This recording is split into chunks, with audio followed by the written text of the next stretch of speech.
right, let's go ahead and call this Pompano Beach Budget Workshop to order, July 20th, 2026 at 9 a.m. If I could ask everyone to please silence your cell phones or put them on vibrate during the meeting so we don't get disrupted, that would be ideal. So please check those cell phones. That's great. Kervin, can we go ahead and call the roll? Commissioner Fezzik. Here. Commissioner Perkins. Here. Commissioner Segerson Eaton. Here. Commissioner Smith. Here. Vice Mayor Fournier. Here. Mayor Harton. Here. Can we all please rise for the Pledge of Allegiance? Pledge allegiance to the flag of the United States of America and to the republic for which it stands, one nation, under God, indivisible, with liberty and justice for all. Thank you. Mr. Harrison, any changes to our agenda?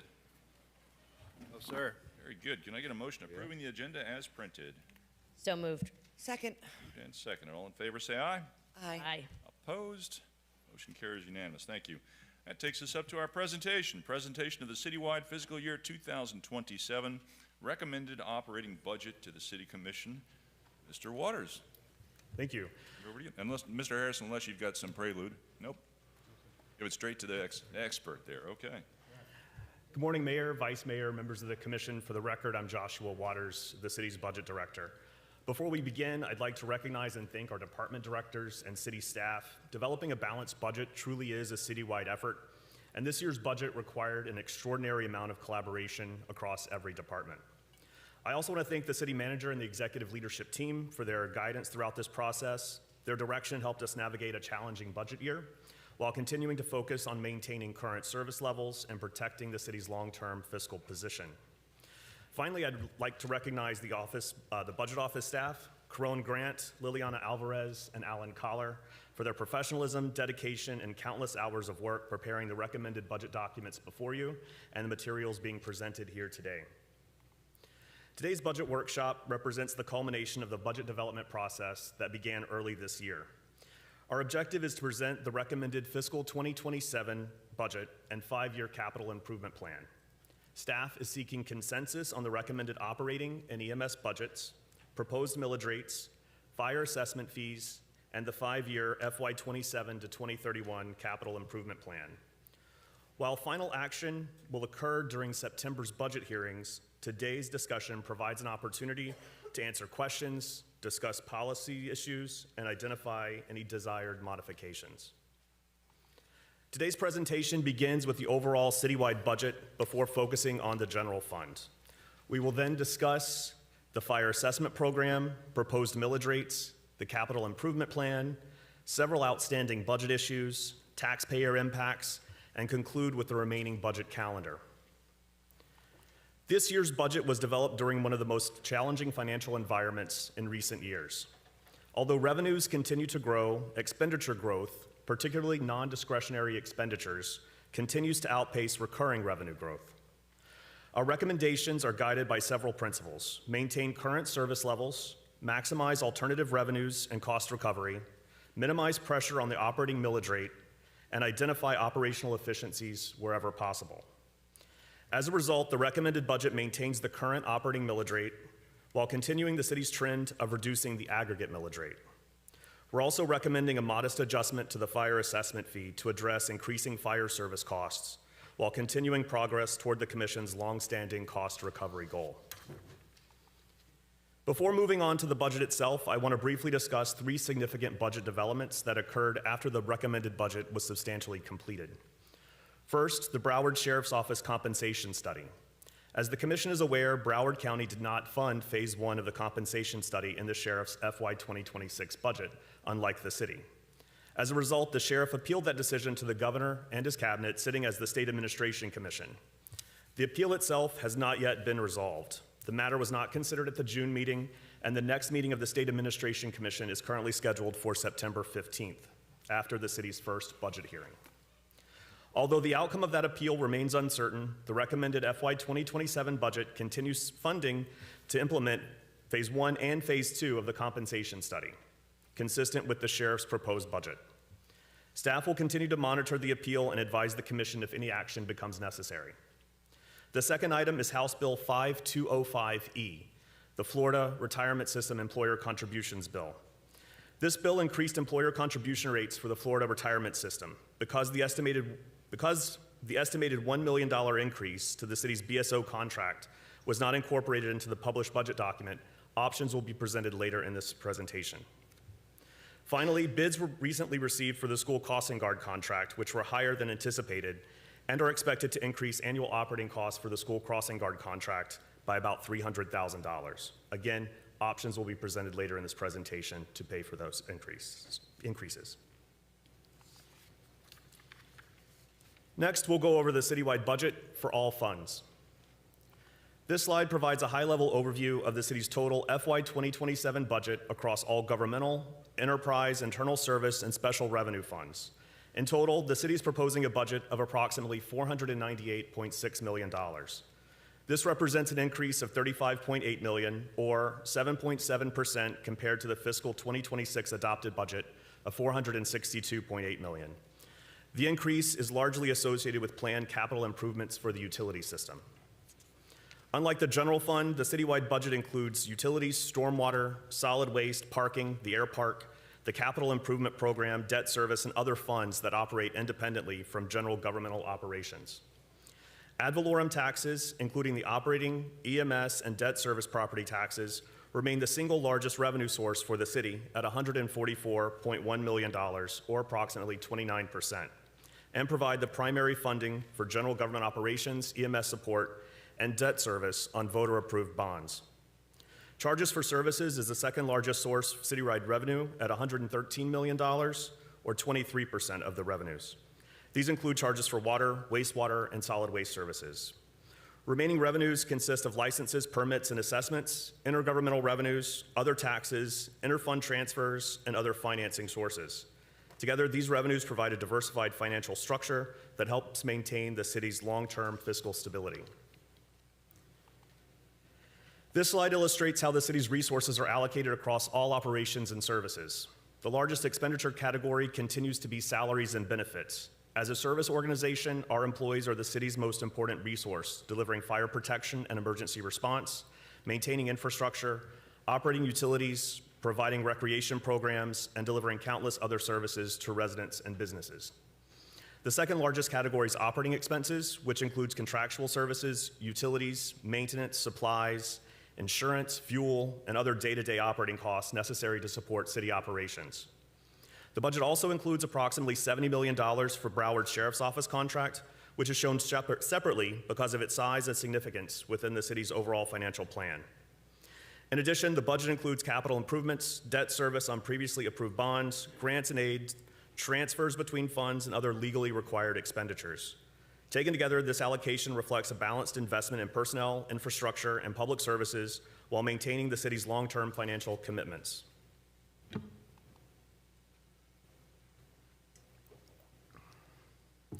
We'll now shift our focus to the general fund, which is the city's primary operating fund and supports most of the municipal services residents interact with on a day-to-day basis. The proposed FY 2027 general fund budget totals approximately $258.2 million. Ad valorem taxes remain the single largest source of revenue, generating approximately $122.7 million, or about 47.5% of total general fund revenues. The next largest category is licenses, permits, and assessments at $45.9 million. This includes the fire assessment fee revenues. Intergovernmental revenues include state revenue sharing, grants, and other shared revenues received from federal, state, and county sources. The remaining categories consist of charges for services, non-ad valorem taxes, fines and forfeitures, and other sources. Compared to FY 2026, general fund revenues are projected to increase by about $14.5 million. Almost half of that increase comes from property tax growth associated with increasing taxable values. We also continue to experience growth in licenses, permits, and assessments, transfers, and other financing sources, while charges for services are projected to decline modestly. Although this represents healthy revenue growth, it's important to remember that non-discretionary expenditure growth exceeded these additional revenues. This slide summarizes how the general fund resources are allocated among services provided to our residents and businesses. Public safety remains the city's highest priority and represents the largest share of general fund expenditures. Combined police services, fire services, EMS support, and other public safety activities account for well over half of the general fund budget. Police services includes not only the city's contract with the Broward Sheriff's Office, but also the city's pension contributions for former Pompano Beach police officers and several related public safety support costs. Parks and Recreation, Cultural Affairs, Tourism, and Marketing represent another significant investment and reflect the Commission's continued commitment to quality of life, recreation, opportunities, and economic development. Development services and support services include the Commission and City Administration, Planning and Zoning, Budget and Finance, Human Resources, Legal Services, and other departments that provide essential support to the city's daily operations, as well as citywide charges such as electricity and water costs. Finally, Public Works, Facilities, and Engineering provide maintenance of streets, buildings, rights-of-way, and other public infrastructure that residents rely upon every day. Overall, this allocation reflects the city's commitment to maintaining essential public safety services while continuing to invest in infrastructure, quality of life programs, and the administrative functions necessary to support a growing community. While general fund revenues increased by about $14.5 million, staff identified roughly $18 million in additional costs that had to be addressed in developing the FY 2027 budget. The largest increase continues to be the BSO contract, followed by employee compensation, CRA obligations, capital support, financing costs, pension contributions, tax collector commissions, and fuel costs. Most of these increases are non-discretionary and are driven by contractual, statutory, or operational requirements rather than policy choices. I'd also like to note that this slide does not yet include the additional $1 million impact associated with House Bill 5205E or the $300,000 associated with the crossing guard contract increase, because that information was received after publication of the budget. Because expenditure growth exceeded available revenue, staff implemented a series of strategic balancing measures. These include strategic use of the Law Enforcement Trust Fund revenues, savings from the renegotiated employee health insurance contract, elimination of positions no longer needed, position freezes, operational efficiencies within Parks and Recreation, and targeted expenditure reductions. These actions allowed staff to maintain current service levels, preserve fiscal stability, and minimize pressure on the operating millage rate. While the budget remains balanced, we recognize that future fiscal challenges, particularly those associated with potential property tax reform, will require continued monitoring and long-term planning. This section of the presentation focuses on the fire assessment program, the proposed FY 2027 assessment rates, and how the recommendation supports the city's long-standing cost recovery goals. The recommendation reflects rising fire service costs while balancing affordability for residents and businesses. As you can see on this slide, staff is recommending a modest adjustment to the fire assessment fee for FY 2027. The residential assessment would increase from $361 to $391 per residential unit, while commercial, industrial, and institutional rates would increase proportionally based on the cost allocation methodology previously adopted. The primary driver of the increase continues to be growth in the cost of providing fire services, including compensation costs resulting from recently approved collective bargaining agreements, pension obligations, and other operating expenses. The proposed assessment is expected to generate approximately $34.8 million in net revenue after statutory discounts. This recommendation continues the multi-year approach adopted by the Commission last year to gradually restore cost recovery goals. This chart illustrates the relationship between eligible fire service costs and fire assessment fee revenues over time. The blue bar represents net revenues. The green bar represents total expenditures that are eligible to be paid for with the fire assessment fee, and the black line represents the coverage ratio. Historically, the city's goal has been to recover approximately 90% of eligible costs through the fire assessment program, with the remaining costs supported by other general fund revenues. Over several years, expenditures increased faster than assessment revenues, causing the coverage ratio to decline. Last year's budget began reversing that trend by increasing the coverage ratio to approximately 81%. The FY 2027 recommendation increases that ratio to approximately 82%. While this doesn't fully restore the historical policy target, it represents another incremental step that balances fiscal responsibility with affordability. This slide compares the proposed residential assessment with the FY 2026 assessments charged by other Broward County municipalities. Even after the recommended increase, Pompano Beach remains well within the range of comparable jurisdictions. It's It's important to remember, again, that these comparisons reflect FY 2026 adopted rates for other cities, and many of those municipalities are also considering an increase for their assessments during the FY 2027 budget process. Fort Lauderdale, for example, is proposing an increase in its residential fire assessment fee by $38. Miramar's proposed increasing its residential assessment by $95 per resident. Hollandale Beach is recommending an increase of approximately $46. Pembroke Pines is recommending an increase of $29.50 per resident, and Tamarack is proposing an increase of $59 per resident. Overall, these comparisons demonstrate that Pompano Beach's proposed $30 increase is generally consistent with actions being considered throughout Broward County and reflects broader regional cost pressures. We'll now shift from the fire assessment program to the city's ad valorem tax base and recommended millage rates for fiscal 2027. The July 1 taxable value certification provides the tax roll used for budget development. This year, taxable value, represented by the blue columns, increased to approximately $24.7 billion, representing growth of approximately $1.6 billion or 6.8% over the prior year. Growth continues to be supported by both appreciation in existing properties and continued new construction and redevelopment throughout the city. Continued growth in taxable value has allowed the city to absorb many non-discretionary cost increases that I spoke about earlier without recommending an increase to the operating millage rate. Staff recommends maintaining both the general operating millage rate and the EMS millage rate at their current levels. Because taxable values increased, the millage required to repay the city's voter-approved general obligation bonds actually decreases year over year. As a result, the aggregate citywide millage rate declines from 6.1608 mils to 6.1324 mils. This represents the 5th consecutive year in which the city's aggregate millage rate has decreased while maintaining service levels. This chart illustrates the city's operating millage rate and aggregate millage rate over the past 8 fiscal years. Looking at the trend over time provides a better perspective than comparing only one budget year to the next. As you can see, the operating millage rate has remained relatively stable over this period, declining slightly since FY 2024. This recommendation for 27 maintains the operating millage rate at the FY 2026 level. The aggregate millage rate, which includes operating, EMS, and voter-approved general obligation debt service millage, has generally trended downward over the past several years. The only notable increase occurred in fiscal 22 when the debt service millage associated with the voter-approved general obligation bond referendum first appeared on the tax bill. Since then, the aggregate millage rate has declined each year as growing taxable values have reduced the millage required to generate the revenue needed for that debt service. For 27, the aggregate millage rate continues to decline for the 5th year in a row. It's also worth noting that under Florida law, municipalities may levy up to 10 mills for municipal purposes.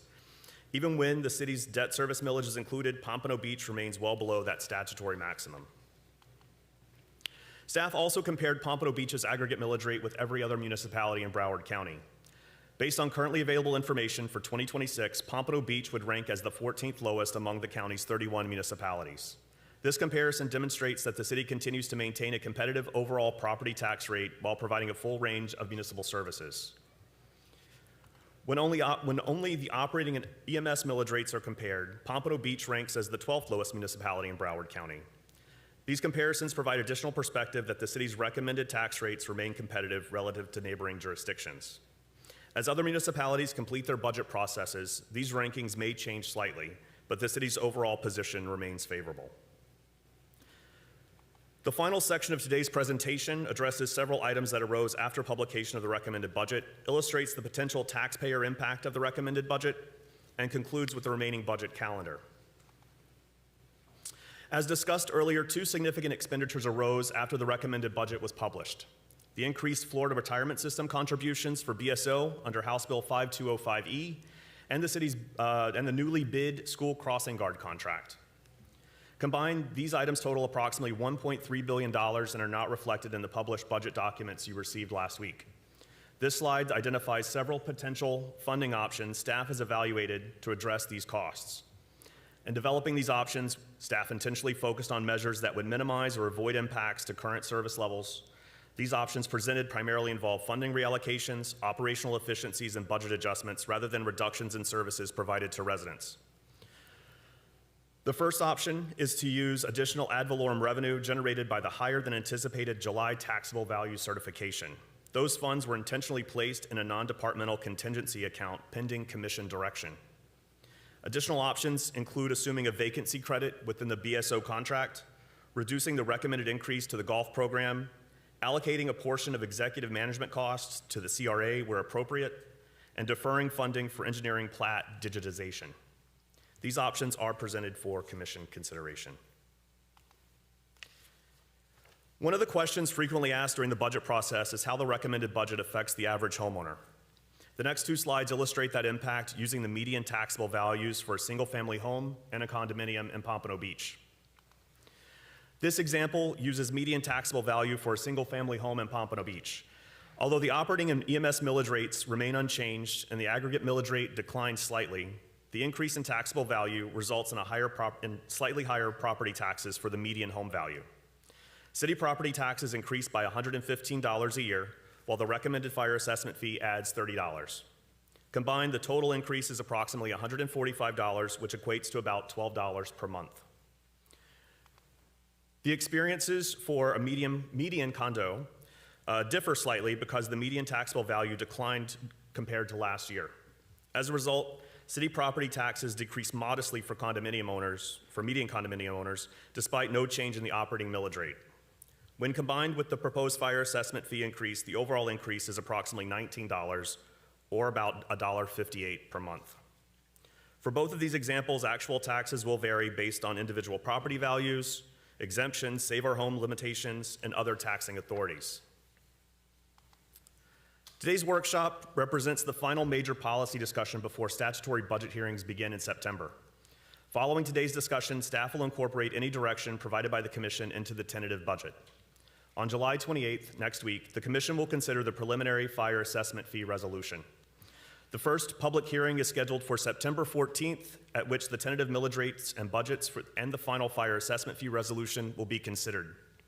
The second and final public hearing is scheduled for September 23rd, when the Commission will consider the adoption of final millage rates, FY 2027 budget, and the 2027-2031 capital improvement plan. In closing, staff believes the recommended FY 27 budget reflects a balanced and fiscally responsible financial plan. The recommendation addresses significant non-discretionary cost pressures while maintaining current service levels, preserving financial stability for the city, and avoiding an increase in the operating millage rate. The budget also continues the Commission's long-term financial policies by strengthening cost recovery within the fire assessment program, investing in critical infrastructure, and maintaining flexibility as the city monitors potential state property tax reforms. I'd like to again thank the city manager, executive leadership team, department directors, and the budget office staff for their tremendous efforts throughout this year's budget process. And with that, I'm happy to answer any questions. Very good. Thank you, Mr. Waters. Appreciate it. Are there any questions from the Commission on the presentation thus far? Vice Mayor? Thank you. I have a couple questions. Back on page 7, when you show the initial pie chart of the citywide revenue, you show ad valorem taxes of 144. So that is the general fund millage rate plus the half for the EMS district. Correct. It's the general operating EMS and then the 2 debt service millage rates for the voter-approved bond debt service.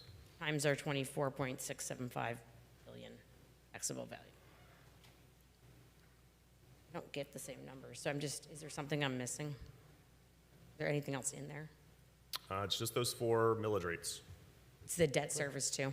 It's the debt service, the 2 debt service, the EMS. And then you take some kind of haircut to that, I assume, or is there some assumption about collection? Numbers There is. never actually right. add up, right? So- What are your assumptions there? So it's, we assume a 5% discount on that. 3.5% for the discounts that people receive from paying early.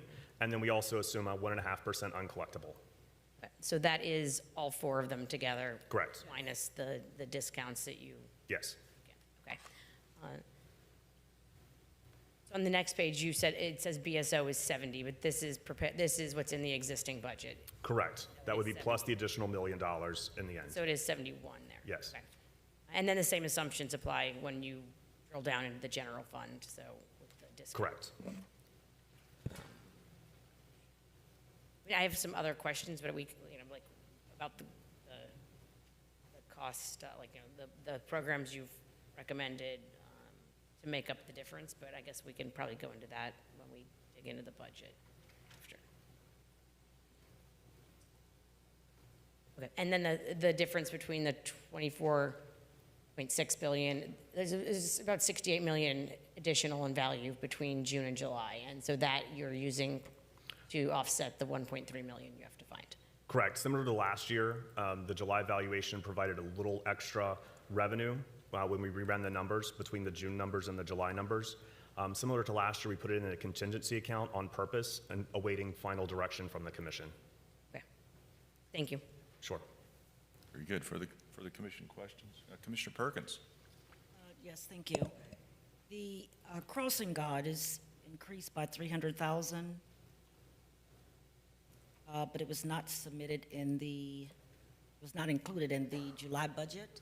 Correct. This was a contract that was bid later in the budget process. The commission first addressed this last week. You guys voted on an ordinance, the first reading of the ordinance to do that, but due to timing, we weren't able to include that cost increase in the budget itself. So this would include that cost increase in the budget. It was a timing issue with the contract bid.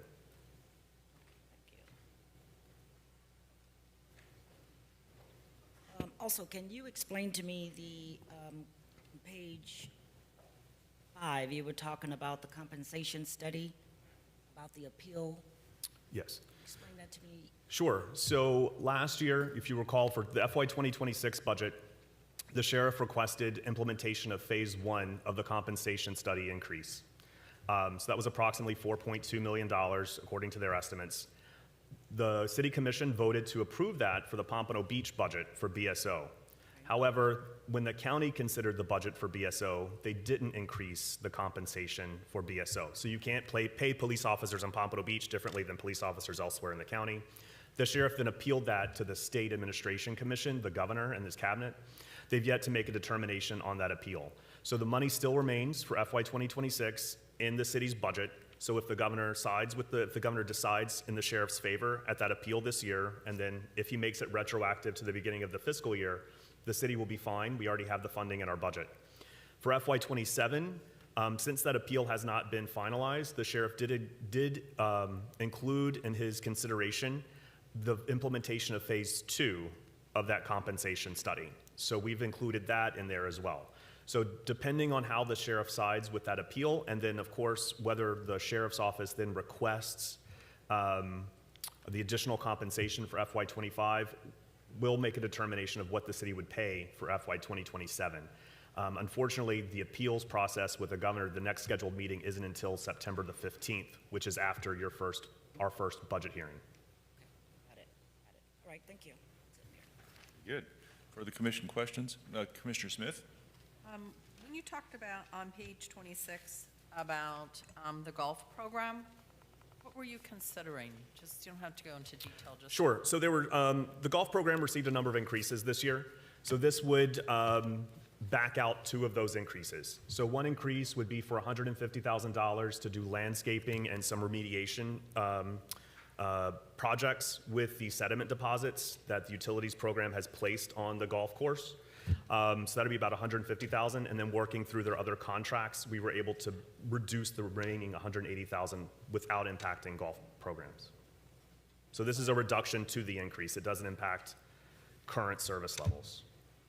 I just want us to be cautious that we don't impact the quality of our golf course, Correct.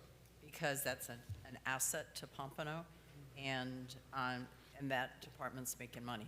Yes, yes, it is. Thank you. Very good. Further commission questions? Commissioner Fasick? Thank you. All right. So on page,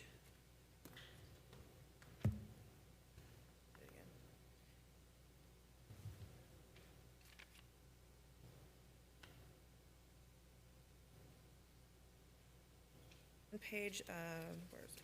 There it is. Page 14. The balancing measures. Mm-hmm. Is there any sort of way that we have any additional money that's somewhere in these? These are just coming off of what our just want to make sure, these are coming out of the budget back at us, correct? Correct, these are coming out of the budget. And then, I said, I have them note what positions. Vacant positions and reductions or position freezes. I think you gave us a list of that. Yes, ma'am. They're in your, there's a handout in your binder. Can you, yes, can you go over just some of the top level? Here it is.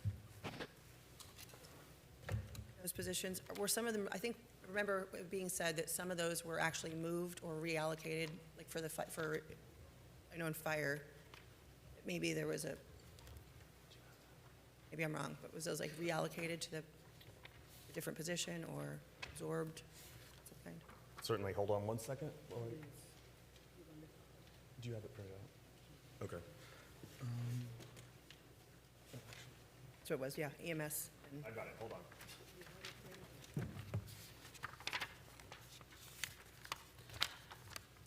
Sure, so the positions, there were some reorganizations that took place this year, particularly within the fire department, and positions transferring between divisions. I believe that's what you're probably remembering.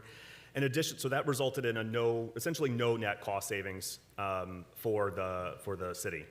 There were some positions that were removed.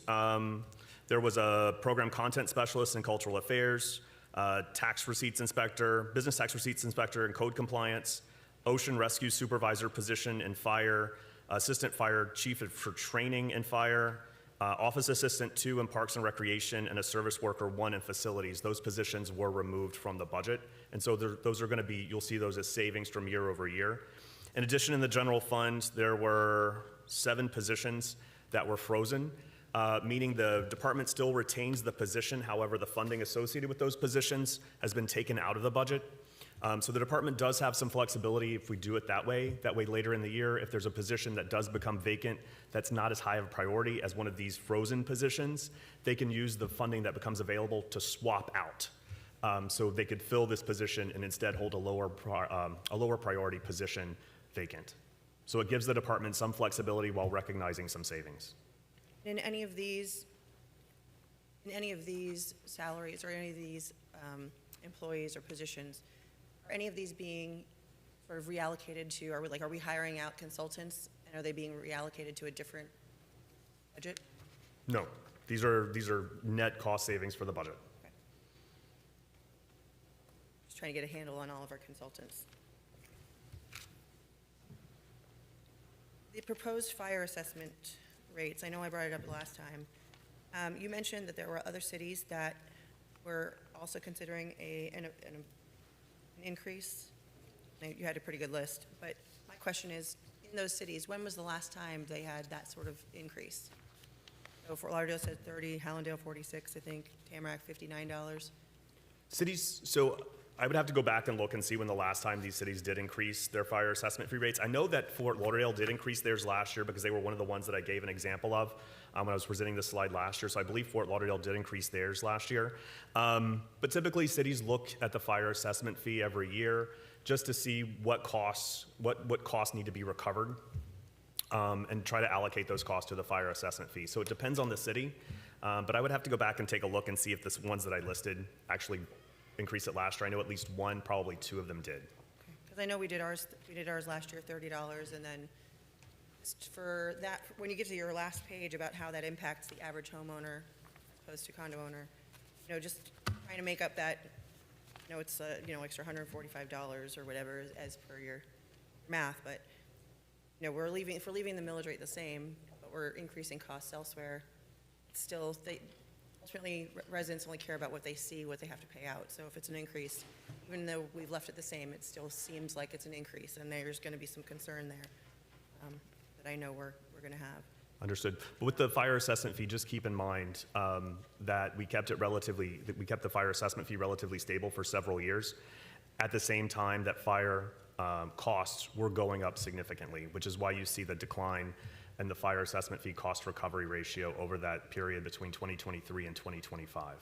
Okay. And then on page 20, you had the historical taxable value versus new construction. Is that dollar amount citywide, or is that dollar amount what we get citywide? Like, what portion of that is within CRA boundaries where we don't get realize the full dollar amount? This is citywide. This represents citywide taxable value. Okay, so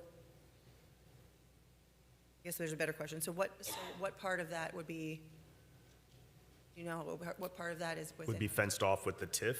I don't have that information readily available right now. I'm just curious because like we've obviously invested in redevelopment of certain areas and if that's an area that has, I'd like to see what that split is because if we have a lot of growth within our CRA and we're not recognizing the full value, that'll also be helpful as part of a later conversation. So that, if you can find that out at some point, I would appreciate that. I had one other. Probably the easiest way to answer that would be, so if you take a look at let me find the slide. So you see on this slide, the property taxes grow 7.7 million. Of that, the tax increment is increasing 1.3 million. So the tax increment is what we pay to the CRA. So our CRA payment is going up. So the city collects all the property tax revenues and then distributes to the CRA. Every year we'd make a single payment to the CRAs for the TIF payments. I'll do the backwards math on that.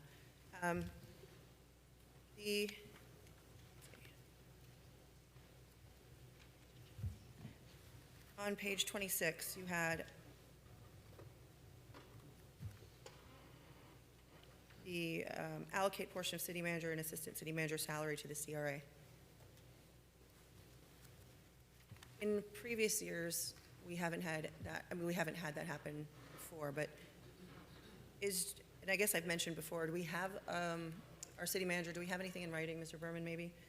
In writing that aside from the 2017 or 2018 temporary movement for the city manager to be our CRA executive director? Do we have anything that would allow that to be allocated, or would we have to refigure that on the back end?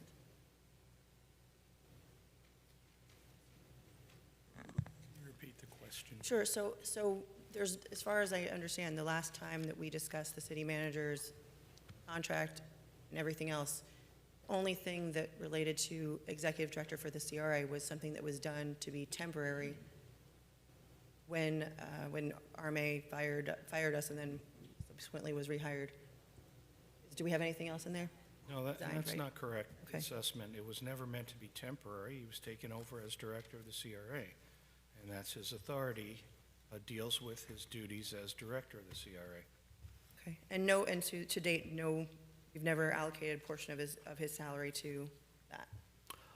So this would be new for 2027. I will say other city staff, their salaries are allocated to the CRA. For example, the city clerk, 12% of the city clerk's salary is allocated to the CRA, and this is a similar percentage for the city manager, and then 30% for an assistant city manager allocated to the CRA.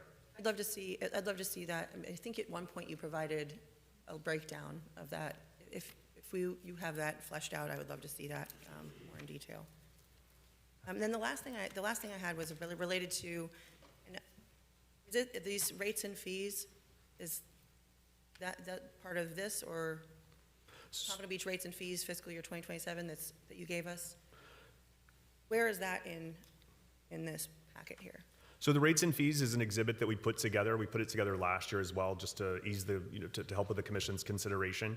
So that doesn't show up exactly in the budget line for line, but those assumptions for those, if there were any rate increases, those assumptions were included in our revenue assumptions in the budget. Okay.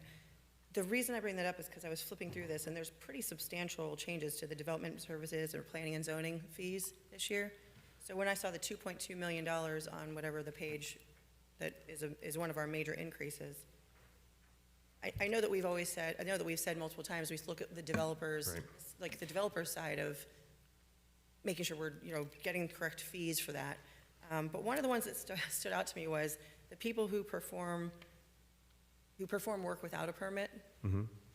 We left that at like $200 or something very low. So I would defer to the development services director on specific questions regarding the development services fees. I will say one thing that happened with the development services fees this year that's unique is that a law passed at the state level earlier this year, which essentially upended how we as a city can assess development services fees. Previously, we assessed fees based on valuation of the property. We had tiers where we assess fees at different valuation. The state now prohibits that type of fee assessment, and instead we are forced to go to a cost recovery methodology to recover those fees. Now, Development Services, over the course of a month or 2 months, they developed an internal study to take a look at what the cost recovery would be for those particular fees. And so that's where these fee levels were assessed at that level to do the cost recovery. So that's why we had to change, the city had to change the way it's approaching development services fees this year, is because there was a change at the state level. Okay, I would love for all of us to see a copy of what that study was and a little bit more information about this fee increase, because some of them like are up 200%. I mean, one of them, this local stuff was the comprehensive plan amendment for a local amendment.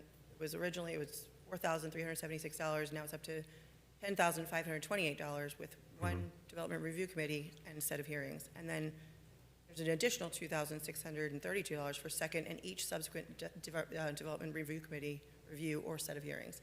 So that seems to be like, that could add up pretty quickly depending on some of those. But that's just one example.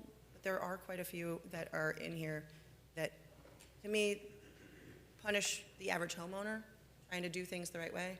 Not punish them, but it significantly increases some of those costs. So I'd really like to learn more about what that is to make sure that we're not finding another way to pass on some sort of fees to residents. So even with the fee changes, if I may, for the development services, we're still expecting a decline in the development services fees from the fiscal 2026 budget. So that's why when you look back at the revenue changes on slide 11, that's why you see the charges for services. That's one of the significant reasons you see the charges for services line decline year over year, is because of that change in the fees. Okay. And then the other thing I sort of wanted to point out with this, and again, maybe this is, if we're paying staff to do something, and that's part of their job description. There was one of these, I'll have to find it, I'll come back at it, but there were a couple of these that basically said something along the lines of that to do their job, we were also going to charge for them an hourly rate. We're going to charge a fee, and then on top of that, an hourly rate that was subject to things. I think I highlighted one of them. So I just wanted to make sure that we're not double charging residents or for basic things that should be part of a city employee's job. So this is simply just a cost recovery. It's just to recover part of the cost associated with performing those duties. When Development Services took a look at its new fee schedule, they took a look at how many hours individual employees, typically have to spend on doing a certain task, issuing a certain permit, those types of things.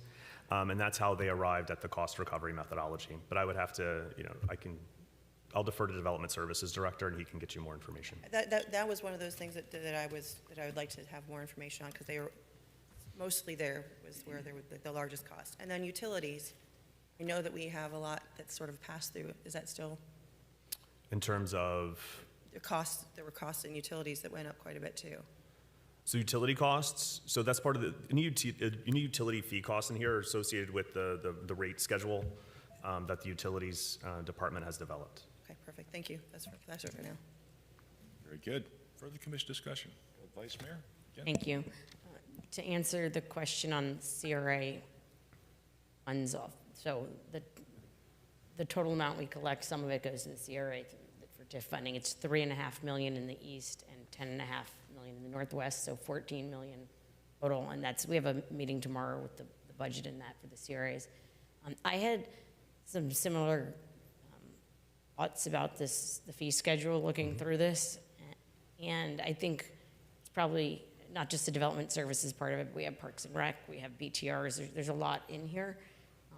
And I think pending what happens in November, if the ballot initiative passes, we might need a workshop on fees to go through all of this, to really think through what we're charging and where we can, if we make changes, can we actually generate more revenue that way? But I don't know that it's worth it going through that level of detail right now when we don't know what we're going to be faced with. But I definitely think it's one of those areas we're going to have to go through in great detail in November if that passes. Are we, just from a process perspective, I have a lot of questions in like the line item book. Are we doing that now, or are we, okay, we're going to do the CIP and then we'll do what we normally do and go through? Okay, thank you. That was the plan. Thank Yes. you. Thank you. Further commission discussion on the presentation? Questions? Seeing none, thank you, Mr. Waters. Appreciate that. We'll now take a 10-minute recess. Be back at 9:50. Well, let's make it 10 o'clock.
reconvene this City Commission budget workshop. All right, takes us up to our regular agenda. Item number 1, discussion and consideration of the recommended 5-year capital improvement plan for fiscal years 2027 through 2031. Mr. Waters, with a helper. Good morning again, Mr. Mayor. Josh Waters, the city's budget director. I'm joined today by Dr. Tammy Good, the city's CIP manager. We'll be going over the capital improvement plan for fiscal year 2027 through 2031. It is in the budget books starting on page 209 for the capital improvement plan. I also provided the commission with the summary document. It's the legal size summary document that was in your binders, and that's what I'll be going over project by project momentarily. Before we begin on the project-by-project breakdown of the CIP, I wanted to provide some context of the overall CIP. So the total 2027 proposed CIP is $28.8 million. And you can see on this slide how it's broken down by fund. The largest fund on this is the General Capital Fund at $12.1 million. This pays for parks and recreation projects, streets and roadways and bridges improvements, and all other capital projects for city facilities. The R&R Utilities project is $11.3 million. This pays for the utilities infrastructure. Stormwater at $1.2 million pays for stormwater infrastructure. And then the air park at $4.2 million. I will note about the air park, most of the air park funding is grant funding. Now looking at the general fund CIP by department, you can see streets and bridges at $4.3 million, city facilities at $1.7 million, public works 1.4, parks and recreation at 2.1, and then golf and city operating bringing up the remainder of that CIP. So with that, I'll now turn to the large document that I provided each of you. It's going to be very small on this screen, so hopefully you can see the information. If not, I can zoom in slightly, I think. So what I have on this document, going from left to right, each document has a line number, so if you have a specific project you want me to reference, just reference that line number. It'll be very easy for me to find that in your document. I also have the district on there, the commission district, whether 1, 2, 3, 4, 5, or whether it's citywide. The project name, the project description, and then funding for the 5-year plan, fiscal 27 through 31, as well as the adopted FY 2026 amount, just for comparison purposes. I did highlight the fiscal 27 column just for ease of review, as this is what you'll be considering in the budget this year, appropriating funds for. Starting with the revenues at the top, you see that there's several revenues that directly go to the CIP: local option gas tax, electric utility tax, and gas utility tax. These revenues are updated based on our projections for fiscal year 2027. We are recommending a transfer from the general fund of $5.3 million for the general CIP. There is an interfund transfer. You'll see this amount is at $1.995 million. This is for the surtax money that we received from the county. We started receiving this money last year as revenue sharing from the county, and this goes toward road resurfacing. I will say we left the amount at the amount we had from last year. We have not received the updated allocation from the county regarding this. In our conversations with the county, we hope to get that by the end of this month, but we do not have that updated allocation just yet. We checked with them last week. There is a budgetary fund balance use of law enforcement trust fund money of $900,000. This is a carry forward, a funding swap in 26, so we'll carry that money forward in 27 for use of projects then. And then interfund transfer for park impact fees for fiscal 27. Going down, the first project on here is for bridge rehabilitation. This is for rehabilitating or replacing city-owned bridges. We are recommending in 27 the amount at $250,000, which is the annual maintenance level amount for this project. Going down to the next project, road resurfacing, we are recommending $2.5 million in road resurfacing funding in FY 27, and this is the amount of funding that was also recommended and approved in FY 2026. Of this amount, approximately $2 million is coming from that surtax revenue. Citywide sidewalk improvements, this amount is recommended at $400,000. This is to install or repair public sidewalks. This amount is the same as recommended in FY 2026 at $400,000. Going to the next project, the railroad crossing at Northwest 33rd Street. This is for $865,000. This is a project that the commission approved several weeks ago related to the FEC railroad crossing. The next project on here is for wayfinding signage. Traditionally, this project is funded at $150,000 for maintenance level. Due to affordability reasons, this was reduced slightly to $100,000 for fiscal year 2027 in order to fund other projects. FPL light fixtures conversion, this is a project that will begin in 27 and is funded at $250,000 a year in 27 and in the out years. The general government buildings project at $900,000, this is a project that we fund annually for maintenance projects throughout city-owned facilities. This project is funded at $900,000 in 27 and the out years. Roofing of governmental buildings, this project is funded at $500,000 in fiscal 27. This is a decrease from $1.7 million in fiscal 26. There were additional projects that needed to take place in 26. So as those projects wrap up, there's some funding in 27, additional funding in 27 for projects, but it goes back down to a maintenance level of $100,000 in 28 and for the out years. For amphitheater painting preservation, this is the second year of this project. It began last year at $150,000. This project should hopefully, this $200,000 in 27 will hopefully close out this project in 2027 to repaint the amphitheater. Charlotte Burry Civic Center enhancements. So this project is $150,000 in design in fiscal year 27, and then $1.75 million in 28 for construction for the additional outdoor entertainment space at the Charlotte Burry Civic Center. Fire Station 63 replacement, there's funding in fiscal year 29 for design and then $6 million in fiscal year 30 for construction of the Fire Station 63 replacement at the Public Safety Complex.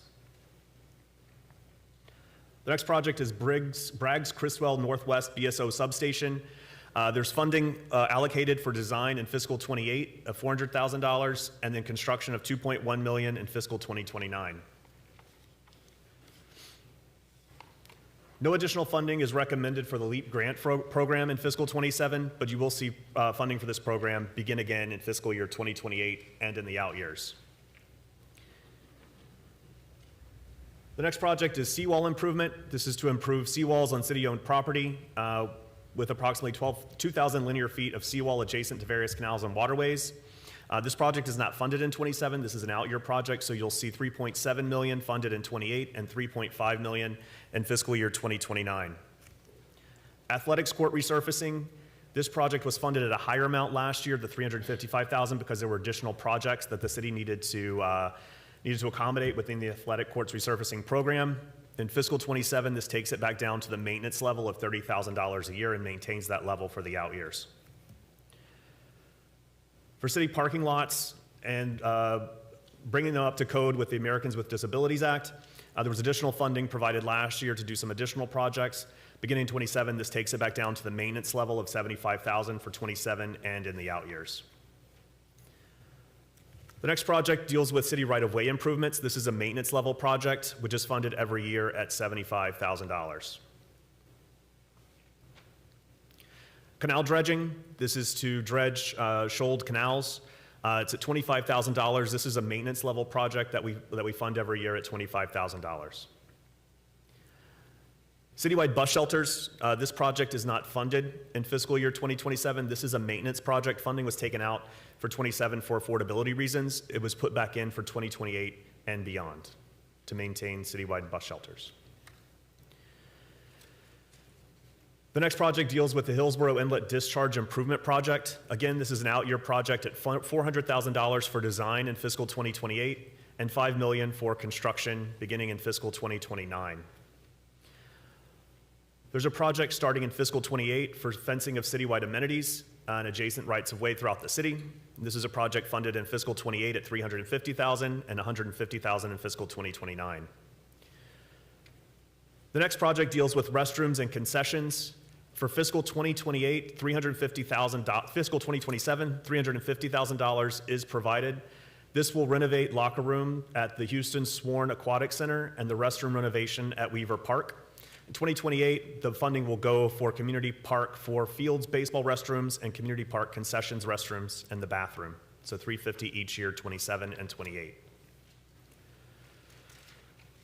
Going on to the next page, the Senior Center expansion. This project will construct a 2,500 square foot addition to the Senior Center in Northwest 9th Street. It's funded for design in fiscal 2027 at $350,000, and then construction will be in fiscal 28 at $3.2 million.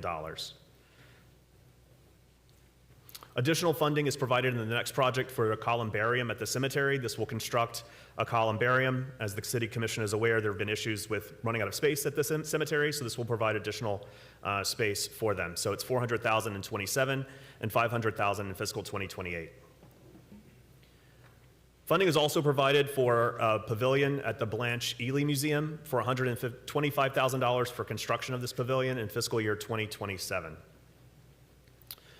Going down to the citywide park amenities, this is funding that's available to rehabilitate and replace dilapidated park amenities throughout the city to bring them up to standards.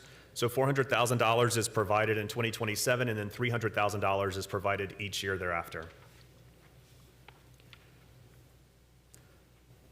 The next project deals with renovations at Highlands Park.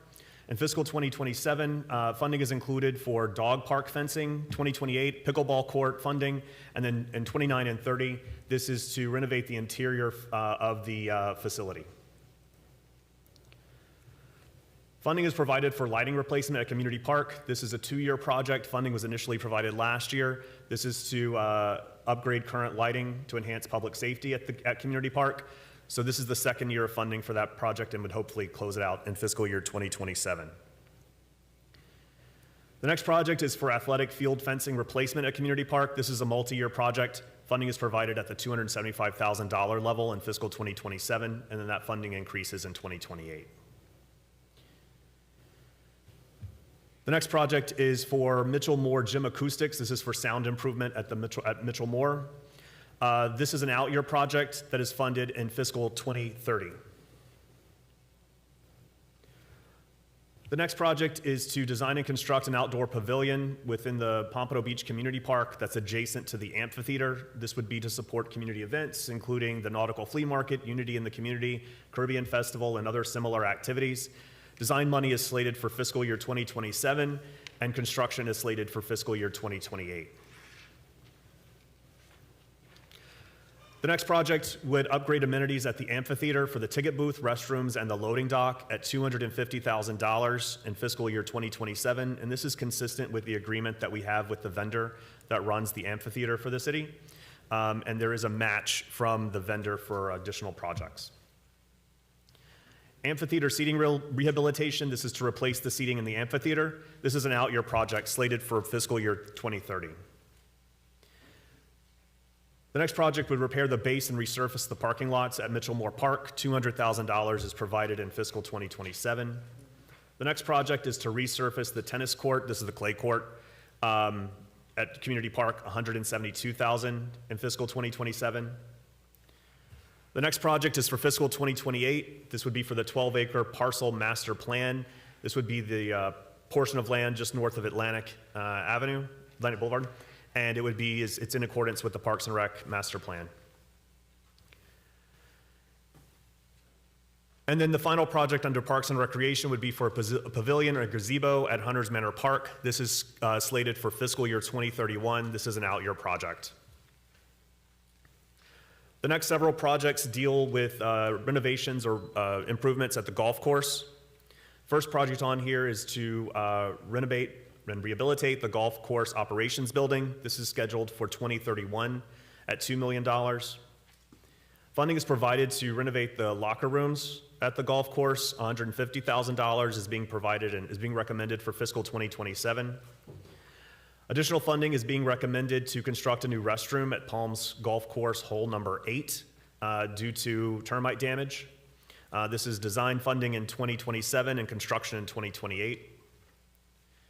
There's also recommended funding for fiscal year 2030 to construct open-air inclement weather shelters at the golf course.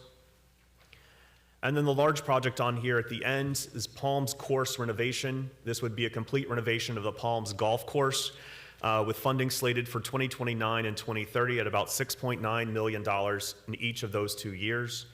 And this is being done in an out year. There's going to be construction of a taxiway at the air park, which will impede one of the holes of the other golf course, the Pines course.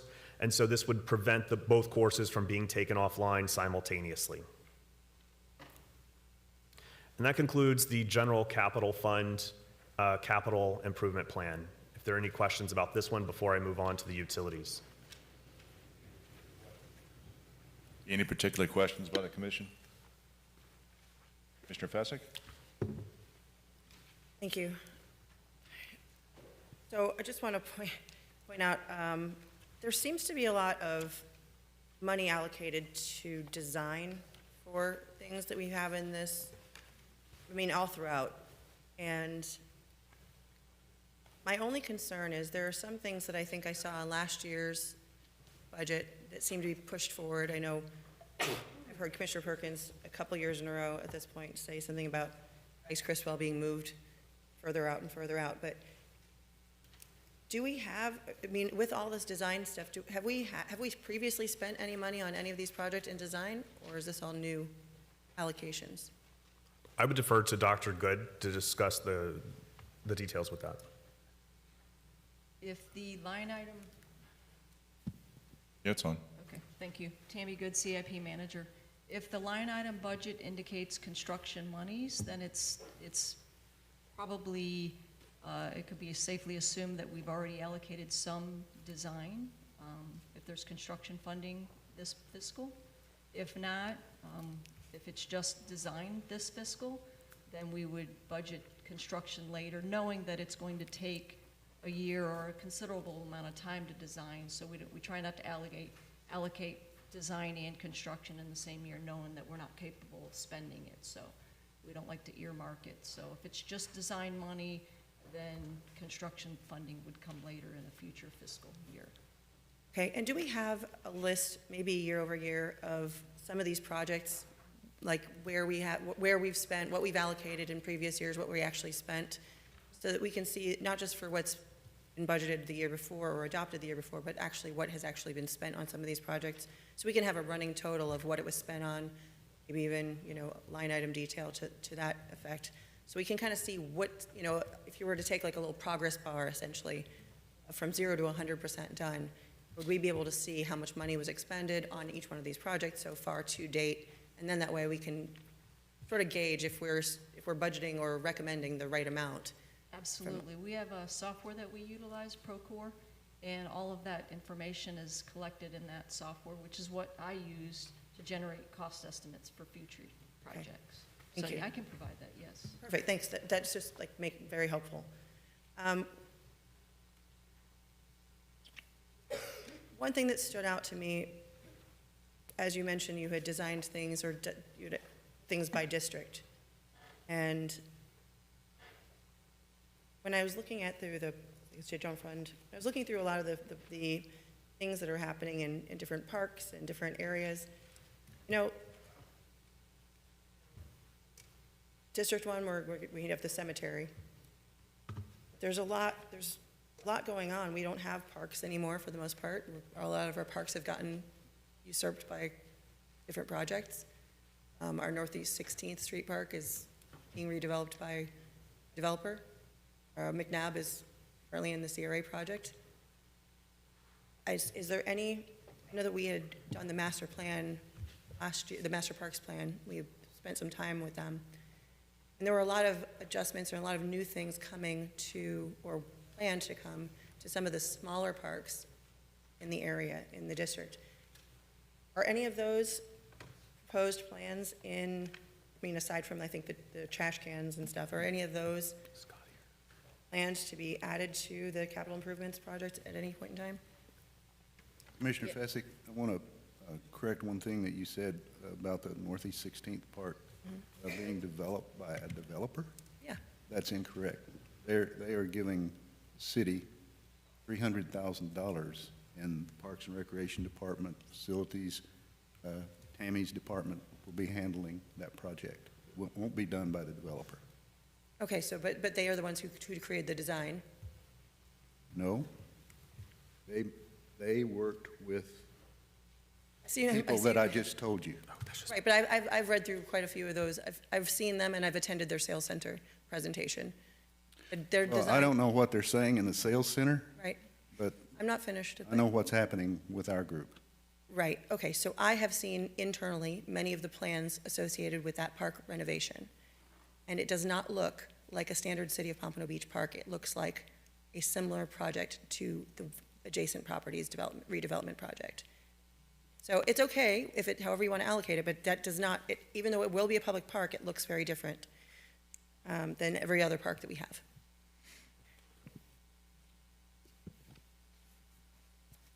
That's all for now. I have more, but I'll start there. Oh, the golf course, that's what I will go with. The golf course. I know that's kind of a few years out, but is any of that cost borne by some of the revenue from the golf course?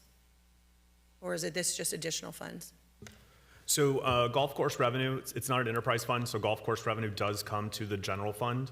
And so this would be a general capital fund, so that funding is just part of the funding that we get from the golf course is just part of the pot of funding that we use to allocate for these projects. Okay. And then, I guess I'll hit paving, because I know we'll probably all talk about it again anyway. Paving and sidewalks. Is this going to be, I've asked before for a comprehensive cost analysis of what needs to be done. And I know we're doing some paving projects, and I'm grateful for that. A lot of residents are also grateful for that, by the way. But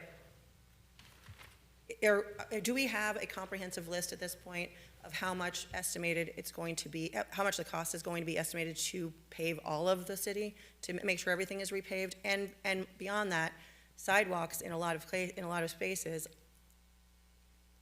there's not a conversation happening before the paving and the sidewalks kind of take place, and that was something that I know I had asked if we could look at having sidewalks installed in certain areas, or continuity of sidewalks in certain areas.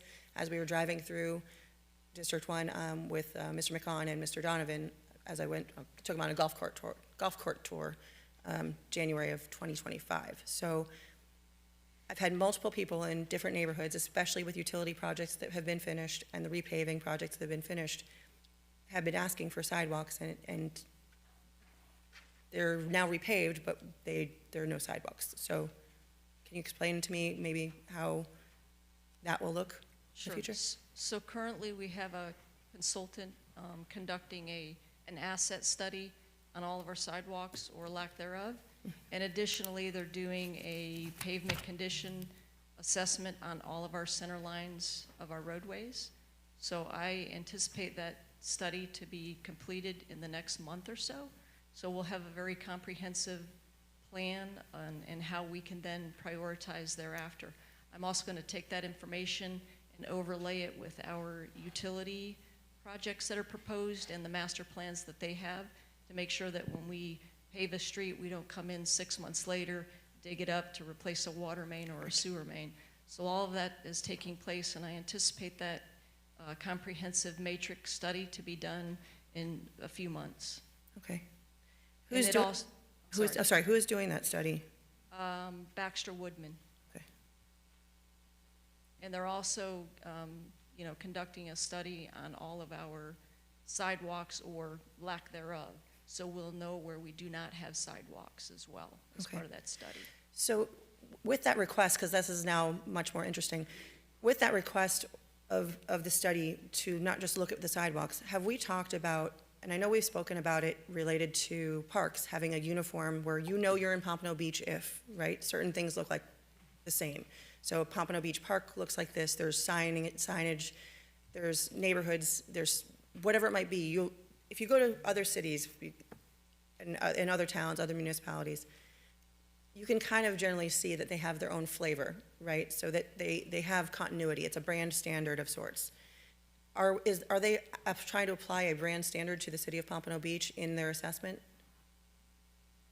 Which aspect? Well, are we going to create a brand standard for what our streetscapes look like, paving and sidewalks? Do we have a comprehensive plan standard?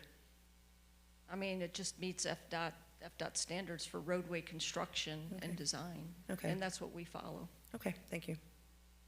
Very good. Further Commissioner, I've got Vice Mayor, then followed by Commissioner Smith. Thank you. As I flip through it, I have a few questions. So with respect to the road resurfacing, I understand we don't know the amount we will get from surtax funding, but at some point, we weren't even sure if that was going to be a one-time or an annual allocation. Are we now at least certain that there will be an annual allocation? We just don't know what the number is? That's correct. So we reached out last week to our contact at the county. And so per the interlocal agreement, they have until the end of July to get us the number for the following fiscal year. So we hope to have that by the end of this month. Okay, but we do know that we will get another allocation. Okay, because it looks like this year, we're putting $500,000 in, and going forward, we have $2 million in, which I assume is our assumption of approximately what we're going to get from the county, so we won't have to subsidize, or we won't have to pay for the road paving ourselves going forward, hopefully. Correct. Hopefully the amount we get for fiscal 27 is greater than the amount we received in 26. Okay. I also have been hearing a lot about sidewalks, so I'm interested to see the plan. Both, there's issues in Norwood and Old Pompano. There's some areas where people want sidewalks, so please share that with us. The wayfinding signage reminded me that we had the entryway signage years ago, and where are the entryway signs? Because there's supposed to be one in every district that we paid for and was in the CIP a year or two ago. They are forthcoming. It's been a slow process getting the permits through the regulatory agencies, but we have finalized design. We're currently working on a comprehensive wayfinding plan for, roadways that are, more high-speed roadways all the way down to the pedestrian roads and pedestrian-friendly signage. So currently, we're in for permitting for one of the entryway signs, and we do anticipate bringing in the 5 signs as we discussed some time back. So one sign, one welcome to City of Pompano Beach entry sign will be installed in every district. And so we're currently working on that. Okay, I think this gets to Commissioner Fezik's point, which is this plan moves with time. Some projects get moved out, and some things happen where we're done allocating funding, but it didn't happen yet. So you can kind of wonder where things went, right? So it would, this is additional wayfinding signage in addition to the entryway signage that we already allocated for and in prior CIPs. This will fund that project continuously. I mean, it's a multi-million-dollar project, so we're going to have to continue to fund this project year over year, and that's what this is. So it's just more money to the same project. Right, I just was wondering what happened to the entryway signs that we funded before. Okay, got it. The Station 63 replacement, does this keep moving out, or has it always been in 2030? From my recollection, it keeps moving out. I know we have put some money into that station, but it is overdue. It's the last station that needs to be replaced, so it's just a matter of, having enough money to balance the budget. It seems quite far out, given the condition. And what about the public safety building? So that, too, has been funded. There's been some money that has been put forth in some projects throughout that building. It has probably reached its end of life, but we've recently put some money into the roof, hardening of the envelope, sealing it. We've done some minor renovation in the CI space and the real-time command center. So we're good. At some point in time, we will have to consider how we're going to fund and what we're going to do with that building. I'm surprised it's not in here anywhere. Well, we really need to do a master plan. We were going to put the EOC on that site, and as a result of the site and the way that it's configured, it just wasn't ideal, so we found a more ideal location for the EOC. And during that whole design concept, we did do a preliminary master plan of that site, and that's really what we need to put forth. But I think we feel comfortable in the money that we've put into that building, that we're okay right now. The building is fine. We put some money into it. But we do need to put that on the horizon and be considering what we're going to do with that in the next fiscal year budgets. Yeah, it's like good money chasing, after chasing bad, after bad. It's not like we know that they're need to be replaced. So I don't know how much money we are investing to keep them going, and obviously we have to, but they're still in pretty poor condition. So I would expect to see some kind of plan for the public safety building, and if Station 63 keeps sliding out, I think we're going to be putting more money into that station to keep it operational when we know we need a new one. So just think about that. And I would like some kind of idea of how much money we're spending on those two buildings annually. With respect to the seawall improvements, there is a big investment over the next, not this fiscal year, but the next two. What are we doing? What are we replacing? So we have not yet replaced or done anything with the west side of Alsdorf Park or the boat ramp, so some money is going to be funded for that. Indian Mound, which was part of the master plan, that seawall is not in the greatest condition as well. And we had also had some ideas to put in some boat slips or moorings or different modalities of transportation. That was part of the Parks and Recreation master plan.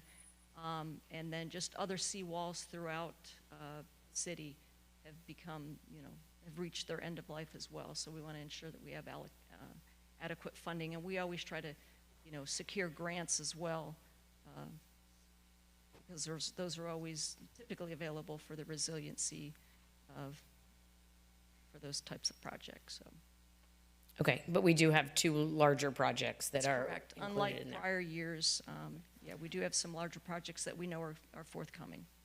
Okay, we have canal dredging every year, and every year we say there's not enough to do anything. Is that the same?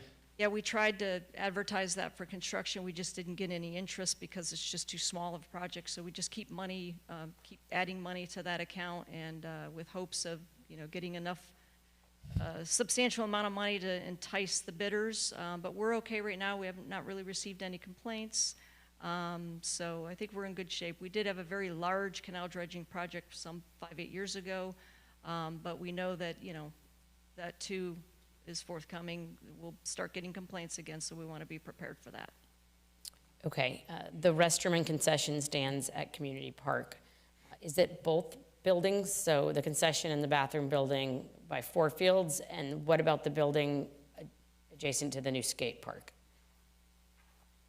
Was it just the center building with the concession stands and bathrooms at the softball fields? So this, are you talking 27003, Community Park Event Pavilion and Restaurant? No, I'm talking 24-016, the restrooms and concessions.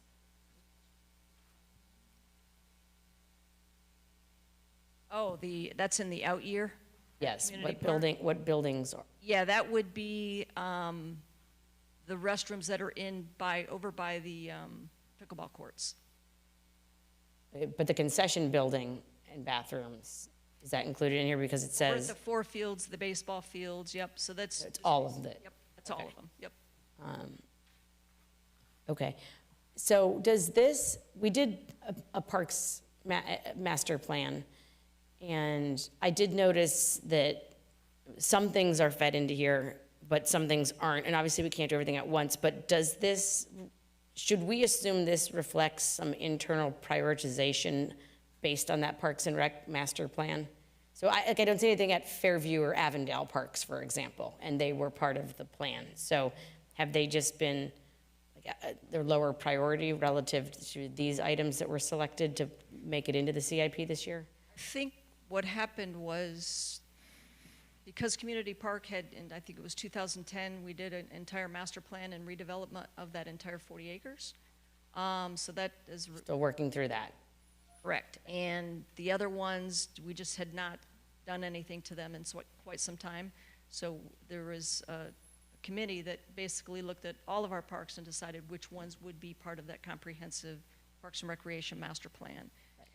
Well, I guess that's my question. So we did all of that, but I don't see a lot of that fed into here yet. And maybe we'll see that more next year once we've digested and prioritized better. Either that or we already know what we need to do at those facilities and it didn't need to be part of a comprehensive master plan. Some of it's just maintenance. Some of it's standardizing, trash cans and some of the other things that Commissioner Fessick had mentioned that we already anticipate doing. And it wasn't like we needed it, put it in a comprehensive master plan with things we already know that we were going to do. Do you understand what I'm asking, Mr. too? Moore, Mr. Moore, you wish to interject? Yes, Scott Moore, Parks and Recreation. You are correct. We didn't get it all together for this, so you'll see more of what what you adopted in the master plan moving forward. Okay, so it's not like we've decided not to do some of them? Correct. And I just don't see a lot of that reflected in here. Correct. So- You'll start seeing it next year. Okay, Okay. great, thank you. You're welcome. I don't know if you want to stay there or not, because my next question is about shade structures. I know, I'm sure there's needed at many, many parks, but I know I'm looking at the skate park already going, that's going to be like brutally hot out there. So where do we have, and maybe there's just a general shade structure line item that needs to start being in here in the parks, and then we figure out a prioritization each year, but We are going to allocate some funding, some additional funding to the skate park, trees, some landscaping and shade structures. What we really wanted to focus on were items that we couldn't do or we couldn't hire an architect to do, which was that hardscape, those skatable features. So we focused on that and put the money there. But knowing that we will need to bring online some shading at that facility, and we will. so does it need to be in here? No, we've got it covered in other, like the 07924, some of the general government. Okay. Because they're smaller amounts, they're not significant enough to make it to be a capital project all on its own. And then also, additionally, some of the projects that are in the Parks and Master Plan, you may not see them all at one time or next year. They'll come online as funding is, Yeah, I think that's what I'm hearing from Scott too. They're just, we didn't work through including everything in the Parks Master Plan into a long-term CIP plan. Yep, in priority, yep, exactly. Okay. So we are going to get some shade structures, and I'm sure there's other parks that need them. Yes, oh, yes. Yeah, all of Rummer them. Park was another one that the community was very vocal about getting shade over the basketball court. So is that included in here anywhere? It isn't, again, I just wonder if we need like a shade structure line item going forward or something, and then we figure out who needs it the worst, but. yeah, I think that's gonna be part of that prioritization that we do and that we, that Okay, let me see if I have anything else.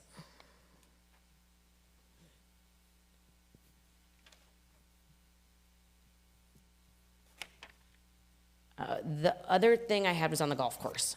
So are we losing a hole on the Pines course due to the air park work? Yes, it's expected that this will take place in 2030 or 2031 due to a construction of a taxiway over at the air park, that one of the holes will need to be kind of shifted around, and so that hole will be taken offline temporarily while the construction takes place.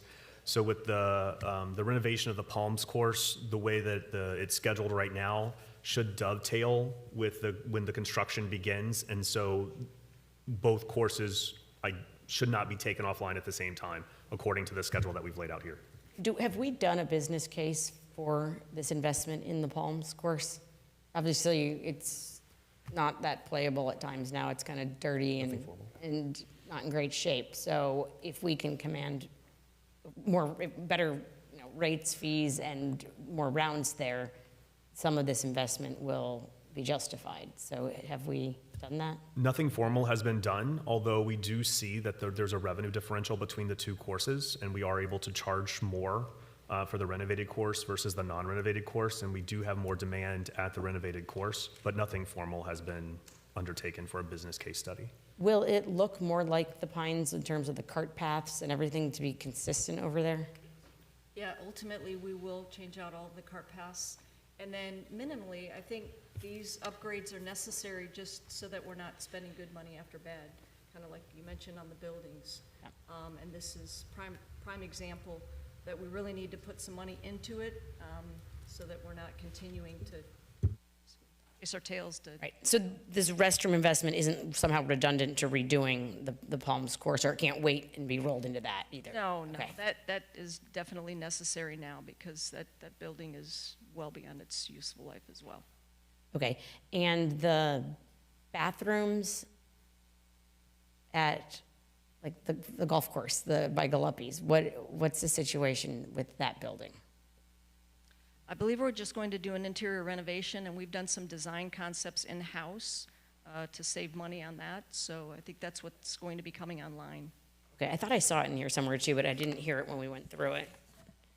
Maybe the golf course locker room renovation, is that it? That's it. That's it, Okay, yes. so it smells moldy and there's some issues in that building. So that's going to take care of that, and that will be done this year. It's construction in '27, correct? Okay. Okay, I think that's all I have. Thank you very much. Thank you. Very good. Commissioner Smith? There were a couple requests that I had when we had our commissioner workshop. One was solar-powered signage for crosswalks at the shared use path and unsignalized intersections. And I know that they're all over the city, but I specifically know those in District 5. Also, solar speed reader digital signs to try to control the speeding on our streets, and we've done some temporary ones out in the Palm Air area, which have been successful to slow speeders down. And I'd requested looking to install more permanent signs. So are they in, I don't know that they're a capital improvement plan, but are they in the budget somewhere that we can do some reduced speeding and to have safer crossings of streets? So that would be, would not be a capital project. It would be in the operating budget. And when we get to that, I would defer to Director McCaughan to answer that question. I don't know if if Rob it is. comes under operating or if it's a safety project.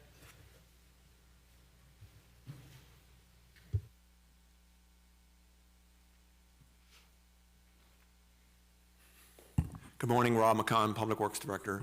So those speed signs, we have purchased those. It's just a piece of equipment. It's a capital outlay, so that could be taken from the operational maintenance account. If it's on a FDOT road, we have to get a permit for them to install it. Otherwise, we can install those signs wherever it deems most needed. Okay, and the crosswalk signs in areas that's not at intersections? I know we've covered it well at intersection, but at a non-intersection crossing to get to a shared use path? Are you talking like a mid-block crossing? Right, so we have to involve Broward County Traffic Engineering. They do a warrant to see if there's enough pedestrians crossing at that location, and if so, then they'll install the crosswalk.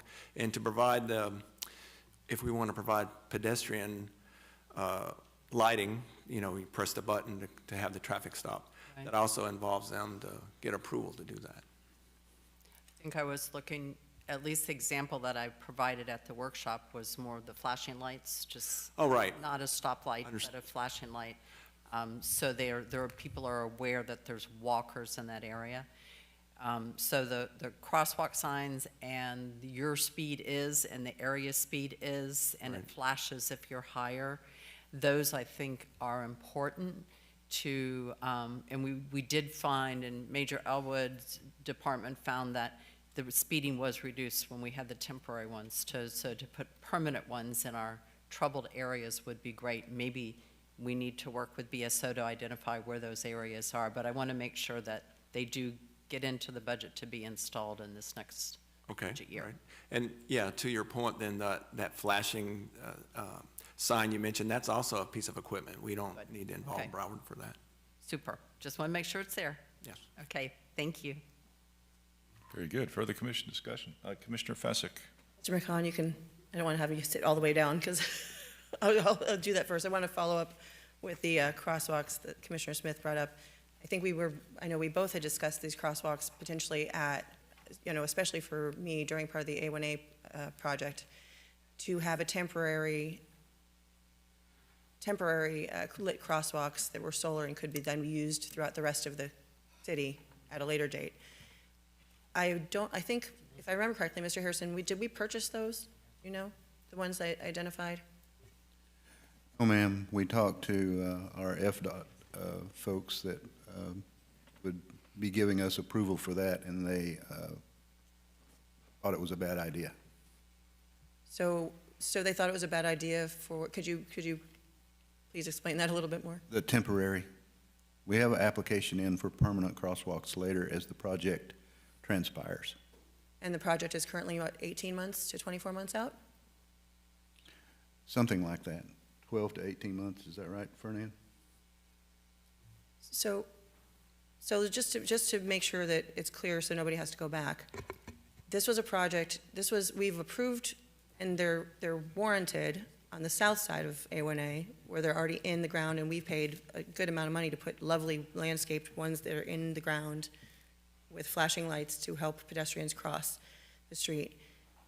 We have already have it in the plan for those to exist in a permanent location on the north side of Atlantic and moving up north through there. But currently, between the lack of light and the increase in traffic and the curvature of the road, there's one specific, which I know that I've mentioned in many an email. There's one specific, there's 10 that we've identified, but there's one specific at Northeast 5th that is a complete and total hazard to safety.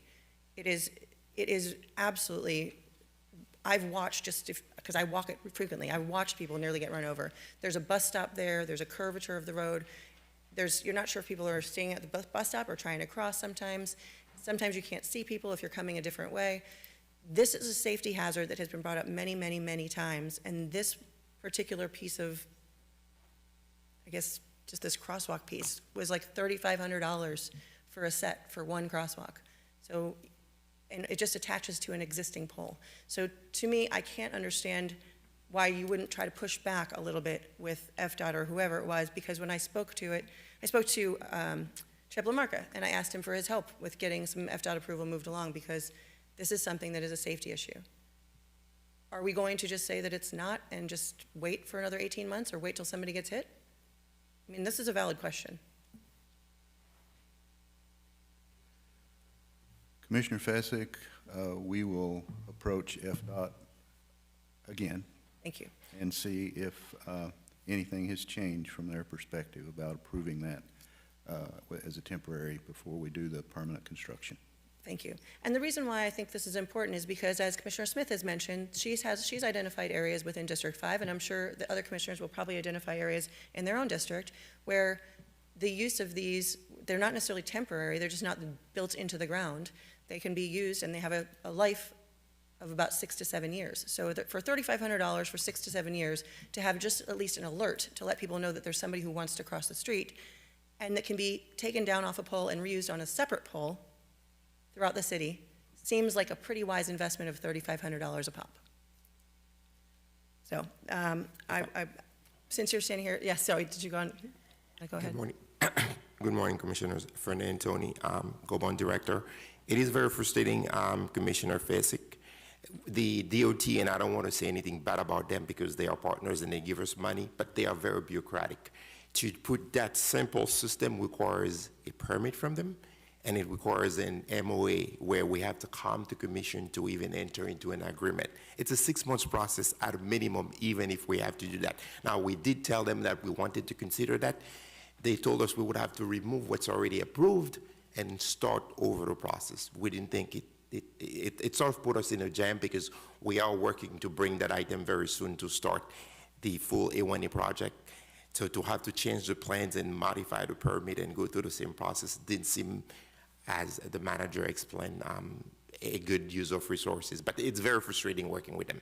I know it seems like a frustrating, and I know it seems that way, but this has been a conversation I believe we were even having last year. So so if it was a 6-month or a 3-month, and we could have anybody from any of our state reps or Senate, like anybody who help us through that process or help expedite that process, I would have hoped that we would have been closer to a solution by now.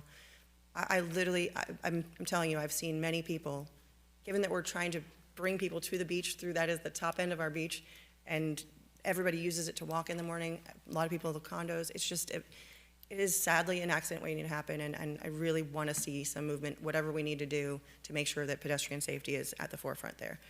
We'll re-engage them again. Hopefully, again, we'll have the item very soon.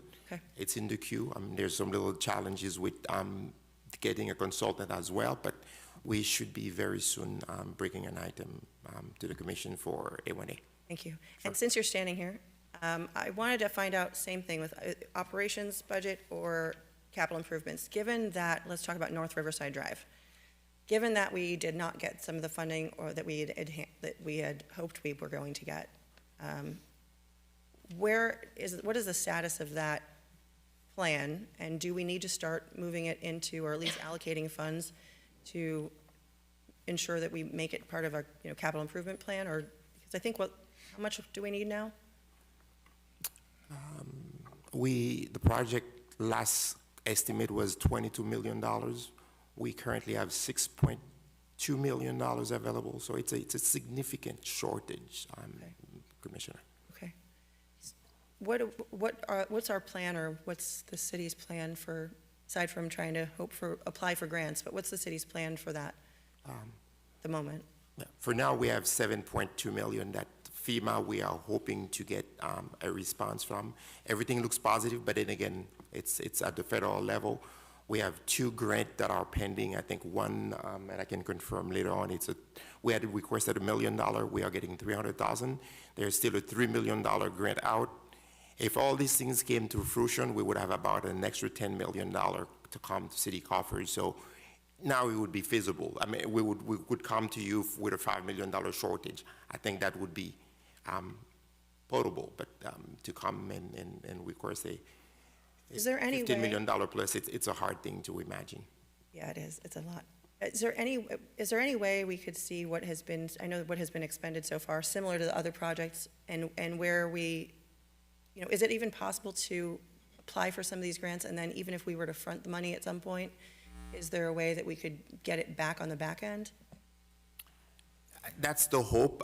We are in a great position, as you may know. We have designed the plans. They are 100% completed, literally. Permitting, we are in a very good position. The biggest challenge was the U.S. Army Corps. We got that permit. So, I mean, if we could have monies, we could be out there. And I've received the calls, and I know you've been pushing for that. The community deserves it, but it's just one of our most challenging projects to proceed with. So if you come with us with a $5 million shortfall, where in the budget would that land? Would it come to CIP? Would it come to? I think to general fund, but again, I don't want to be, if we could bridge, reduce the gap to about 5 million, yes, it would have to be the general fund to supplement that shortage. Okay. I would probably recommend that we stick some money as a pending, just in case, and maybe if it's in an out year, that we just kind of make sure that at least it gets on the list. That way, just in case you need it, which you're anticipating you likely will, need some money, maybe we're at least preparing for that for future years, so that we can make sure it's Understood. not hanging out there for too much longer. Thank you. The last, I wanted to also kind of come back because I had seawalls on my list. And also the Hillsborough district, so the two things. The seawalls, it was brought to my attention, I know I've talked about with Dr. Good before, the living seawalls and the different projects. I've got a piece of paper here from the city Clearwater. So they actually won an award of some kind. They won the grant, but they won some sort of, I'm trying to think see if there was this notice, but their funding request for $5 million for a living seawall project was approved. And it was to raise seawalls to mitigate against flood damage, transition to some living seawalls to help improve overall water quality. And so they've submitted a Gulf Futures grant application, which I know that we're obviously not in the Gulf, but if they were able to get for living seawalls $5 million, if we're looking at seawalls and water quality potentially, maybe we should be looking at see if there's an additional grant money that we could pick up if we were to move some of that funding. If we could, get the grant, we can move some of that funding in future years to other projects and get the majority of that covered by grants entirely. I love the living seawall concept, and anything that will help clean the water and or promote wildlife is probably a good option. With that, the Hillsborough Inlet, I noticed that was pushed out again too. How long has that been pushed out? The Hillsborough Inlet. Discharge improvement. Oh, okay. I'm going to let John That's speak 101. on that one. Yep. Yeah. I thought you were talking about the construction project that started over there. Mm-hmm. No, that's doing well. Do we know when that's going to be done while you're waiting for him? I can get that scheduled for you. Okay, thank you.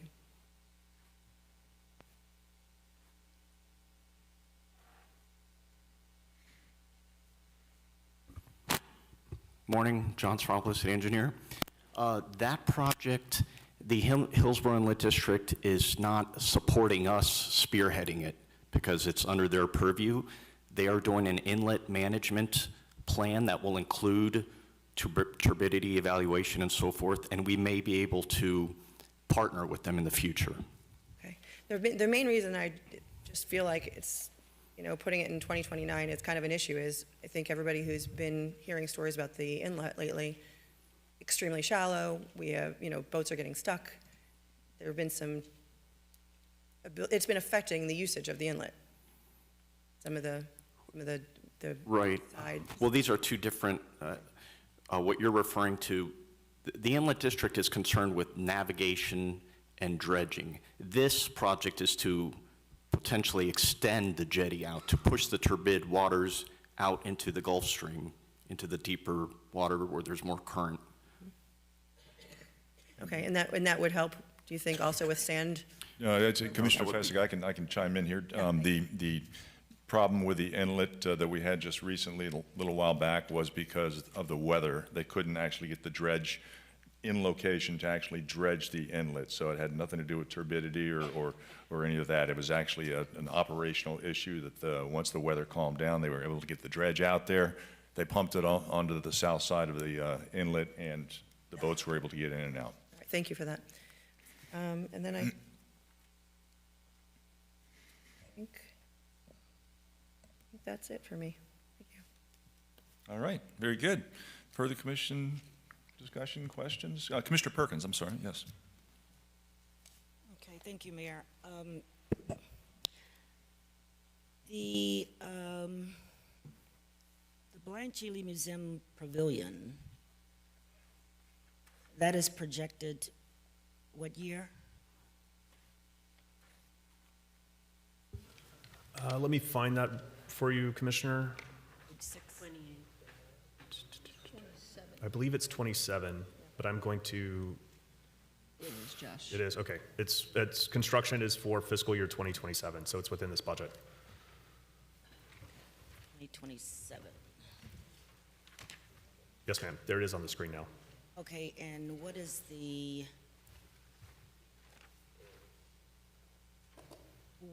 projected budget for Highlands Park renovations? So that is.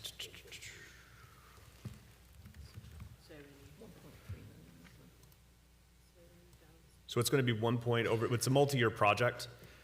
So in 27, it's 70,000, in 28, it's 128,000, and then in 29, it's 275, and then 2010, it's 900,000. So all told, it's going to be approximately 1.373 million. No, the question was the projected starting time. Oh, projected starting time for the Highlands Park renovation. So it's a multi-year project. So in 27, it would be the fencing for the dog park. So that's what's in there for 27 is $70,000 for the dog park fencing. Right, so the Mitchell Moore, the sound improvements, that's 2030? Yes, ma'am. That's scheduled for 2030.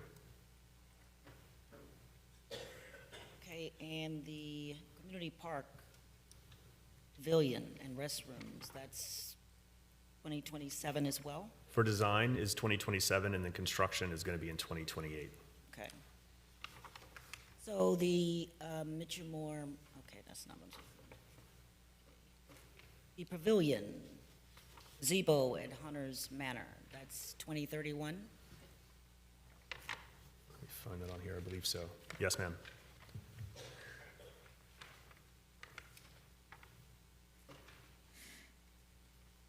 Okay.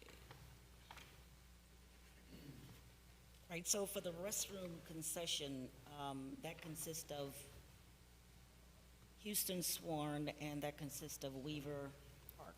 Weaver Park, yes, ma'am. Park, correct? Correct. Okay, so Apollo Park is not included on that because there's funding already set aside for Apollo? Yes, okay. What about the basketball courts, the shade for the basketball courts? Is that somewhere placed on here? There's not a specific line item just yet for any kind of shade structure. That was we were discussing that earlier. trying to get an evaluation in terms of prioritization for all the shade structures that are recommended within the Parks Master Plan. So the, wait a minute, I have one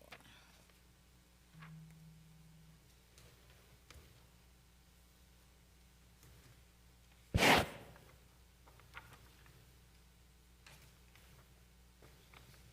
Okay, so the Braggs Criswell substation has been pushed back again for 2028?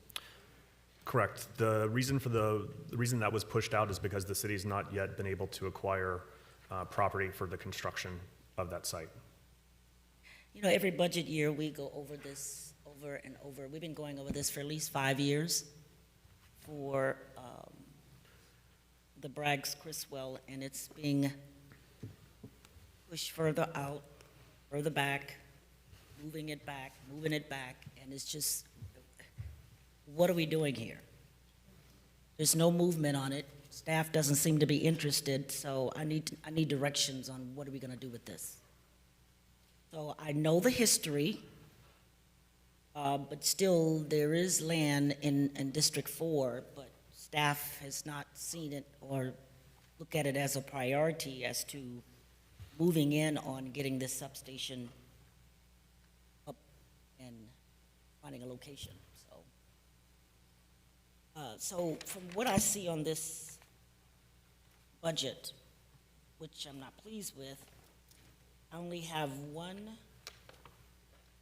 project for 2027. Everything is pushed back. So the senior center, We keep pushing and pushing back, but I'm looking at other projects in other districts that are starting in 2027, and it doesn't look quite balanced to me. So I don't, not really happy with the pushback on a lot of things in my district.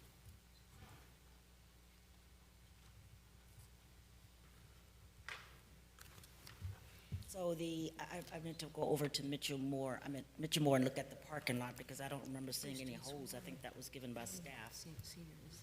I don't think that's a priority anyway. Oh, but anyway, it seems as though the dog park is going to be 2027? correct. And then other projects, there's a project for the senior center. The design money is in 27 for the senior center expansion with construction in 28. This was a project that was put in last year's budget. It was adopted in 2026 for design in 27 and then construction in 28. Construction and design, particularly for a project of that scale, could not incur within the same year for design and construction. So that's why it's spread out over 2 years, with design in 1 year and construction in the next. Well, I'm not pleased with a lot of the pushback and the further back my projects are in my district, so I'm not in agreement with this, so, thank you. All right. Commissioner Fessick. I just wanted to kind of reiterate that, you know, we have a Hillsborough Inlet Discharge Improvement Project for District 1, and the Columbarium at the Cemetery, which was a new idea, District 1. But there's really not, I mean, I know I've been coming to the meetings well before, and I've seen some of these projects that have been sitting here for a while, and then they continually just get pushed out. Depends on who you are, I guess. So but you know, it's funny, because at our meeting earlier this year, I brought forth a couple of different ideas for District 1 and to add to the CIP, whether it was not for this year or for future years, but to get it on this list, because I already understand how long sometimes these things take. And I haven't seen any of them on there. So, Mr. Harrison, I really would have hoped that some of the direction would have been added so that we could look into those things. So, thank you. All right. Further commission discussion. Seeing none, so is this the This end was of just ours? for the general capital CIP. We still have the utilities, stormwater, Okay. and air park to go through. Let's go ahead and continue with the CIP.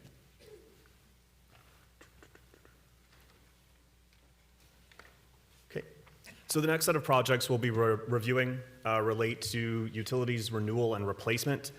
Funding for these projects increases from $4.7 million in '26 to $11.3 million in fiscal year 2027. I'll walk through these projects, but would defer to the Utilities Director in case there are specific questions. First one on here is sanitary sewer manhole rehabilitation. This is a maintenance level project at $300,000. Wastewater collection relining. This is a project that will start in '27 at $1.5 million. The next project is WTP maintenance. This is a maintenance level project at $500,000. Reuse treatment plant maintenance. This is also a maintenance level project at $300,000. Reuse distribution expansion. This is a project that will start in fiscal year 2028 and will be funded with bond funds at $3 million a year for 28, 29, 30, and 31. The next one is for water main replacement program. This is a project that will be funded in '27 at $1.3 million, escalating in the out years. Well maintenance project. This is a project that's going to be funded at $1 million in '27 with maintenance level funding in the out years. Membrane element replacement. This is a project that will be funded as $100,000 beginning in '27, escalating to $300,000 in the out years. Wastewater lift station rehabilitation. This is for upgrading and rehabilitating wastewater lift stations, $750,000 in '27, escalating to $1.55 million in the out years. Wastewater master plan update. This is an out year project beginning in fiscal year 2030. Water main testing and replacement program. This is also an out year project starting in FY 2028 at $150,000. Force main replacement. This is a project that will be funded, or is recommended to be funded at $700,000 in '27, with funding escalating in the out years. Well field performance and relocation. This is a project that will be funded at $1.25 million in 2027, with funding fluctuating in each of the years depending on how many well fields are impacted in any particular year. Water treatment and reuse storage tank cleaning. This is a project for next year, fiscal year 2028, at $150,000. Reuse connection services. This is a project that begins in FY 28 at $169,000. This year, it was funded in 26 at $169,000. This year, no additional funding is needed. Force main isolation valve replacement assessment, design and repair. This is a maintenance project, $250,000 for 27 and the out years. Lift station emergency bypass pump. It's a $100,000 project. This is a maintenance level project. Water supply plan. This is a project that is funded in FY 29 at $150,000. The water master plan 5-year update. This is a project that will be funded in FY 29 at $400,000. Reuse master plan 5-year update, also a project funded in FY 29 at $200,000. Emerging contaminants. This is a large project that will be funded starting in FY 2028 at $41.5 million with bond funds. Riverside Drive force main rehabilitation and replacement. There's $1 million for this project in FY 27. Lift Station 61 service area separation. This is a maintenance level project funded in $50,000 in each of the years. Fire hydrant replacement program. It's $100,000 in FY 2027 with additional funding in the out years. BCWWTF flow meter bypass. This is a project that's funded at $250,000 in 27. Reuse ground storage. This is an out year project with funding at $1.5 million in FY 2029 and additional funding in 2030 and 2031. This is also funded with bonds. RTP remediation. This is a project funded in FY 28 at $100,000 and the out years. Asset management plan, it's $100,000 in FY 27 with additional funding in the out years. WTP GST remediation, this is for ground storage tank. This is funding for FY 28, 29, and 30. And that takes us through the utilities renewal and replacement projects. If there are individual questions about any of these projects, I would defer to the utilities director. Any questions from the commission on any of those items? Vice Mayor. Two quick questions.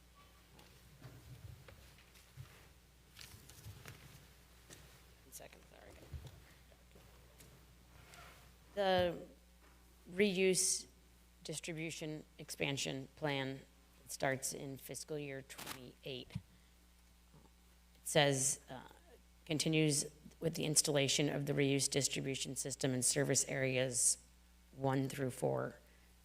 Where is reuse going over from those years with it's quite a big investment. It's $3 million a year for 4 years, so $12 million. So Renuka Mohammed, the Utilities Director. The reuse plan, the updated reuse plan identifies Old Pompano for the next series. We have one section in Lighthouse Point, Phase 5.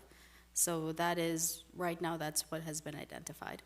Is it all of Old Pompano? So north of Atlantic and east of Dixie? Right. Okay, so it'll service that whole area? The main trunk line. So we have the main trunk line in one phase and then the service connections coming along. But again, a lot of it depends on funding. Okay, but so is the way to think about your capital plan here, because there's a lot here and we know there's a lot of work that needs to be done. I assume what you've done is you've kind of mapped we did the bond issuances. We're doing those to do all the upgrades that were part of the utility rate increases, all of that. So this just looks like mapping those projects out over time and how to Correct. get them done. So, right. So the main two projects that are identified in the master plan coming along is the Old Pompano trunk line and then finishing out Lighthouse Point. For Again, reuse. For reuse. But yes. just in general, this appears to just be like a mapping of all of the bond proceeds and how we're going to spend them over time. Those were the projects identified in the bond series, the future bond series. Like the plant, all of that. Yes. Mhm. So so this is all funded through the bonds? As of right now, yes. Okay. That's all I wanted to know. Thank you. Okay, further commission discussion. Commissioner Fesick. Just a couple quick ones. So I know we're kind of bouncing between rate increases and approved projects. The rate increases, have we kind of put that into some sort of like one pager where it helps connect the dots between what this budget looks like and what the average consumer is going to see, sort of as a pass-through if we approve this budget? So the rate increases go through FY '28, which is calendar year '29. This CIP for the utilities covers a 5-year period, and we have made it a bit more comprehensive, I think, than what you guys have seen in prior years. Just so we're also looking at the planning and the execution of projects to bring everything on board. So, again, everything that has been identified in, what the rate increase spoke about, what the bond spoke about, and again, putting everything in this plan to move the utility forward. But it's not that level of specificity that you're looking for. Projects are basically going to come from the master plans. So we have the water master plan that we're trying to finish up with individual CIP projects. We're working on the wastewater master plan that has initiated, and that may take up to a year. But in the meantime, we have drafted a comprehensive master plan based on the institutional knowledge of the utilities personnel on incidences or that we've had in the system, just a general condition assessment of the infrastructure that we have. So we do have a working platform for the CIP. Okay. And I noticed that there was, I know that these projects are very complex and require a level of project knowledge that is not easily found. There's a lot of outside design fees and consulting, et cetera, fees.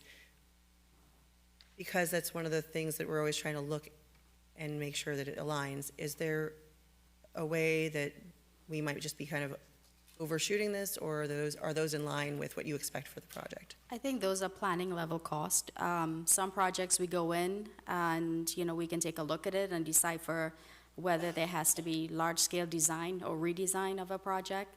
And some projects, depending if, based on the master plan and the assessments we have, it's just construction.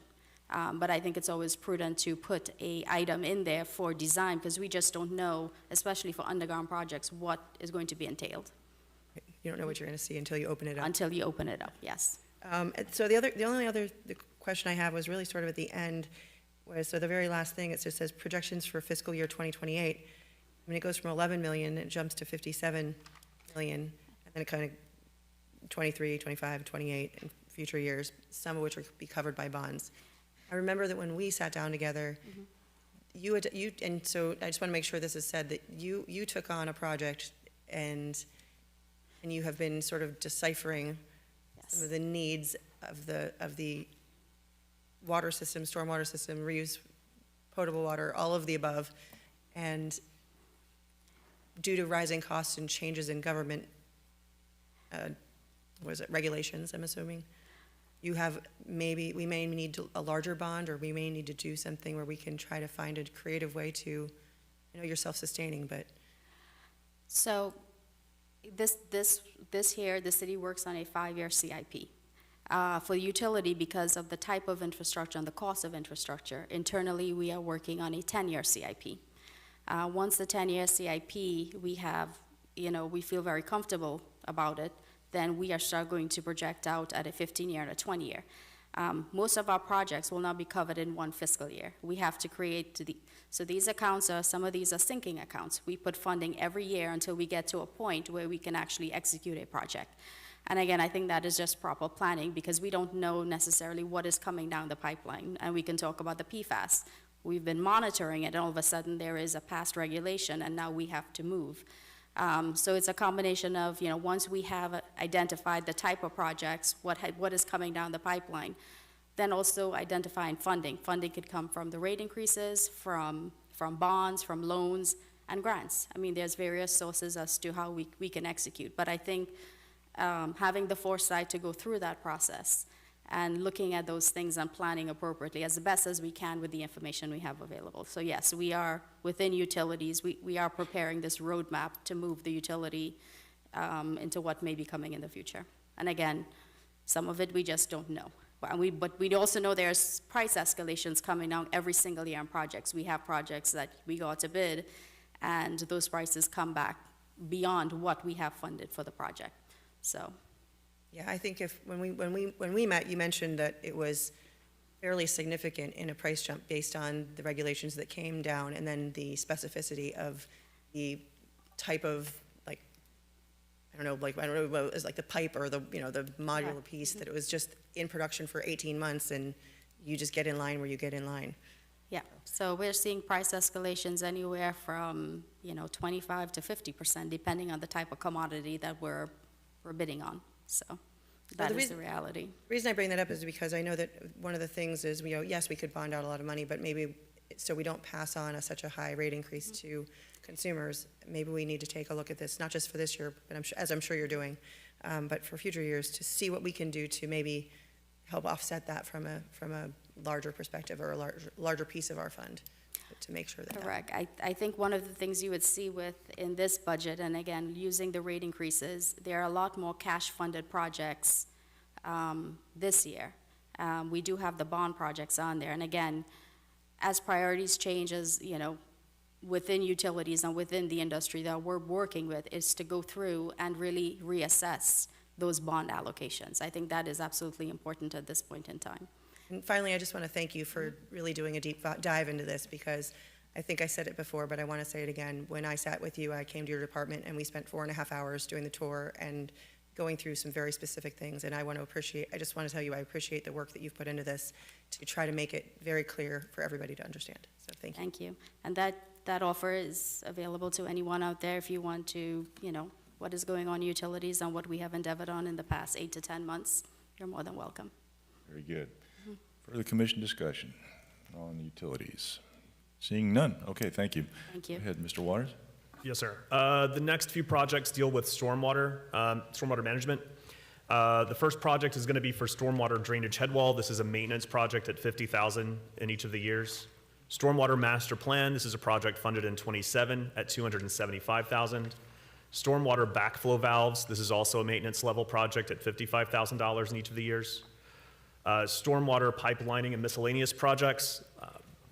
Funding is in 27 at 200,000, without year funding at 750,000 in each of the years.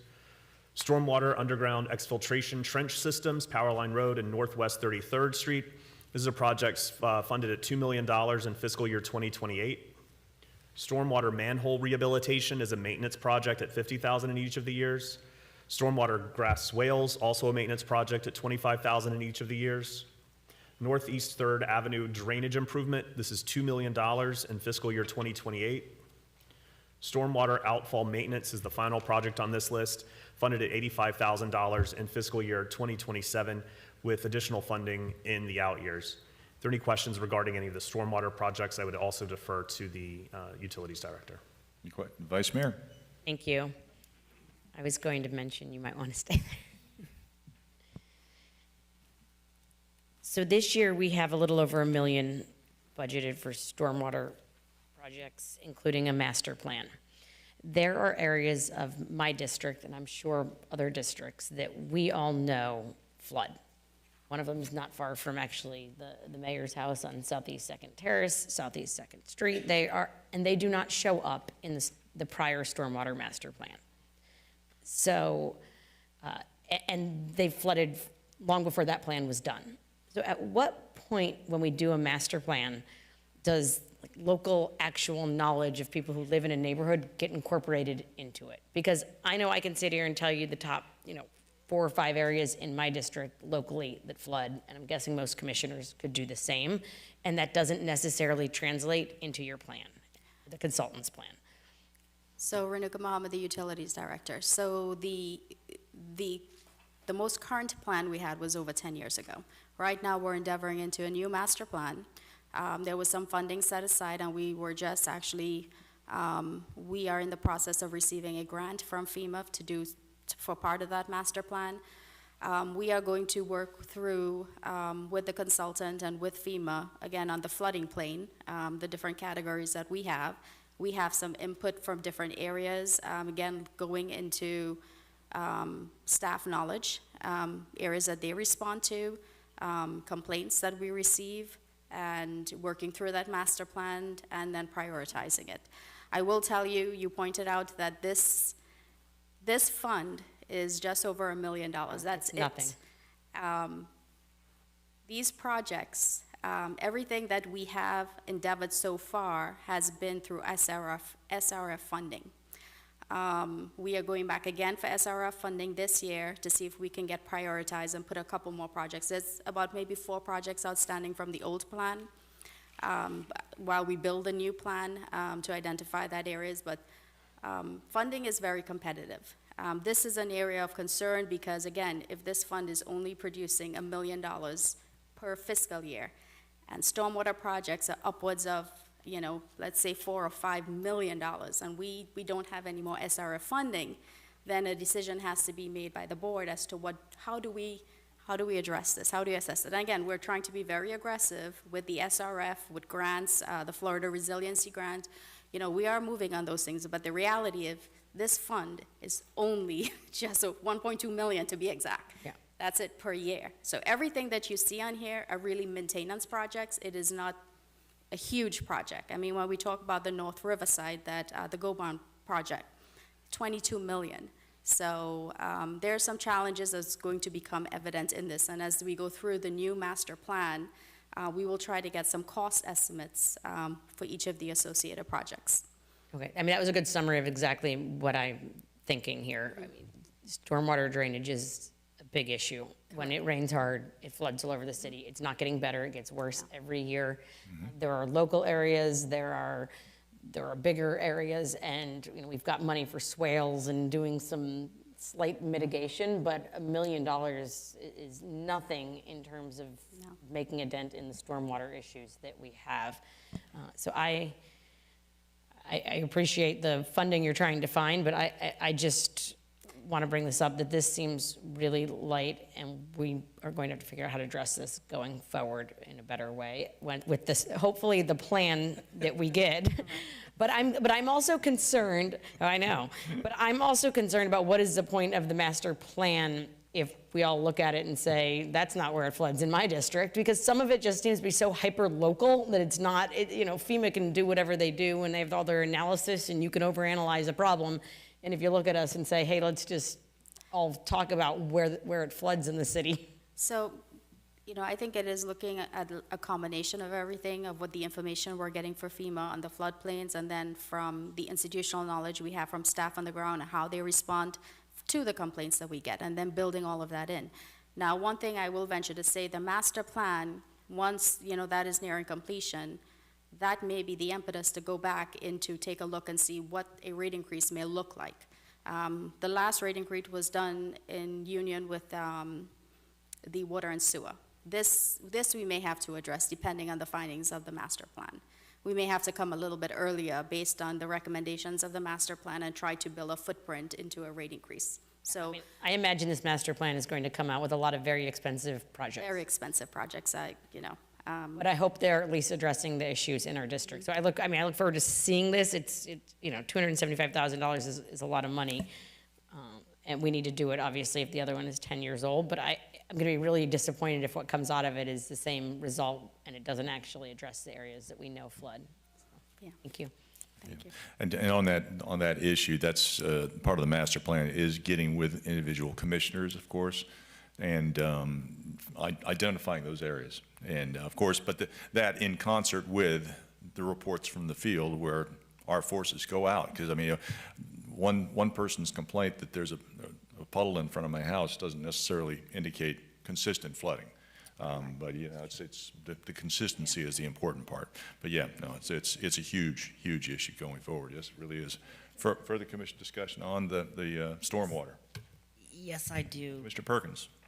Yes, I would love to see the 5-year plan. I have about 8 different locations in my district that I know that have severe flooding. So I would love to see the master plan, and I would love the 101 so that we can identify those as well. If you have those locations, you can send them to us, and we'll make sure that, as we start up the project, or the master planning project, we will incorporate all of those.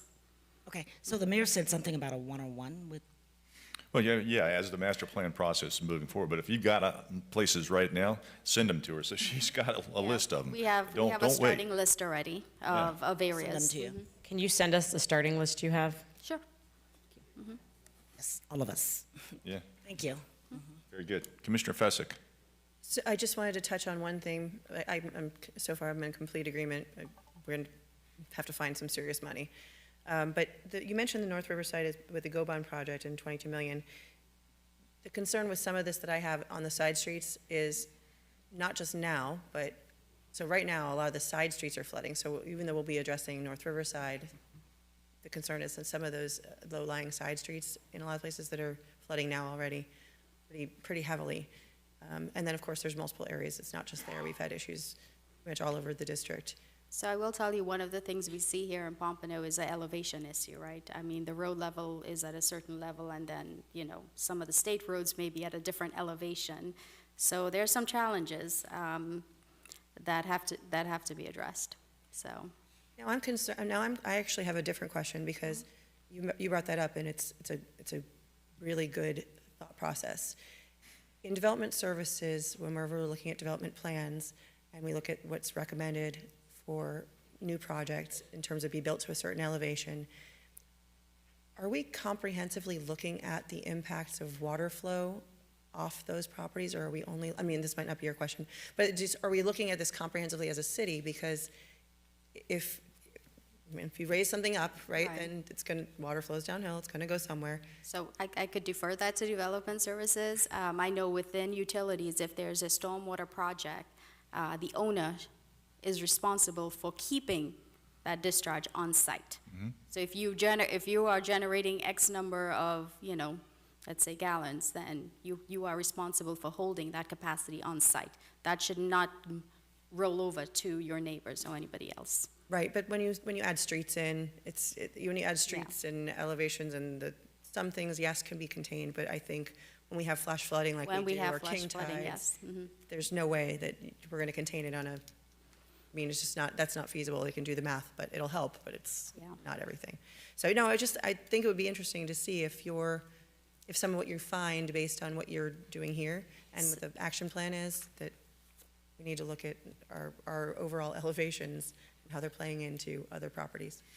I will tell you, for utilities, above ground infrastructure, we have to build to the new FEMA 500 floodplain level.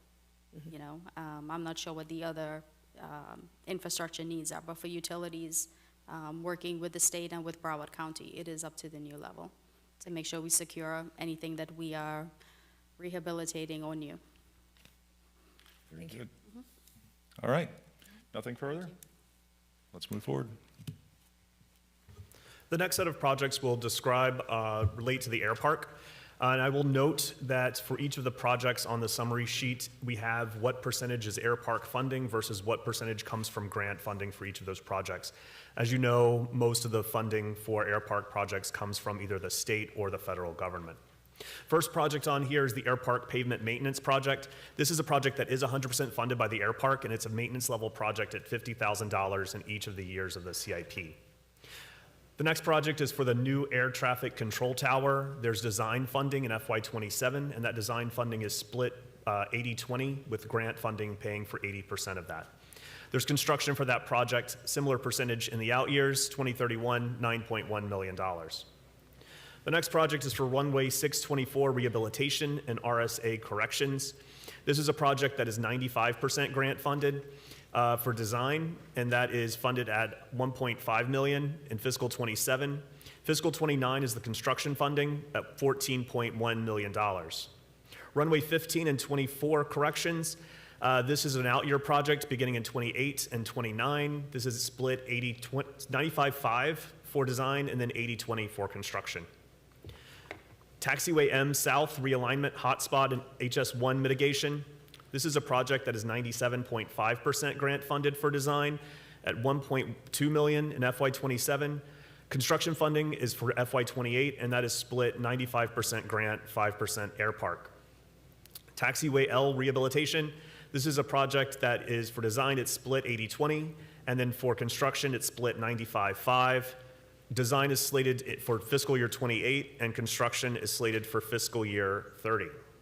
Wildlife hazard mitigation, this is a project that's going to be in FY28 and FY30. Construction and design for this project are split 80-20 with grant funding. Airspace obstruction mitigation, this is also split 80-20 with grant funding for FY28 and FY29. Parcel 1 airspace planning, this is a project that is 80% grant funded, and this is funded in FY28. Air Park Master Stormwater Management Plan update. This is an FY28 project that is split 80% grant funding. The next project is NEPA for various projects. This is 100% funded with Air Park funds, and this is for FY 2028. Southeast Airfield reconfiguration. This project is split 80% grant funding. Design is in FY 28. Construction is in FY 29. ALP pen and ink update. This is split 80-20 with grant funding, and this is an FY 2028 project. Taxiway M relocation. This is a project that is 97.5% grant funded, and design funding is slated for FY 2031. Runway 1533 Navaid. This is a project that is also 80% grant funded, design in 29, construction in 30. The next project is NEPA KTEX for Taxiway B run-up area and rehabilitation. This is a project that is 100% funded by the Air Park, and this is for FY 2030. Southwest GA ramp rehabilitation and expansion. This project is 80% grant funded, and this is for FY 2030 and FY 2031. Water and sewer utility design for Northwest Quadrant, 80% grant funded. This is a 2031 project. And then the final project for the air park is airfield perimeter improvements. This is also a 2031 project, and it is also 80% grant funded. Very, very good. Any questions or comments from the commission on these projects? Commissioner Fesick. Thank you. Just since you mentioned the price being the split in the recommended dollar amount, so for each project in your 2027 or in any of your projections, does that split, is that the total amount, or is that our responsible amount for the split? So the project total is the total amount, so you would have to apply the split funding percentage to that total dollar amount. Okay. And this is just something along the lines of, I know that we've talked about a couple things with the air park, but I have to go back through the rate fees or potential, any sort of, where was that sheet? Do we have any fees that are going to help offset these costs currently? Like our hangars, or what are the fees that help offset these? Or is this just? So the air park projects are largely covered by almost 100% covered. The local share, the local match is funded by the air park fees. So it's by the revenues that the air park generates through fees, leases, their entire revenue apparatus. I would have to look specifically at what's included for the air park, but the air park is an enterprise fund. And the reason I brought that up is because it's obviously been a hot topic with a lot of folks in the area trying to find ways that we can support both, but also protect our air park as well. And the concept of landing fees for people who are non-hangared, or I guess at the same time, you could always ask for you could do landing fees, and then if you're a resident or whatever, at least you could do a charge back or some sort of, I don't know what you would call it, but a uniform landing fee to kind of eliminate some of the touch and goes. But that would also help with our air park and help fund some of this as well. Has that been considered, Mr. Harrison? Some sort of uniform landing fee, Mr. Harrison? No. Okay. Not, All right. not to my knowledge. Okay. Well, I'd like to maybe make that something that we look into, and I'm happy to send you some information based on what we've come up with. All right. Of course, we did, as you mentioned at our last commission meeting, there's a business study going to be done out at the air park also, just to look for opportunities to encourage compatible businesses with the city of Pompano Beach at the air park. All right. What else? Keep moving. So the last part of the capital, it's not part of the capital budget, this is the capital outlay portion of the budget. This you'll see beginning on page 46 in your budget book. There was a handout that was provided back in June that listed these projects as well, but I just wanted to highlight a few of the capital outlay projects. This is for major equipment that is slated to be purchased by the city for FY 2027. You'll see the funding split between pay-as-you-go. This is cash funding that's included in the budget. Financing, this is for financing of major pieces of equipment that's done over a 5-year period that'll come back to the commission in the fall. And then the lease column delineates which vehicles are being leased via our fleet contract. So I just wanted to point out a few of the larger items here for the commission, just to make sure you were aware. Fire operations, there's funding for a fire engine replacement for the fire department. In addition, there is funding under the EMS fund for the replacement of two ambulances, the Freightliner M2s. So that's also a big ticket item that I wanted to point out in here. And there's funding in the CIP as well, or the capital outlay, for $95,000 for the replacement of the Great Lawn at the beach. It's the turf that has to be replaced.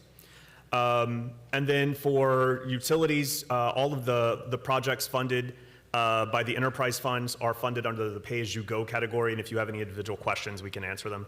But I just wanted to highlight under the capital outlay plan the major items that you'll see for fiscal 2027. Very good. That's it? Yes, sir. Okay, that's it. Any further questions from the commission at this point? Seeing none, let's go ahead and open up to the public. This is a public hearing. Is there any input from the public at this point in time on the matters that have been discussed?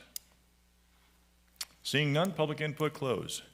All right, any final comments on the CIP? Commissioner Fesick? Yeah, just one question. This has been the second time that the cost of the study at the air park related to business has been brought up now. Once in Mr. Harrison's report at our commission meeting, and now, Mr. Mayor, you just brought this up. I would like to make sure that I request that we are all informed of exactly what is asked, and we all are kept abreast of what that study is, what the cost is, who's doing it, what it's asking, et cetera. I'd like to know all of the details related to that and make sure that we're all kept aware of that moving forward. Thank you. Certainly. I'm sure that's not a problem. Vice Mayor? Yeah, I have a couple questions on the capital outlay plan. Sorry. So is the total 6.8 million, so that's the total pay-as-you-go financing lease? Correct, that's the grand total. Okay. And under the lease category, that's just the value of the vehicle being leased, not the lease payment. Right. So for example, there's 5 Ford Escapes for code compliance. Correct, We're leasing those, and so the value of the vehicles is $225,000. correct. We can talk more about this when we go through the budget, I guess, but we have a lot of vehicles, and we have a lot of nice new vehicles. So when we did this capital outlay plan, how much work was done to determine what we really need? If we can share vehicles, and code compliance is probably a bad example because they probably actually use their vehicles more than most, but is there a plan to be more efficient with our fleet? So when we requested the budget submissions from the departments this year, we requested them to also provide a vehicle inventory, an updated vehicle inventory with the mileage for each of the vehicles, the age of the vehicles. As we were going through the requests from the departments, we certainly looked at that information and had those conversations with the departments to determine whether a vehicle needed to be replaced. I don't believe there are any new vehicles on this list. All the vehicles listed on here are for replacement. As part of the onboarding of the city has a new fleet manager, and so when the new fleet manager came on board, we turned over the vehicle inventory to the new fleet manager so he could go and do boots on the ground validation of the vehicle inventory with the mileage. The finance director and I met with him last week to go over that and go over his information, and so I believe we'll be working. I'll turn it over to the finance director. Yes, she's in the audience. I guess I'm curious what threshold is met that triggers the need for replacement. So it would have to depend on the vehicle itself. So if the vehicle is old enough where it's costing more money to maintain or reliability, then we would go ahead and replace it. I know some of these vehicles on the list are in excess of 9, 10 years old, the ones that we've owned, and now we're replacing them with leased vehicles. But I'll turn it over to our finance director to kind of walk through the fleet management policy. Okay. Good. You see the time, still morning. Good morning. Allison Furtado, Finance Director. As just mentioned, we just hired a fleet manager, and he's in the process of doing an inventory of all our vehicles per our policy. So we have moved on to step 1 of identifying every single vehicle that the city owns, which includes the mileage and the year of the vehicle. That's step 1. Step 2, in that process, he has also, in the entire process, we have sold, auctioned 4 vehicles so far and coupled equipment. So we're moving progressively in identifying vehicles that are not in use. Yes, we are also in the planning stage of identifying vehicles that we can use as pool. That is one of our strategies moving forward, is to have pool vehicles. We are also looking into software that can also monitor the mileage instead of doing it physically. When when the employees go to the gas station and they do their own mileage, we're looking into software to help us to better manage the mileage and the usage of our vehicles. So we are in the process of doing things, and we think that we'll be able to accomplish that within the next year. So we are completed step 1 of doing a physical inventory of our vehicles, and now we're moving to step 2 to identify a better way of using our fleets. Okay, I appreciate that. I just wonder if, like, separate, maybe like a fire truck and an ambulance, which have a very Longer long life. lead time and long life, yeah. If we just said no to everything that was a vehicle on this list for a year, would we survive? And That's would what we're would looking we at. actually Yes, save money? Yes, and we are looking strategically into that matter, yes. Beforehand, we didn't have that. We are looking into it. We're diving into it, and that we're definitely looking into being more. Right. People do this all the time, right? They want a new vehicle, but Not necessarily that they're gonna can I get use it for a year? Yeah. And that's the purpose of doing this entire exercise. Okay. And so And then some of these just seem like it's a golf cart for $15,000. That seems really excessive to me. There's nothing sitting around the golf course that's, I mean, it just seems like we're not real creative either sometimes, and maybe it's a very specific vehicle. But I just, we could talk more about this when we go through the details of the budget, but We are working. I know you are, and I appreciate that, because I know we've been talking about this for a while. I just Yes. look at this and I know there's opportunity here, right? And it's- we I'm are not looking trying to be into it. difficult. It looks, and it's opportunity without impacting salaries and personnel and services, and really, I think there's probably efficiencies to be gained. And I do agree on that. I totally agree. And again, we hired a new fleet manager, and he's doing the recommendations that Josh and I have recommended him to do. And the first thing was to do a total inventory of all our vehicles, leased and owned, and see where we can maximize the usage of those vehicles. So Just give us a year. I know, but can we say we just put things on hold until we have that? So if I may, just, Some of this on not hold? with the There's not a with the lot of big vehicles. there's a lot of big purchases here, you know, and if we lease something that we analyze over the next year and for say, the oh, we didn't need fire- that. For the fire vehicles, I'm not talking, I said excluding those. sorry. I mean, sorry. there's a lot of other replacement vehicles in here. I did dive into reducing the amount of vehicle requests for this year. I honestly did eliminate some of the vehicles. So those vehicles that they're requiring, we do need them. But again, we're diving deeper into using a pool system. So until I can get a full inventory based off on what departments are having and what we physically do see, we are going forward in doing a pool kind of using our vehicles in a pool factor. so if I may, just to provide a year-over-year comparison between FY '26 and FY '27, the general fund total for '26 was around $5.4 million. This year, you can see that the general fund total is around $3.8 million. So there is a decrease year over year in what we are asking for the general fund capital outlay, and that's because of the processes that the finance director spoke about. Okay. I'll Work with us, we're I know, getting and there. I appreciate it. It's just nothing happens fast enough, right? And I look at this list and I know if I were to drive around and look at these vehicles, we'd all be like, I'm sure they can survive another year with that. Maybe not that. It just seems like, And that is why we're doing the inventory, okay, the physical inventory. I will let this go for the moment, but Thank I you. appreciate it. All right, thank Thank you. you. Bye. Okay. Commissioner I Fessick. want to stay there. So I actually had a question related to some of these as well. I think so. So the question is in here it says like financing and the leases for the total amount. In future documentation or in future outlays, so if I remember correctly, we talked about this at some point last year.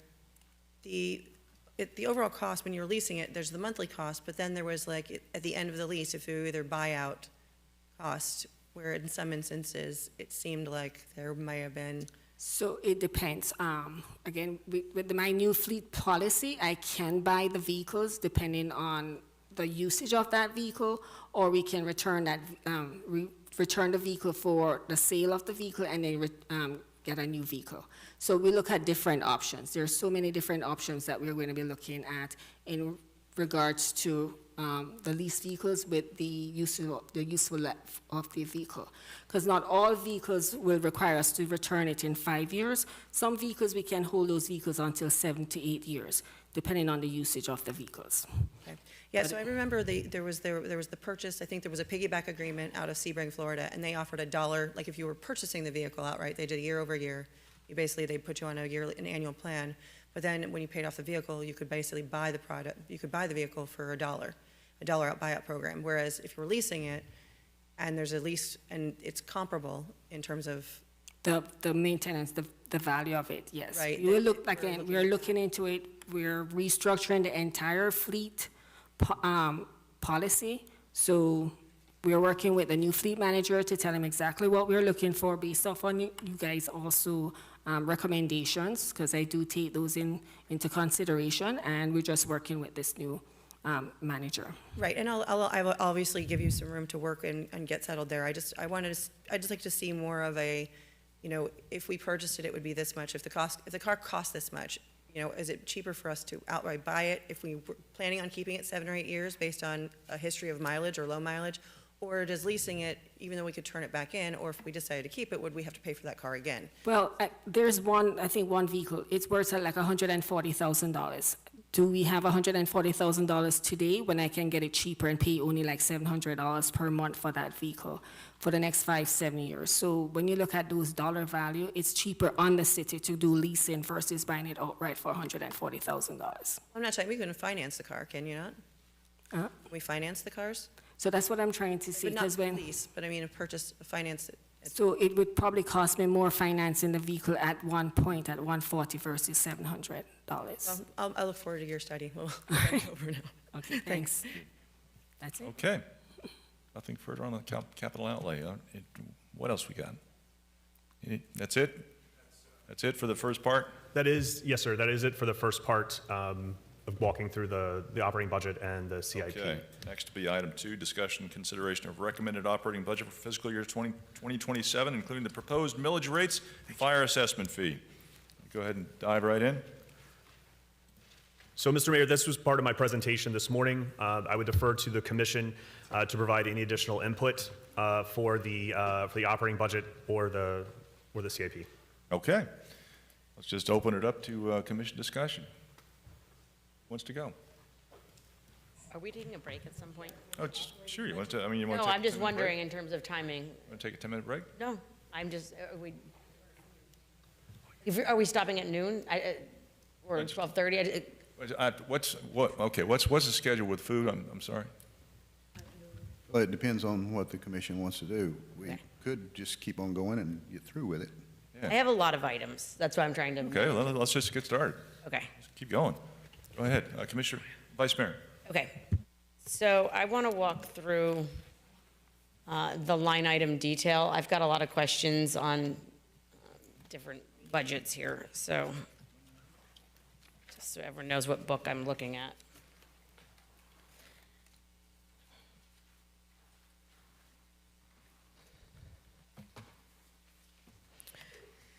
Okay, so there were consistently 2 changes to all of the budgets here.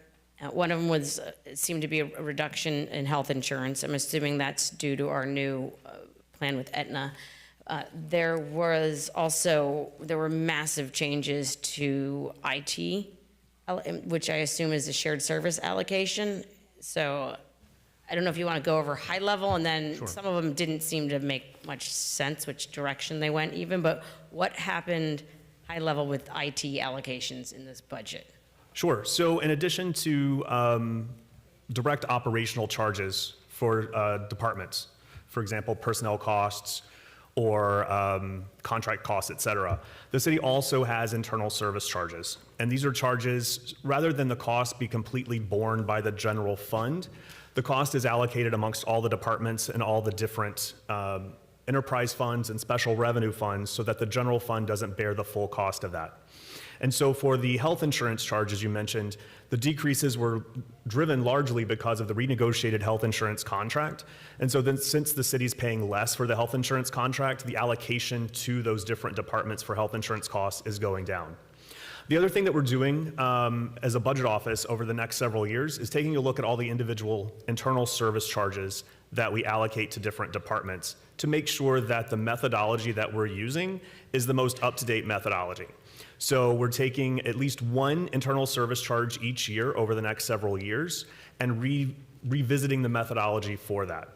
And so for the internal service charge for the IT, for example, IT costs aren't going up. I mean, they are going up, but they're not going up as astronomically as you see between the departments. What we did was we took a look at the individual components of the IT budget. For example, the cost of the city's phone system. And we allocated the cost of the phone system based on where the phones are. Another example is for internet usage. We took a look at internet usage and divvied up the cost for internet usage based on where the users are who use the internet. So it's those types of things that we're taking a look at doing. So it's been several years since the IT internal service charge The methodology, the underlying methodology has been looked at. And so what we did this year was take a look at that. We have additional plans in the out years to take a look at the different methodologies. So you'll see some departments going up with that charge and other departments going down with that charge based on where the end users are. Sorry. Can you reference the page number that you're on? I was just asking generally, it moves around in every department, so I can point them out as we go. I guess I'm going to start on page 28. Are the health, so I assume where health insurance is the insurance service charges health line? I'm sorry, you're on page 28. City Commission. Yes. So the health insurance, insurance service charges health, that's for the health insurance. Okay, so why is the commission's health insurance so expensive? Like, so when I look at the city manager, the personnel total is about 2.2 million, and the health insurance is 125,000, but we're only 456,000 and 104. It's just, we're looking at the health insurance methodology. We're scheduled to look at that next year to revisit. So it's just the methodology that's been used to allocate those charges between the different funds. Something doesn't seem correct as you look at that. Okay, so that's the next one that we're going to look at. Yes. Okay. Page 29. So I also want to map a couple of things here. The employees, there's two things I want. The change in positions, and then you also provided this consulting contracts and service agreements and the department they're in, but I couldn't find a lot of them. So as we go through, maybe we can map some of these to where they actually are in the budget. So in terms of marketing, personnel went up, and that I assume is because we transferred someone from cultural affairs to marketing. Correct. But it went up by more than the salary here. So There's also the increased costs associated with the negotiated agreement. Okay. I will say that we do have in the budget book itself, not the line item, but the larger budget book, there's a crosswalk for each department that lays out the changes year over year. I was focused on this book. Okay. So on page 29 also, the other professional line item, the 135,000 in marketing, what is that? So these are for contracts that marketing has to do its job, professional services. We were able to take a small reduction to that, the $10,000 reduction that you see there. I would defer to the marketing director to speak specifically. Which contracts of these are in there, if any?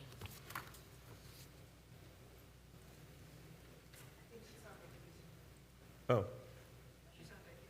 Is anyone here to speak on it? I'll have to get you that information. Okay, so I'm wondering because it jumped from 100,000 to 135, but from fiscal year 2025. And I just was wondering which contracts were in there. So on page 30, the city manager's office, you had mentioned that this was going to go up to expect an increase, but this doesn't reflect your proposed allocation of salary to the CRAs, or does it?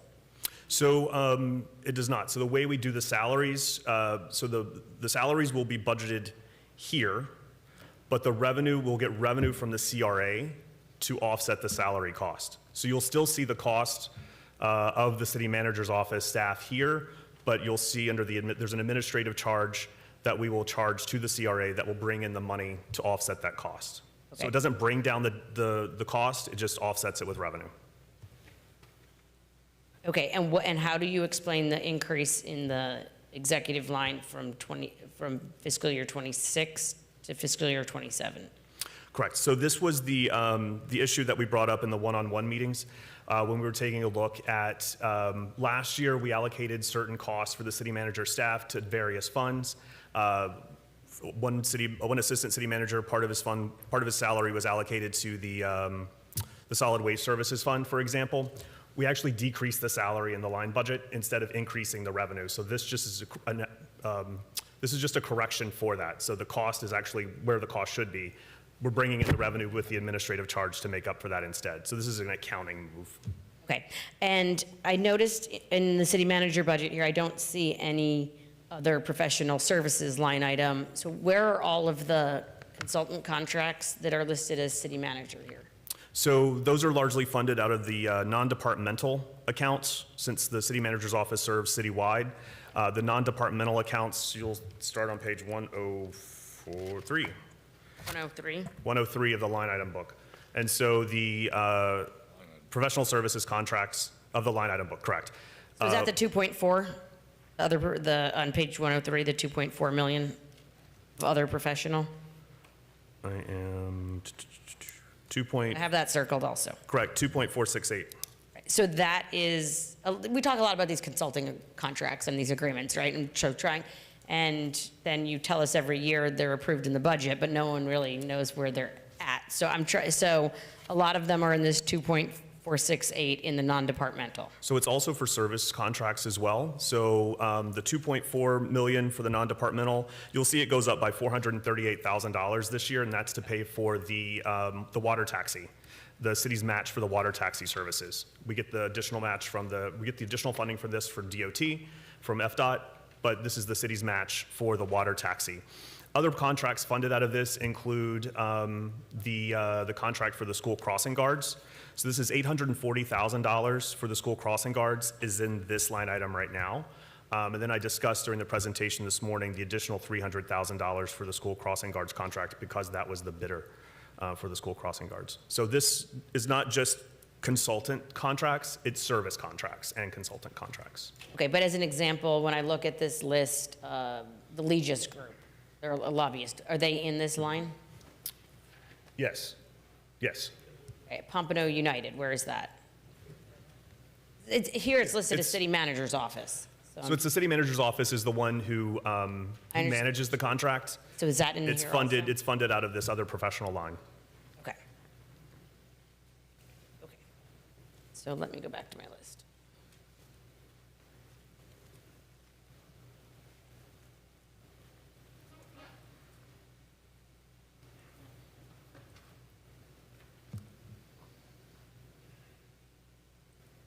Page 32, and we can talk more about this tomorrow, but there's a reduction in Northwest salary and East personnel services. Is that the elimination of the position? There was also a frozen position Yeah, on the that's what list it is. for the CRA. Right. Okay, and so that was split between the East and the Northwest?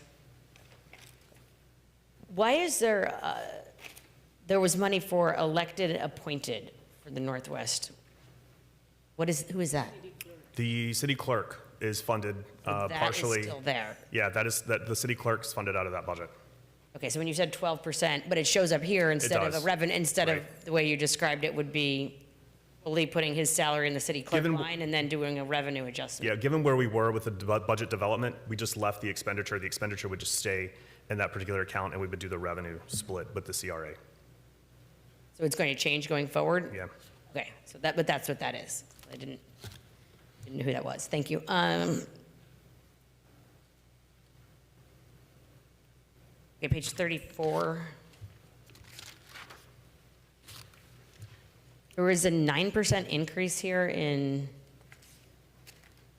just the exempt line. That seems like a lot. Did we hire someone? Page 34, the personal services. I'll get you the specifics for that particular line. Okay. We're looking it up now. And other professional also, what's in that? 78,000. So this is funding that's used by the Strategic Communications Department to support their operations. I would have to get you the exact, I don't have the exact. They're strategically there is. communicating against some of us. Sorry. Oh, no. Okay. I'd like to know what's in that line item. Okay.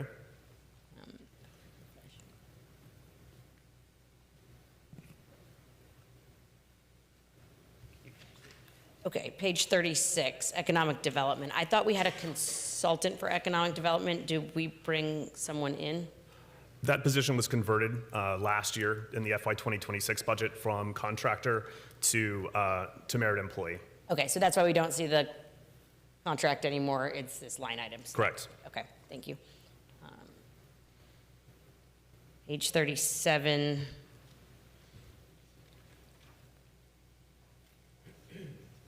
So So this one was interesting because most of them had a pretty big decrease in health insurance, and this one had I guess it had a decrease, but I don't know. I'm not going to focus on the health insurance line since you said that you're going to be working on that one. And it did seem to be all over the place. Okay, cultural affairs, page 39.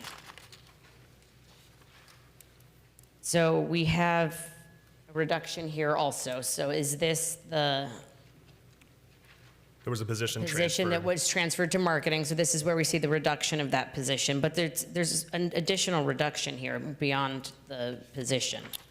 Correct. So one of the budget balancing measures, if you'll go to page 40, Are there two positions that were moved from? there was one that was moved and there was one that was eliminated, I believe. Okay, so this is both of them. Yes.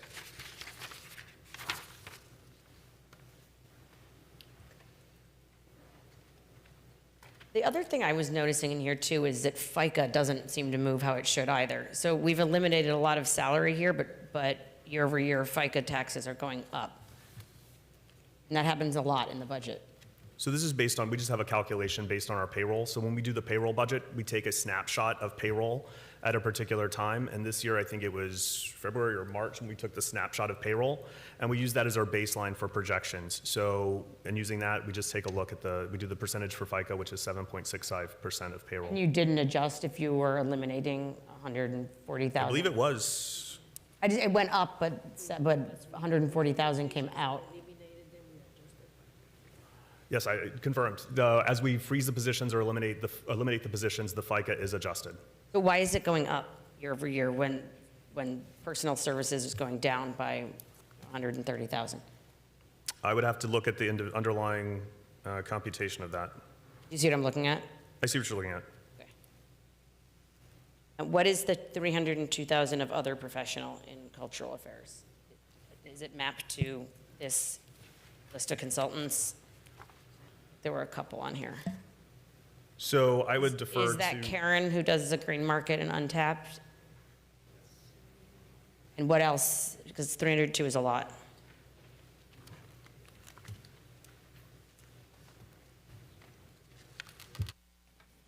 Mr. Tabing.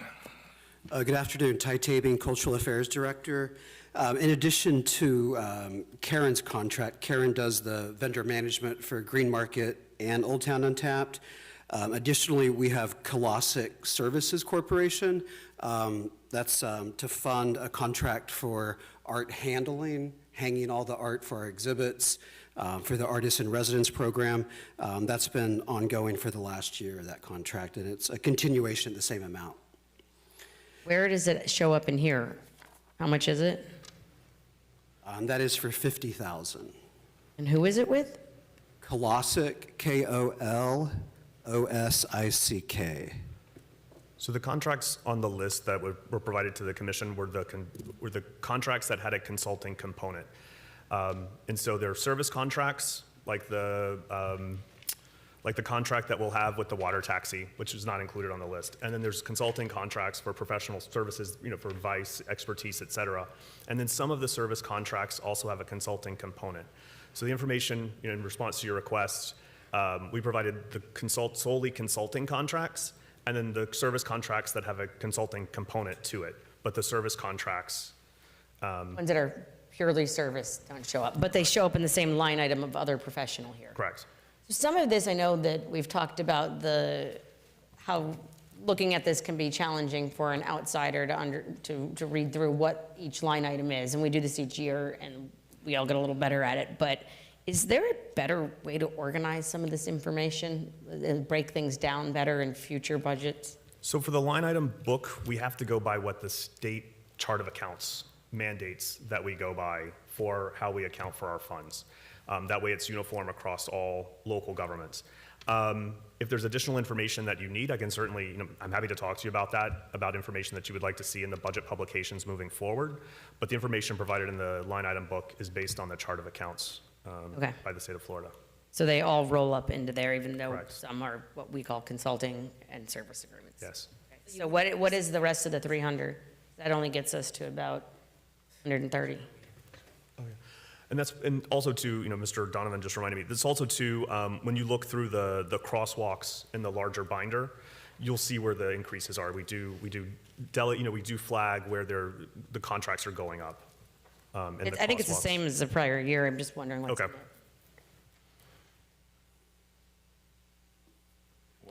There's 302,000 in this line item of other professional and cultural affairs. I was just trying to understand what was in it. There's also a cleaning contract that is currently at 30,000. That's supplemental cleaning primarily related to events when, there might be 2 shows and it's cleaning between shows and things like that.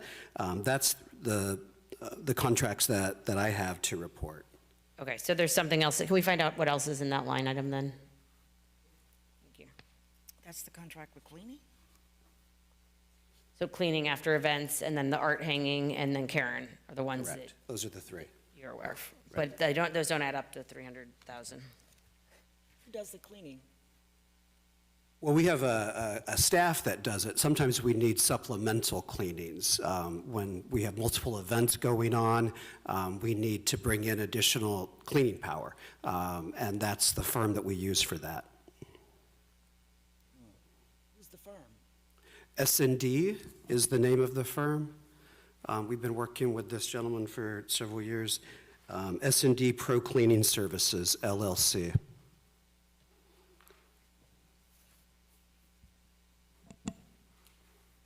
And that's a different cleaning contract than any of the other cleaning contracts we have here in the city for like buildings. and Correct. things. That's specific to our For department. events. Okay. I've never heard of them before. S&D? SN as in Nancy, D as in dog. SN. Yeah. I haven't seen that name in anything. Okay. All right, thank you. I appreciate that, Ty.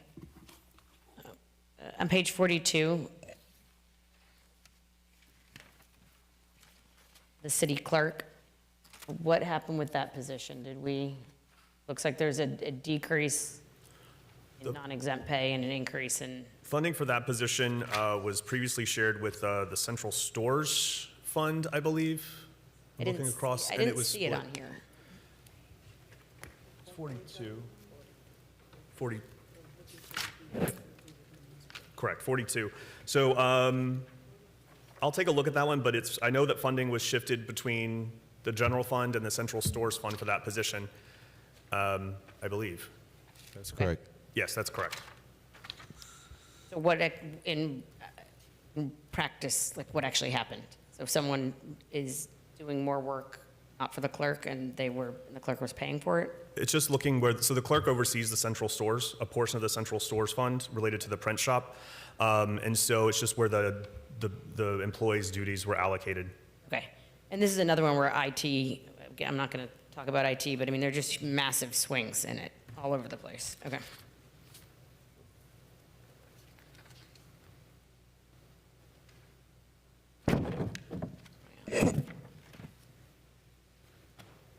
Okay, 45. 45. Where we at? 45. What are special services?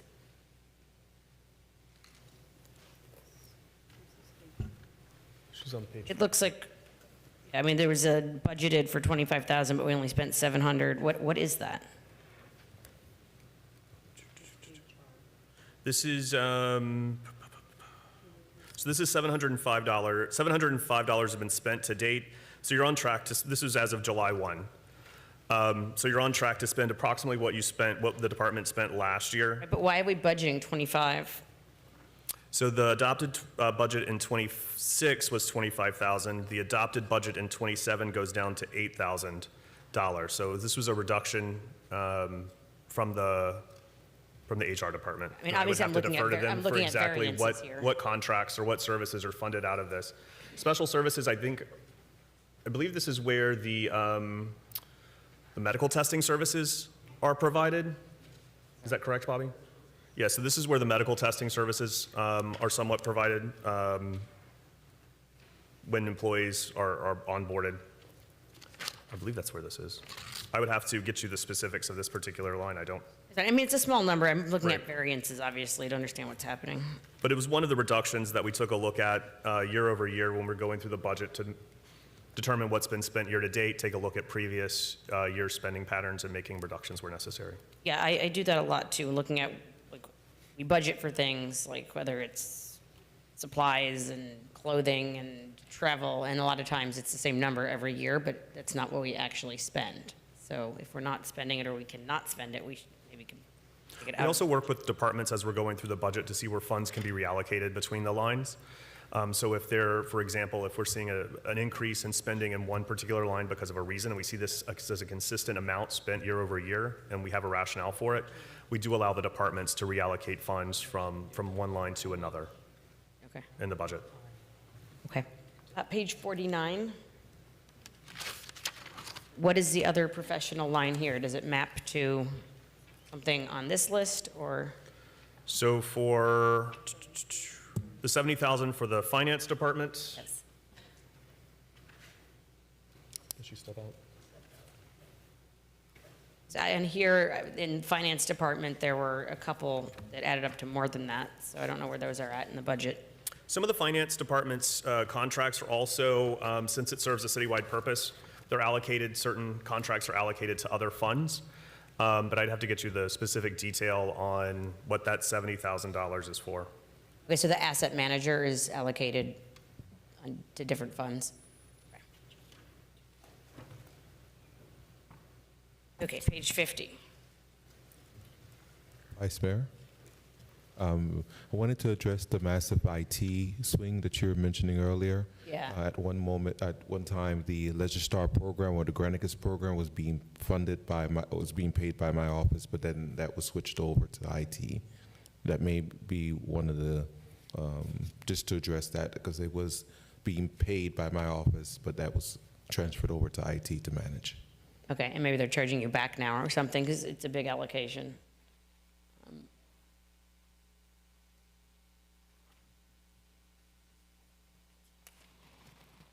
Okay, page 50. Was there a position eliminated here? The finance, is this the moving someone to treasury? There was a position transferred between divisions in finance from treasury to administration. Okay, but this is only half of the salaries. Is there something else going on? Looks like it was 120,000, but there's only a reduction of 67. The rest just increases? Yes. Okay.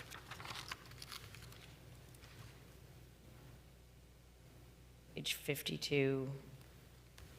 Here's another example. Like, there's literally zero IT allocated to this department. 52. Just ignore it. So it just depends on how many individuals, for example, for the treasury department. Zero though, right? Oh, so for departments, the IT charge is going to be booked to if there's only one division in the department, say for the budget office, we only have one division.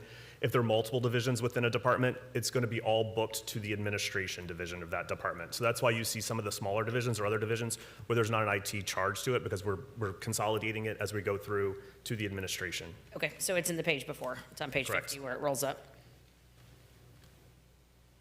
Okay, page 53. What's the increase? It looks like there's a decrease in part-time. Correct. We're requesting the conversion of a part-time position to a full-time position, and this is in response to all of the various legislation coming from the state that requires additional duties for a budget office, in addition to the additional tasks that the budget office will need to undertake as part of the tax reform strategy, and some of the best practices that we'll be implementing over the coming years. So the position itself, we're offsetting part of that cost by eliminating those costs. Right, so here it says conversion of part-time to full-time. And what is the other professional here? The other professional here is for strategic philanthropy. This is the group that runs the community partnership program. What is that here? Sorry, I'm just surprised by that. The budget office administers the contract for the city. You administer, that's the only contract you administer? That's the only contract. Okay. It's good to learn. That's what I said, I'm trying to map as many of these as I can, and then we can go back through them and the ones that we missed. So wait, that says 71 on your paper, though. That was 76. It's 71 on the paper. We have 76 budgeted. So there was funding put in the budget last year as a knowledge transfer contract for the previous budget director. She phased off. We kept $5,000 of that increase for next year in case we have to do some services related to the tax reform strategies or to other things that we have to do. We kept a small amount of $5,000 in our budget for that. Okay. Page 56. Development Services Department. I know some of these are small, but it helps us understand what's going on to some extent. So there's two lines here. There's a postage line that I don't really understand. And then there's the credit card bank fees, which has gone, I don't know, why is it gone up and down and? So credit card bank fees, the budgets for credit card and bank fees, that's done centrally by our finance department, and they estimate it based on actual expenditures that they're anticipating from our financial institutions. So once we get that information from them, after they conduct their analysis, we load those specific budgeted amounts into the budget for those particular lines. As far as postage is concerned, if you could also, when you're going through the lines, just mention the number, the four-digit number at the beginning. 4120. Thank you, 4120. Postage is decreasing for this. This was one of the, as we were going through the budget and discussing with departments reductions that can be made, this was a reduction that we're making with the department related to, I believe, mailing out of brochures. What happened? Because we were spending 20-something thousand, and this year we spent $40. I believe that I'll We're in the defer weeds. to the Development Services Director. Nothing changed. But I believe this, I'd have to get back to you. Okay.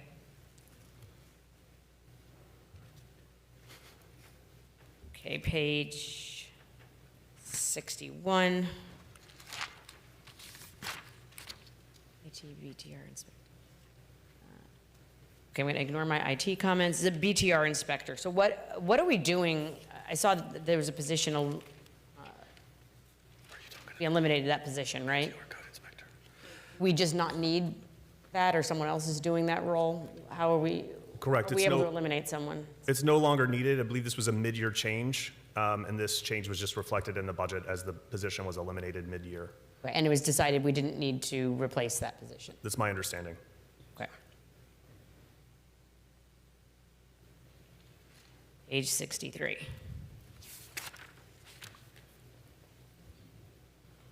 So where are the total year one and year two salary increases? I mean, it's in the 70 million, but is it anywhere else broken down? It's not broken down anywhere else. So it's going to be in the 70 million, but since it's a contract with BSO, it shows up as a contract in the contract line with BSO.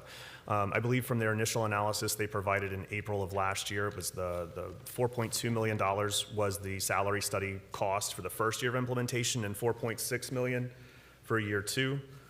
So that's included just in the underlying contract cost for BSO.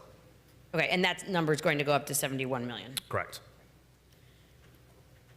Okay. Where am I at?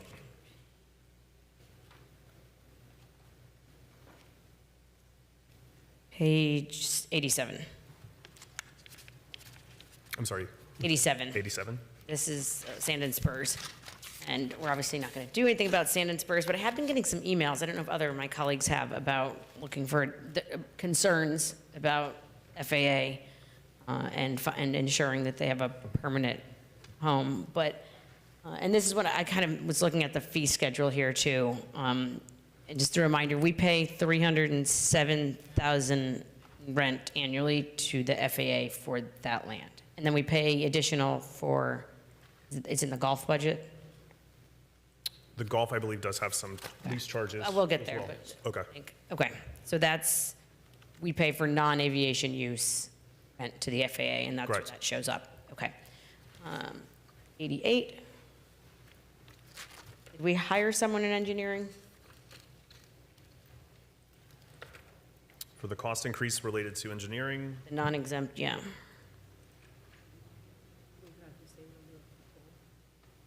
it looks like the same number of people. We'll just look and see what the underlying cost increase.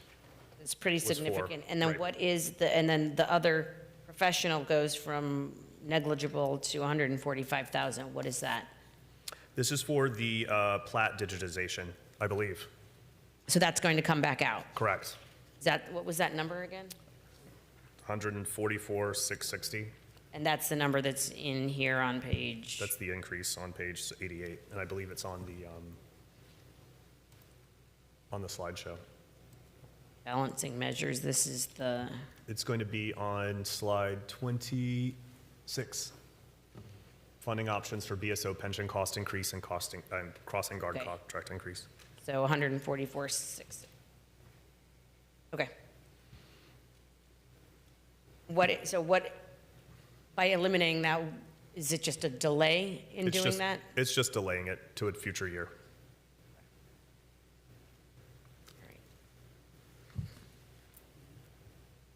90 and 91. What are the reduction in the maintenance contracts on page 91? I'm going to ignore IT again. But So the reduction in the maintenance contracts, so on page 91, the $50,000 reduction. So what we're doing is we're consolidating maintenance costs for the fire department. So we're taking the $50,000 for AC maintenance for the fire departments from the facilities budget and then moving it to the fire department's budget. And in addition, when you get to the fire department's budget, you see a cost increase of $150,000. So in working with the fire chief on the maintenance costs, really for the new fire stations and everything going on, we want to make sure that we're maintaining them at the level that they need to be maintained at. So it's going to cost $200,000 a year to maintain fire stations. 50 of that is going to come from the facilities budget, and 150,000 of that is a cost increase. Okay, I skipped the fire department for now, but we'll go back to that. I skipped that whole section just to keep moving. Okay. So that. 92. Parks and Rec. So we have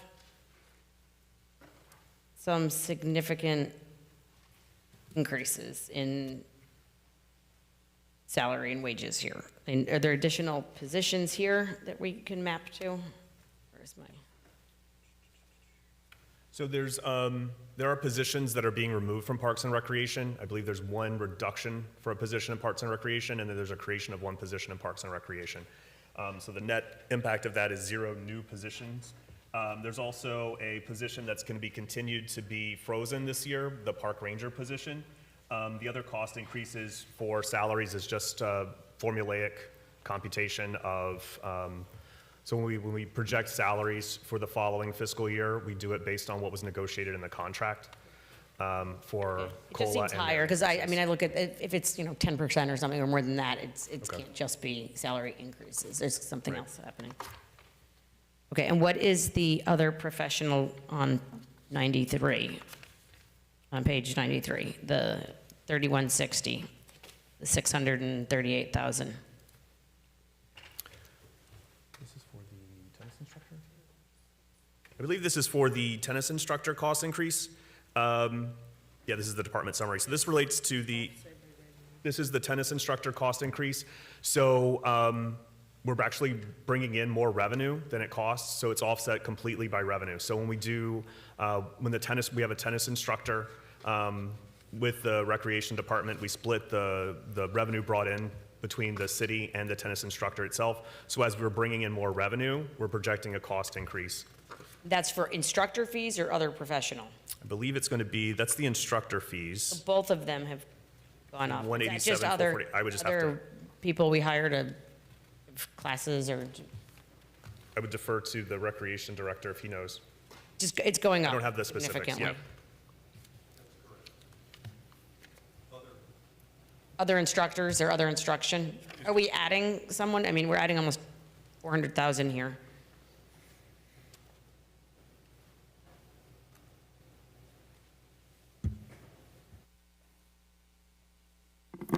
Scott Moore, Parks and Recreation. Yes, that's correct. We have new instructors, more instructors, different instructors that we're adding. Okay. So What are they instructing? That's a lot of money, 400,000 more. We have, the swim team does a bunch of swim lessons. We also, we already mentioned tennis. We have a lot of 70-30 contracts for different karate, different volleyballs, different sports. So we're just any and everything we're trying. Okay, it does seem like a big increase, so maybe we can get kind of a list of what we're adding for all of that. I can get that for you. 300,000 to 400,000 there. Okay, rentals and leases, why has that gone up so much? 44-10. So it went up from 156,000 this year to 276,000, so 120,000. Is there something we're leasing?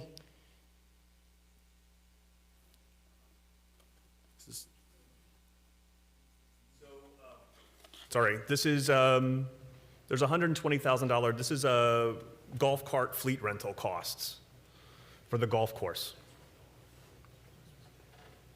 So it went up 120,000 this year? Correct. I thought we got the new golf carts a few years ago. So why is it going up this year? Why are we paying, I would assume if we got the new golf carts a few years ago, we'd been paying the same amount. It should be amortized over whatever period we financed them or paid for them. This is the cost increase in working with the golf department. This was the cost increase needed to operate the golf fleet. I would have to get specific details for that, but I don't have the contract in front of me.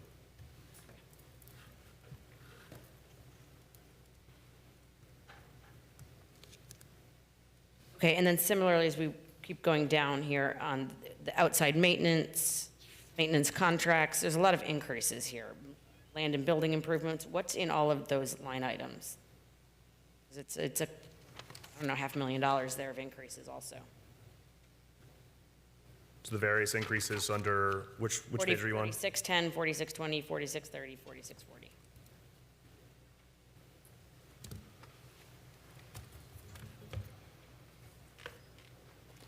I would have to map these out to the crosswalk on page 112 of the large budget book.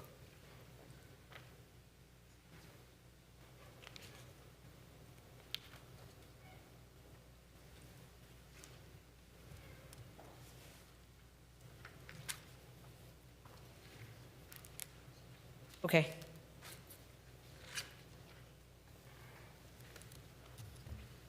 Page 100. Couple things here. What is other professional? Why did it go up 187,000 this year? So the other professional is for the Golf Pro. This was actually an error submitted by the golf department. They only meant to request the increment, the year-over-year increase, instead of the full amount of the contract. So we're using the $180,000, the difference, to as offsetting costs for the BSO pension cost increase and the crossing guard contract increase. So that actually should have only been about $7,000. It was an error we caught. But if you go to page 26. Where is that on slide 26 here? On slide 26, it's in the $330,000, reducing increases provided to the golf program. The first one is the $180,000, and then the second one relates to the $150,000, which is a little further down on the page here, outside maintenance, related to. I have that circled too. Yeah, that's related to the maintenance on the sediment deposits, where the utilities department deposited the sediment with an agreement with the golf course. This was to do landscaping and retention on the sediment, the sediment deposits on the golf course. Okay. So those two would come out. You described that earlier, but that wasn't 330,000. That was 150. And that was 150, and the other part was 180. That was the other increase. How come I don't see that consulting contract listed on this? I believe it's listed as it's considered a service contract, not a consultant contract. Okay. Okay. And then now that you talked about the 120,000 here, this is the 120,000 is in rentals and leases here. So this rolls up into parks, I guess. Correct. What you were referencing earlier was. That's the same 120, but for the golf carts. Correct. So the page you were looking at earlier was the The sum of it, I department understand. summary, right, and this was the specific for the golf course So division. that's the same 120 rolled up into that, but I still think that something, I mean, it's a pretty big change year over year. Okay. Page 103.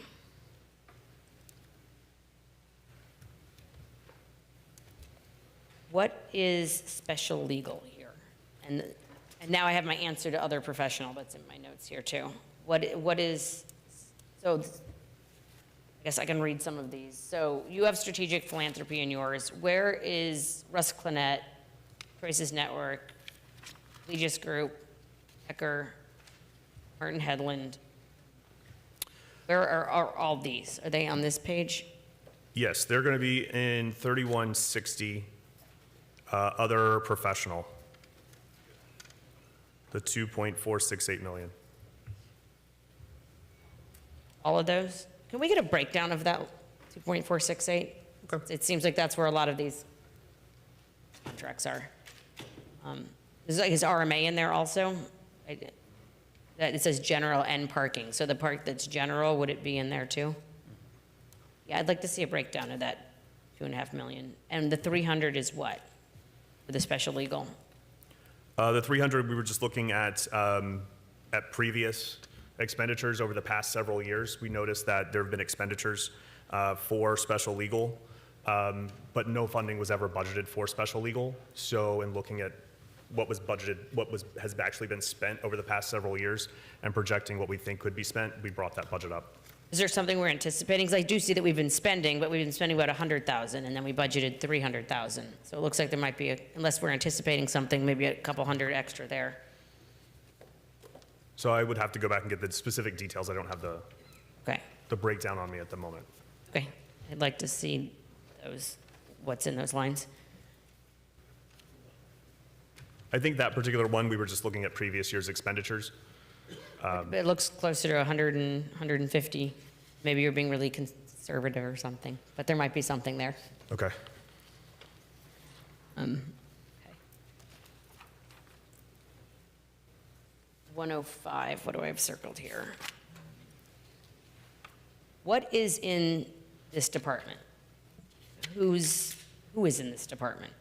So this is largely Cassandra Rhett's Okay. department, but there are also positions that are funded out of here from Office of Housing and Urban. So is this like Alex, or are Yes. they? Okay. Alex and other this positions is- there too, yes. There's like a CDBG section and there's different, but this is Right. this is the This is the personnel. general fund portion of that. You can't book all of the administrative costs to CDBG. Some of it has to be booked to the general fund, and that's where it shows up in the budget. Okay, so this is some of that and then Cassandra's. Okay. And what is in the other professional line here? So it's going up to 39,000. There's a contractor that they've used previously, and I believe it was funded with grant funds. Now it's going to have to be funded with general funds, is my understanding. Okay. Is that correct? I mean, I probably should have started, well, I'm starting with this to just get our head around some of these bigger variances. Like all the commissioners up here, I'm sure we have a breakdown of things we want maybe added to the budget or what we want to see strategically. So as I look at finding maybe 100,000 here or there, there's a wish list that goes with some of this too. So I'm going to keep doing this, but I just want to be clear about that. There is a point to this. Okay, so 106. All right, so this is describe what this is, the general capital fund. So this is not CIP mapped to the This budget, is- or is it? Fund 302 is the general CIP. Okay, so that's why I see, like the railroad crossing, these are all the same projects, the CIP mapped into the budget. Correct. Okay.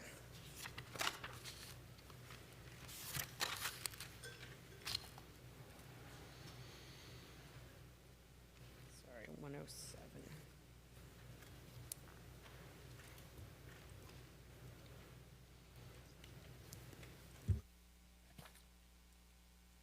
Okay, 113, where am I at? What is the other professional here? The 300,000? On page 113, Other professional under the CIP, this would be for design services, I believe. I would defer to Dr. Good, if she's in the audience, for specifics for that, but I believe it's for design services and other contracting services that we have to use throughout the year as we develop our CIP projects. Okay, and then art in public places, what is that, 225? So a percentage of the CIP goes to public art, and so that's where you see this in the budget. Okay. What percent? It's no longer a percent. It's a lump sum based on the.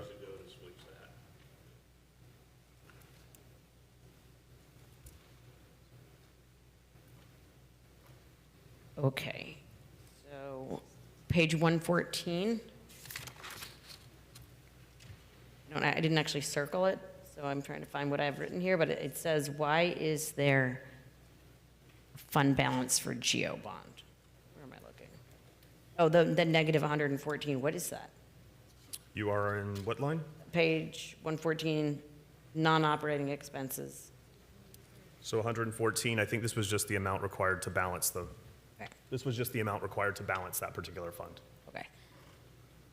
All right, I am going to skip some of this. On page 154. We need to talk about this page. So in fiscal year 2026, we didn't budget any money for outside design, outside consulting / design, but we spent 4.3. So how does that happen? Because we always hear, oh, it's in the budget, it's in the budget. You approved it in the budget, but there was nothing budgeted, and we still spent 4.3 million on consulting and design. So this is the building inspection fund? Yeah. So I'll defer to Assistant Manager Suzette Sybil to answer this one. Ms. Sybil. Have your professional services answer for finance, but we can start with this. Good afternoon, Suzette Sybil, Assistant City Manager. So Vice Mayor, this is a capital project. It was approved in a prior year. So when you see activity in the budget, usually all we're doing is allocating between the design and construction lines, as an example. But it's not rebudgeted every year. The funds just continue to roll because it's a previously approved capital improvement project. And what was the capital improvement project, and how much was approved? What year was it? This is the City Hall. I'm trying to remember. I think sometime in 23 and 24. I think how there were much? 2 infusions in there, and there was a total of like maybe 21 million. 21 million? 21 million in all. Okay, so this is how we're paying Roca Point to pay the architects to design the city hall. Correct. So, because I know I got an email with all the invoices, and I saw that over the last 2 years, we've paid Roca Point over $11 million, actually, because they send invoices to us for work that's done by HOK, the architects, correct. Engineering, Right. all of that work. And Keaton Associates for Yeah. the, Where is Kimley Horns? I didn't see them in there, but I know I've seen them over there. So where are we paying, what account are we paying Kimley Horn out? Kimley Horn is paid by the CRA directly. Okay. Okay, so this, so we're not budgeting more because you have some balance sitting there of you had 21 million. Right, so we had the initial 20, and that's what we've been charging against. So So we're not if- budgeting any new funds, like in the 27 budget. As But an basically, the way to think about it is there's $17 million sitting somewhere waiting to be spent on the city hall or to pay Roca for something to do with city hall. I don't know the exact amount, but there's a balance left over based on what was budgeted and what would have been spent to date. Okay. I'd like to get those numbers, because that is a lot of money that's just going out to design this building. It wasn't clear in a budget last year, for example. We wouldn't have seen that because it was. So, I mean, I can add to that.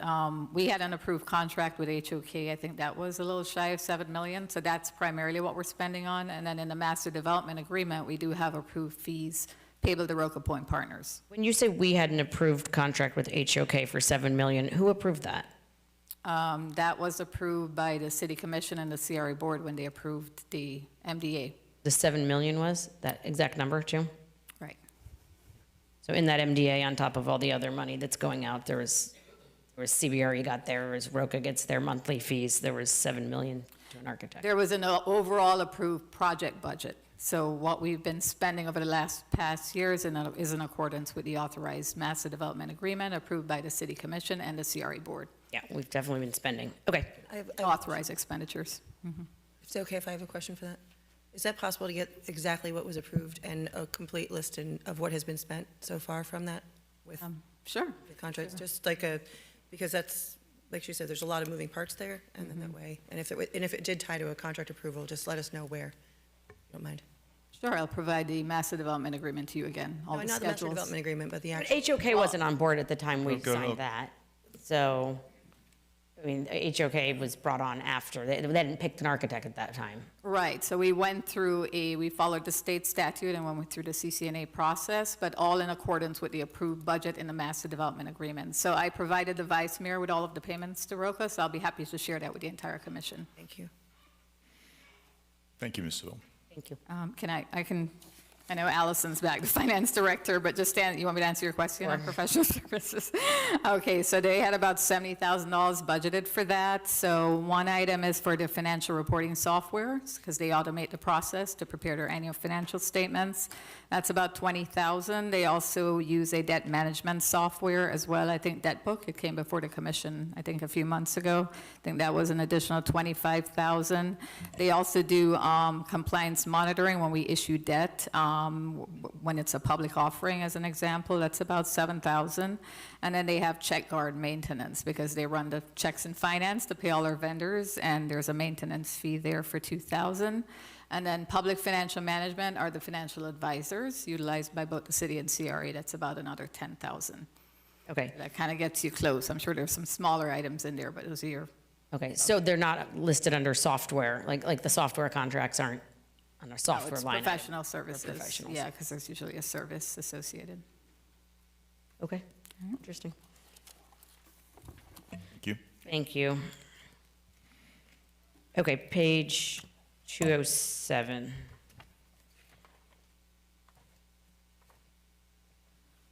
You're probably going to be back there in a second, Suzette. So these are, for example, the first line item, the FAA hotspot mitigation, the 1.1 million items, these are the CIP items? Correct, this is the Air Park Capital Fund, Fund 465. So this corresponds with the CIP for the air park. Okay, I want to talk on page 209 about parking. So this reflects, obviously, line beach parking lot. We have a variance of 1.2 million, so obviously you're making some assumption that maybe halfway through the year, the lot goes away. So you're assuming Correct. half the revenue for that lot and half of the rent? Sorry, I figured.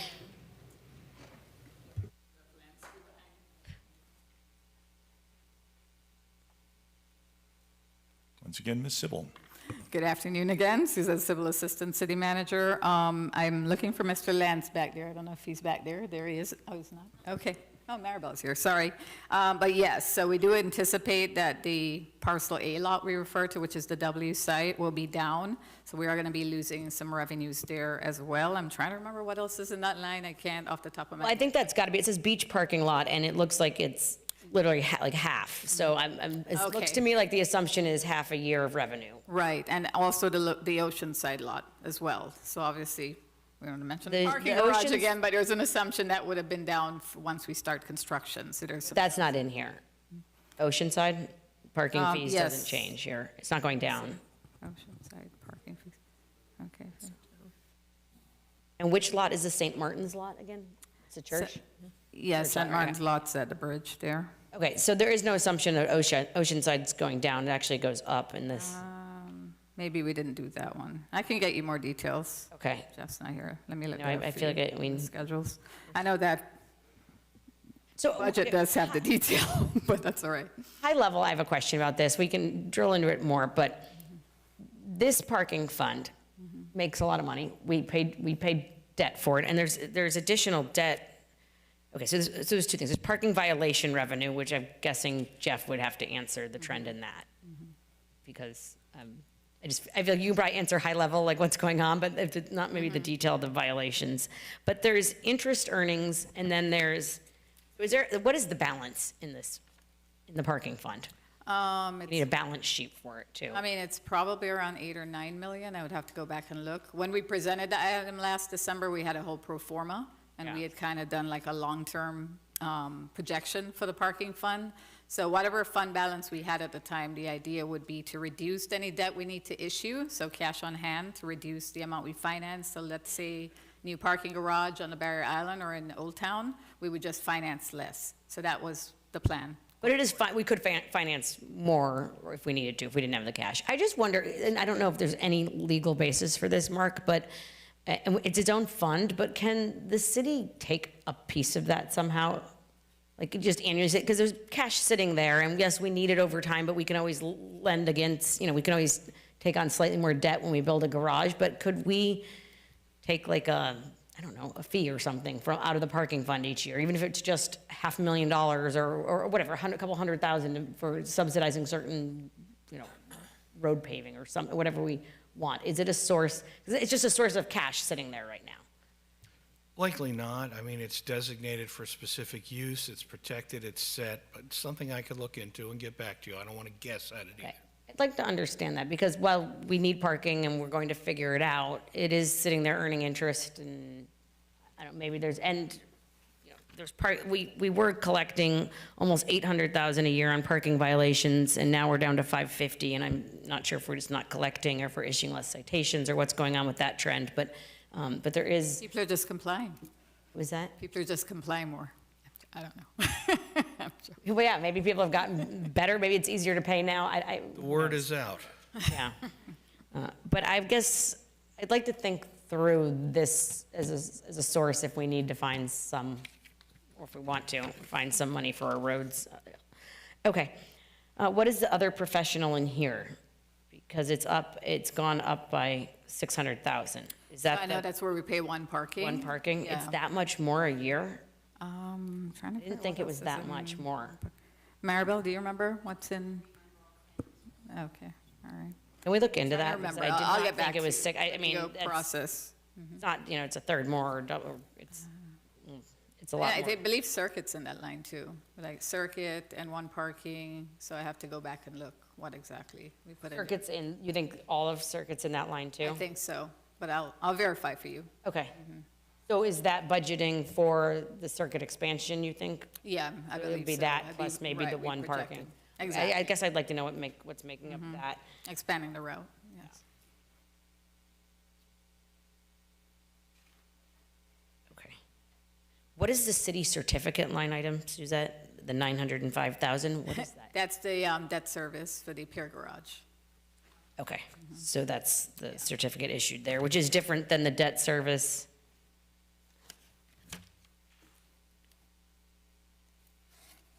I thought I saw another source of debt service, maybe I didn't.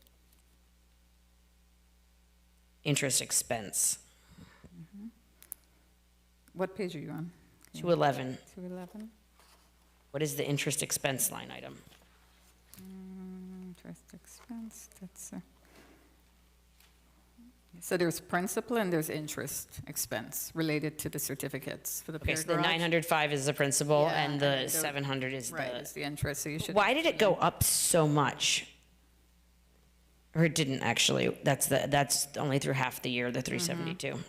It's going down, okay, never mind on Yeah, that. exactly. Okay, what is the, oh, it did go up. The debt service in 2025 was 750,000 and now it's 1.6. Why did that? We can check the debt service schedule. I mean, we are budgeting based on the approved debt service schedule when we issue the debt. So usually finance just provides those numbers to the budget office and they budget for it. So it could just be. But it that wouldn't it's- double your, I don't think so. I would assume we're paying it down. I would assume if it's a normal debt schedule, it'd be going down slightly each year. Not necessarily, it just depends on how it was done. There are Okay. different ways to structure it, but we can get that for Okay. you. So it was 777, 750 trending down, and then it's going up each year now. Because what we had done is initially, as the fishing village was coming online, we structured the repayment schedule accordingly to kind of gradually go up to match the revenues. Okay, so you maybe make bigger, like, even principal payments or whatever. Right, on we the have back it end, on the tail. increasing to match all of the parking demand with the fishing village being at full capacity now. Wait, can I get the debt schedule for the? Sure. Thank you. Okay.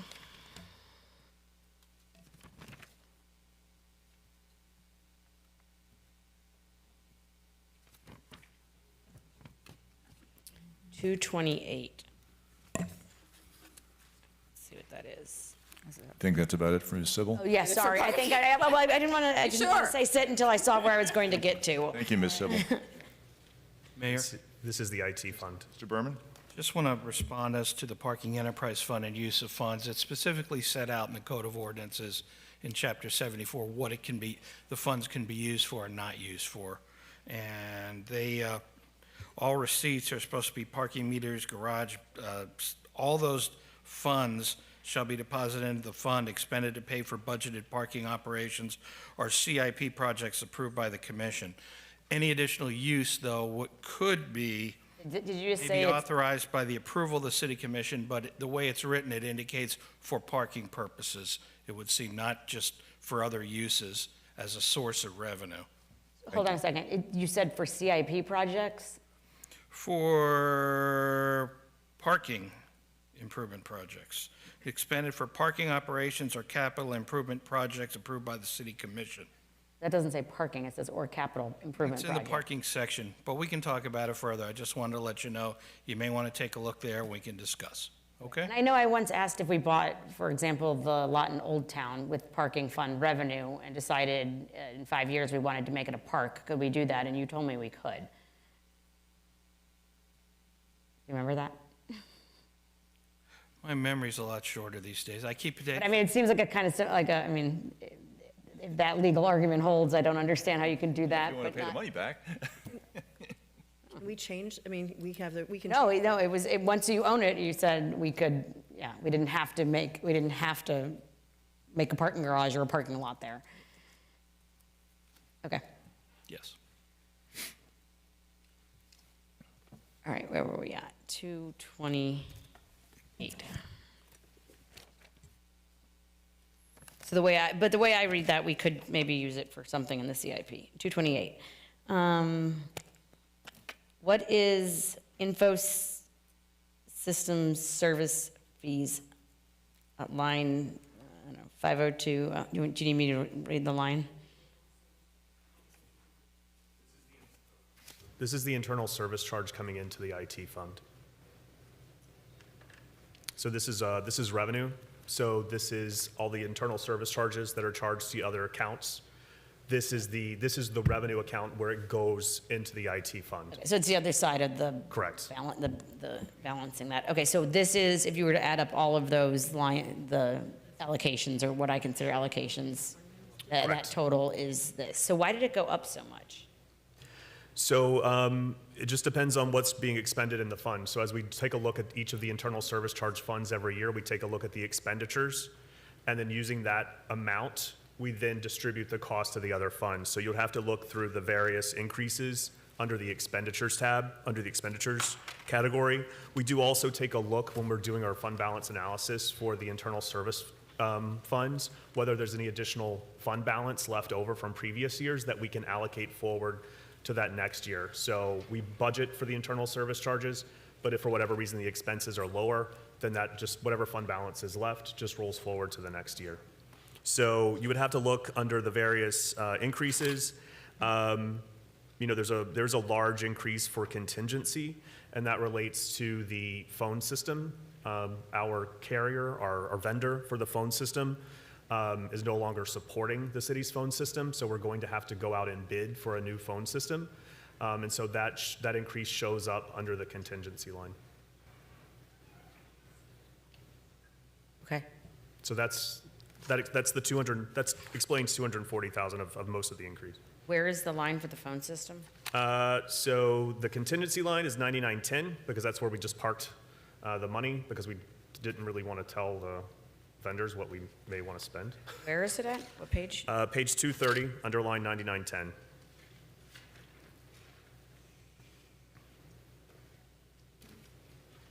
I know. But we are anticipating a cost increase associated with a new phone vendor. I see it now. Okay. So you see the increases for the expenditures total are going up 389,000. We're anticipating, if you add the 6,000 in miscellaneous revenue interest earnings to the 383 for internal service charge, you get the 389,083. So the revenues are offsetting the expenditures here. Do we have an opportunity to, is a new phone system going to cost more or less, do we think, based on technology out there now? So I'll defer to the IT director, but I believe he's anticipating at this point that it's going to cost additional. It's the wrong answer. I know.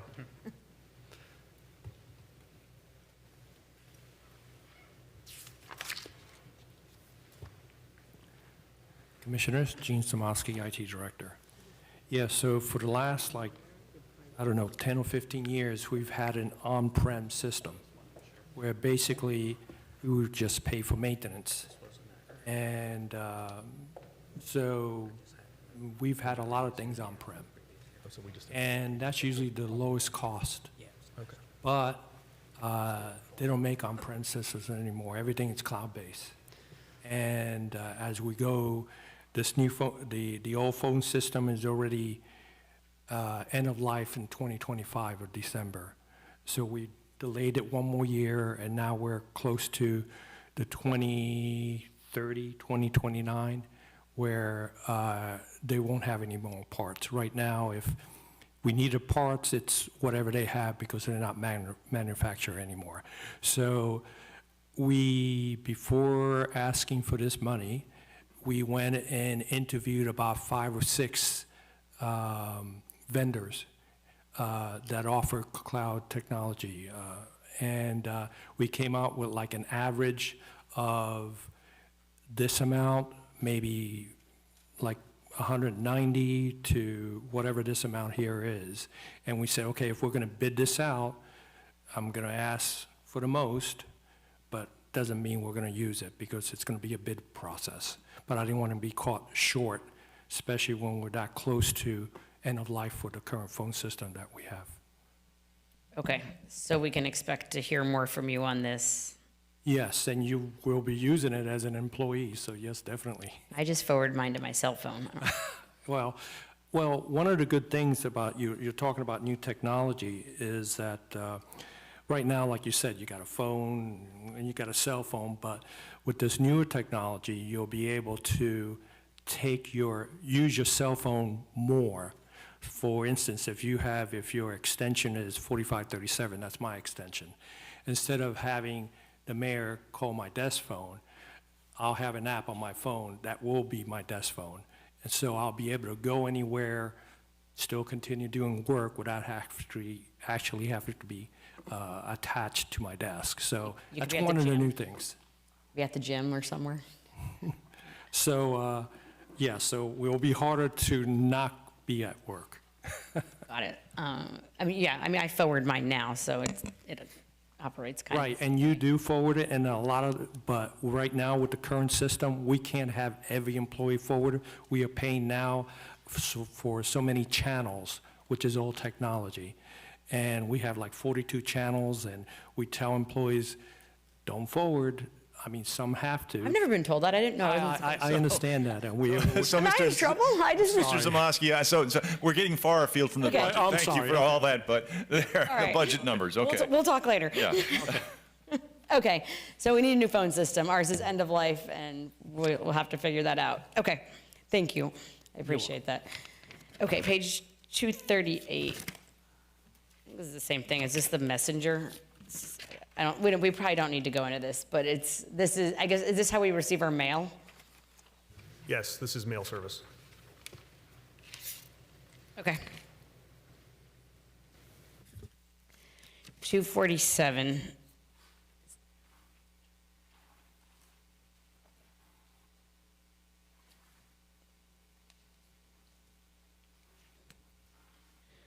didn't circle anything, but I have notes written. This is vehicles, this is the fleet, right? Vehicle Correct, this services. is fleet. Okay, it says revenue, we're up 1.1, up 28% over 3 years is what I wrote down. Where are the leases?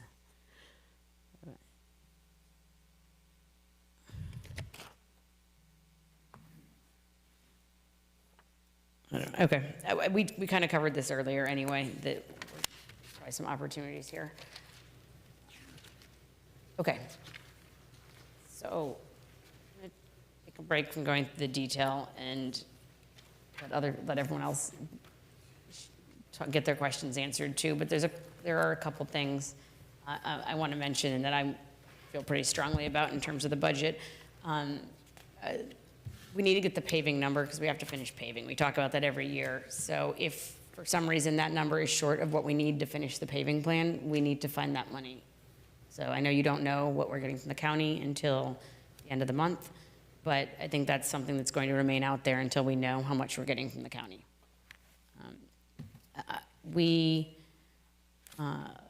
I do think if property tax reform passes, we need to have some kind of workshop on fees, because that's a whole thing that I'm not prepared to get into today until we know what we need to, how we need to address it. I hear from a lot of people about the canal cleaning, and I know we have our boats, but have we ever looked into outsourcing some of that also? So I'd like to get some idea of what that would cost in a budget.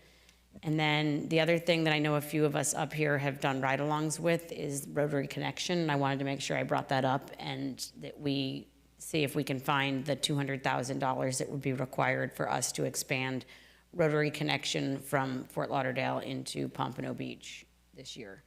So those are, and then, like I said, the shade structures, but it sounds like that's been taken care of, or at least there's a plan in place to take care of shade structures, but I think we need to be, there's got to be some place for us to be, whether it's in the CIP or elsewhere, saving for this and then prioritizing based on whatever district needs it each year to do more with that, because our parks for some of the year almost become unusable. It's so hot.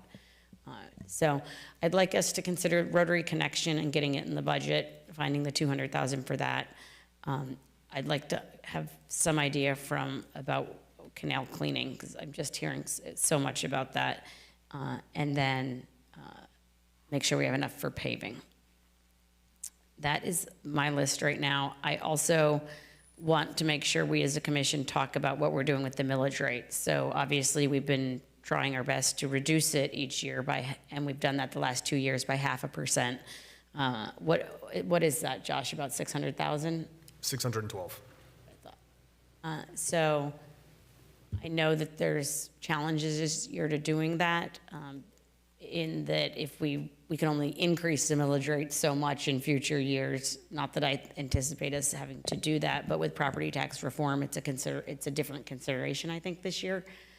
But I think as an exercise in kind of tightening our belt, I think it's been a good precedent to do it, and I think we should try to do it again this year, because if property tax reform passes next year, we're gonna have to come up with way more than that. So if we can't find 612,000 somehow, in addition to this 1.3, which you've already found, I think we should try to do it again this year.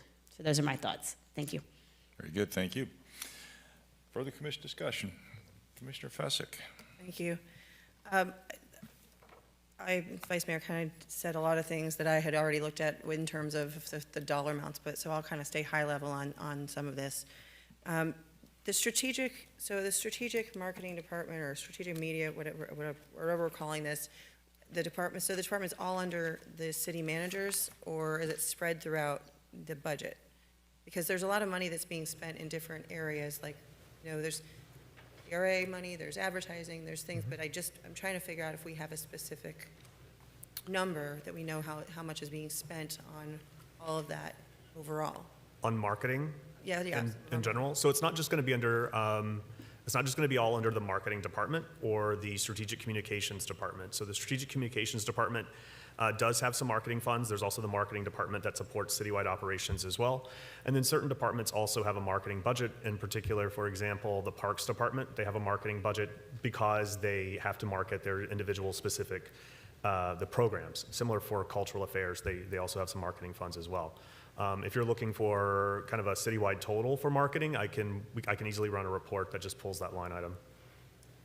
Right, yeah, so I think that's, and I guess who's in charge of what? So are we using city resources from the Strategic Communications Department to handle the Parks and Rec? Are they handling that internally? Are they outsourcing that? So, because this is one of those things where, again, we're looking at all these contracts and all these things that are being handled from almost in little silos. We have staff, I'd like to know kind of where those things could plug in, because one of the things that has become very clear over a lot of time is that people are saying a lot of things that we have are disjointed in a way. So this is an exercise in the effort of trying to connect the dots, make sure that everybody's on the same page. So additionally, I think I've mentioned before, when we have events or when we have something going on, I know there's a calendar for chamber, there's a parks calendar, there's a cultural arts calendar, there's a city calendar, there's a commission calendar. To have a comprehensive calendar would be something that's important. So that's the reason why the exercise is here, is so that we can try to make sure that basically your right hand knows what your left hand is doing. And this is just one realm, but this is the one that's public facing. So I feel like it's really important to kind of look at and see where we are, and then find out who's in charge of what. And so if we're duplicating efforts, we may be able to trim some money from different budgets by reallocating those contracts. So then I said, there's a list of all the budgets. Do we have a standard operating procedure for how some of these other professional contracts are listed? So I've heard a couple different departments come up and say, we have this service contract for this, we have, and it all makes sense, but do we as a city from a top level have a standard operating procedure so that we're not accidentally putting something or just in a different fund simply because we want to spend the money and we can kind of allocate it there?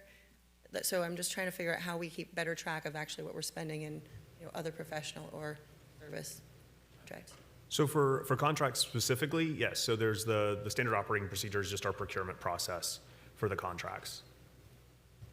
I meant the listing in terms of like how they're listed in our budget and our line. Oh, where the funding shows up in the budget? Yeah. It just depends on I would have to look, but yes, there's generally, the funding for contracts is listed in that line for service contracts, including consulting.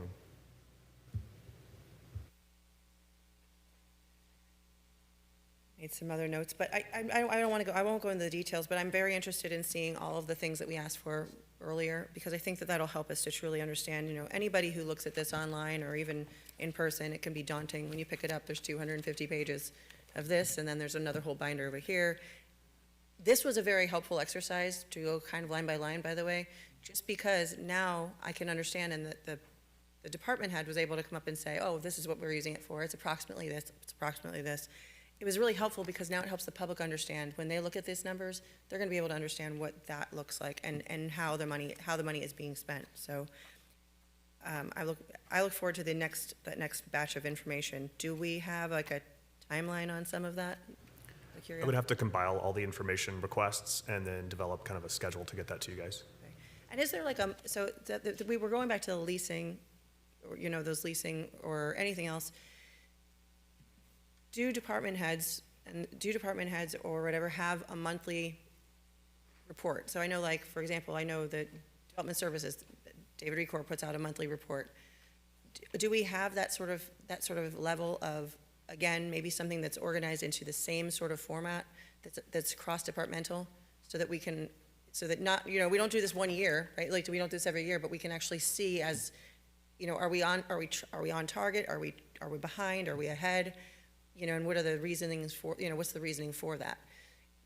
This way, then, we're not doing this one time in July, on a long level. We're sort of, we can manage expectations or ideas as we go through the year.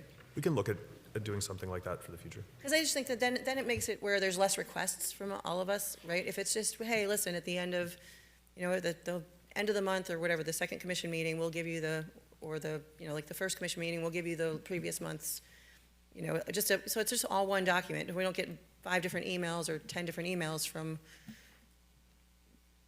information that we have to then go figure out, right? If it's all sort of standardized, then that makes it very easy for anybody who's sitting here to kind of quickly, high level, go over it and then ask a question if they would like to delve down into it, whether it's agenda item or not. So that's it. I think I probably have more thoughts, but I'm going to stop there. Thanks. Very good. Further commission discussion? Commissioner Perkins. Just one.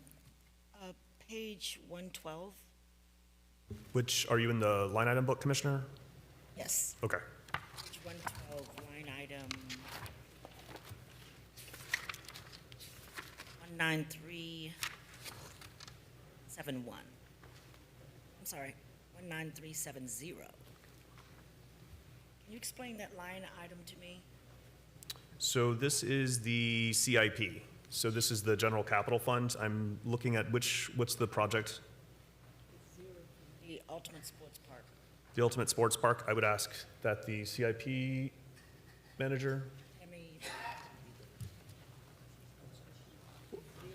What's the question? She stepped out. I can get you the information. Yes, I wanted to know about the line item. It says 64,103, 130, I'm sorry. And I just want to know where the funds, what's being spent. Why was this money spent here in 2025 and in 2026? Okay, yes, ma'am. Those are actual expenditures for those particular years. I can get you the details as to what was actually spent. Okay, get that to me. I appreciate it. Mm-hmm. Thank you. That's it. Okay, very good. Further commission discussion? Seeing none, let's open it up to the public. This is a public hearing. Is there any input from the public on this matter? Seeing none, public input closed. Any final comments? Commissioner Sigerson-Eaton? Thank you, Mayor. I just wanted to thank the many members of staff for taking my phone calls and answering my questions in preparation for this budget workshop. So I really appreciate that. And I just wanted to thank Mr. Waters and his staff, finance staff, everybody. It was a very nice, well-done presentation. Thanks so much. Very well. Vice Mayor? I guess, what is our plan going forward? So we have to pass a budget in September, right? Well, that's correct. So are we going to reconvene at some point? Because it feels a little unfinished right now. We've got a schedule. What's next, Mr. Waters? So the next meeting on the schedule is July 28th, which is where the commission will consider the fire assessment fee for fiscal year 2027. So that's the first point that we will need consensus on because I have to submit that item for the agenda today. So the recommendation is to increase the fire assessment fee by $30 from $361 to $391 with proportionate increases to the other fire assessment charges. So that's the first thing that we'll need to seek consensus on. With the preliminary rate resolution, so with the fire assessment fee, there are 2 resolutions. The first one is the preliminary one, which is the one you're voting on the 28th. And the reason it has to be voted on the 28th is because we have to have the information to the Broward County property appraiser to incorporate that information into the trim notices. If the commission chooses to lower that rate after that time, you can lower it at the final rate resolution in September, similar to the way you would do the millage rate. So that's the first item we need consensus on is the commission okay with going forward with the $30 increase in the fire assessment fee at this time? As far as other meetings are concerned, the next scheduled meeting we have is in September for the budget hearing. So we would look for consensus, if there is consensus today on the millage rates or on individual budgets, that would be helpful. If there's not consensus, then we would have to circle back with the commission, either one-on-one or if there's a need to have a work session, then that would have to take place. But keep in mind that the month of August is the hiatus for the commission. And then the budget for September It's a very compressed time frame for the budget itself because we have to adhere to the state trim guidelines with the public hearings. So that's kind of the lay of the land. I guess I feel like the next time we convene, we're voting on things, and it feels a little bit unfinished to me. Do you have the guidance you need from us? I mean, Well, I need to know initially if you're okay initially with putting forward the $30 increase for the fire assessment fee. to me, it's kind of related, right? Because we're looking at an overall tax bill, which if we're raising one, I'd like to at least make the attempt, like I said, to lower the other. But Well, I mean, and that's important. It's, okay, well, there is not unanimity at this point in time, so there needs to be further discussions, individually and perhaps grouply. And if that means we need to meet, have a special meeting, another special meeting about the budget, I mean, we can, now granted, we're off during the month of August, but if we need to, I assume, well, unless somebody's going out of town for the month of August, maybe we could hold another meeting in August. So I'm just throwing that out there. I don't want the world to end over no, something. that's fine. I felt like it was, I mean, they've done a tremendous work here, and I think we've made a lot of progress, but I just felt like it'd be premature to just walk out of here and assume that you have the guidance that you need to get us through September, so. First step is July 28th, and that's the. But it's all related. Fire so, assessment. Yeah. I don't have a problem with the fire assessment fee. But going forward, it's like, okay, individual discussions need to be had about the rate and all this kind of stuff. You still got the floor. That's it. I also wanted to thank everyone for the hard work in putting this together, and all the department heads and everyone who works for the city for really, I think, being very thoughtful this year, knowing the pressures that we are all under and that we need to get through it together. And thank you to Mr. Waters for leading the effort. Very good. Commissioner Fesick. Thank you. So I would be in agreement that I think we have to have more discussion, right? So I don't think it needs to even wait till the 28th, which is why I was asking about how quickly we could get some of that information provided to us. Because quite honestly, if we're able to quickly go through that, right, that helps us get to the numbers or the answers that were maybe poked holes in or had questions about, that helps us get to those answers, which then helps us resolve, well, do we need to, can we find it somewhere else? Can we find money somewhere else? Can we lower the millage rate? Are we okay with the fire assessment fee? So those are the things that make sense. And I also want to kind of point in that a lot of these, because we have some projects, as Ms. Sybil had mentioned, because we have some projects that are not just city projects, they're tied city and CRA projects, and sometimes those costs are shared across different departments. We don't have, and I want to thank you again for the work you've done, but we have to make sure that we're looking at all of everything when we're looking at things, to make sure, even though they're separate entities, that we have a clear understanding of what is going where and what and how, and what we're signing up for both sides. So this is one column, but for some of those projects that are shared, that's another. It's another reason to kind of think through some of the details. So I know we have a CRA board meeting tomorrow, but I would love to get together, and I understand that September is right around the corner, and we are on hiatus, but if we could do something sooner rather than later, before we go on hiatus, that would be better. Mayor. Perhaps we could meet on the 28th, say 4 o'clock, 5 o'clock? Yeah. Meet earlier on the 28th for a meeting before the meeting. We could do something like that. Right. Sure. I'm sorry, Mr. Donovan? Yeah, Mayor, just for clarification purposes for the commission, so we do need to, we have our preliminary rate resolution coming up on the 28th. So that's one item we need to have consensus on before that date. Additionally, and you could say around the same time, we also have to certify our millage rate before August 4th. Mm-hmm. So it has to be sooner. If there is not consensus, we have to do it sooner than later. Okay. I appreciate that. So I would want to reiterate, I thank you. And I think all the staff members and all the department heads, thank you for providing such clarification, now and what you'll be providing, I guess. It really, truly helps for us to be sitting here to basically understand in detail what we're doing for the following year, so that when you come at us for future events, we already have an inkling of what that is and why you're asking. So it is very helpful to do this And this is, I know, time-consuming, but it is a process when we have such a large budget that is worthy of doing. So thank you again for all of your hard work. That's it. Commissioner Seegerson. So I was in the impression that, well, factually, this was on the agenda to discuss the fire fee and the millage rate. So, excuse me?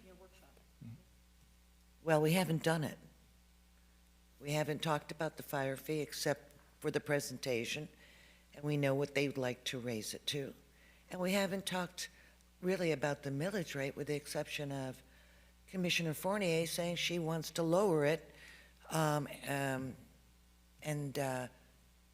everybody likes to lower interest, the millage rate, sure. It's only $612,000, so why not just lower it? So I think we should do it today. Weren't we going to take a lunch break and then come back and redo this? Get it done? I mean, We vote today, do we? we're having discussion today, and that's really it. But yeah, any indication we can give staff as to what our feelings are on this kind of stuff, it's important for that.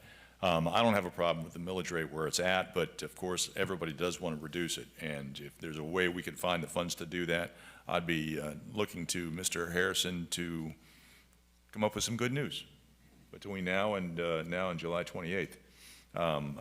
Whether we need a special meeting or not, I'm not certain of that.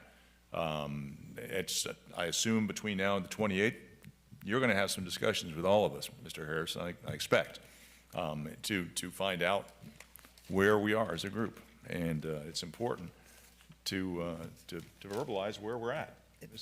Commissioner Yes, Seegerson. thank you.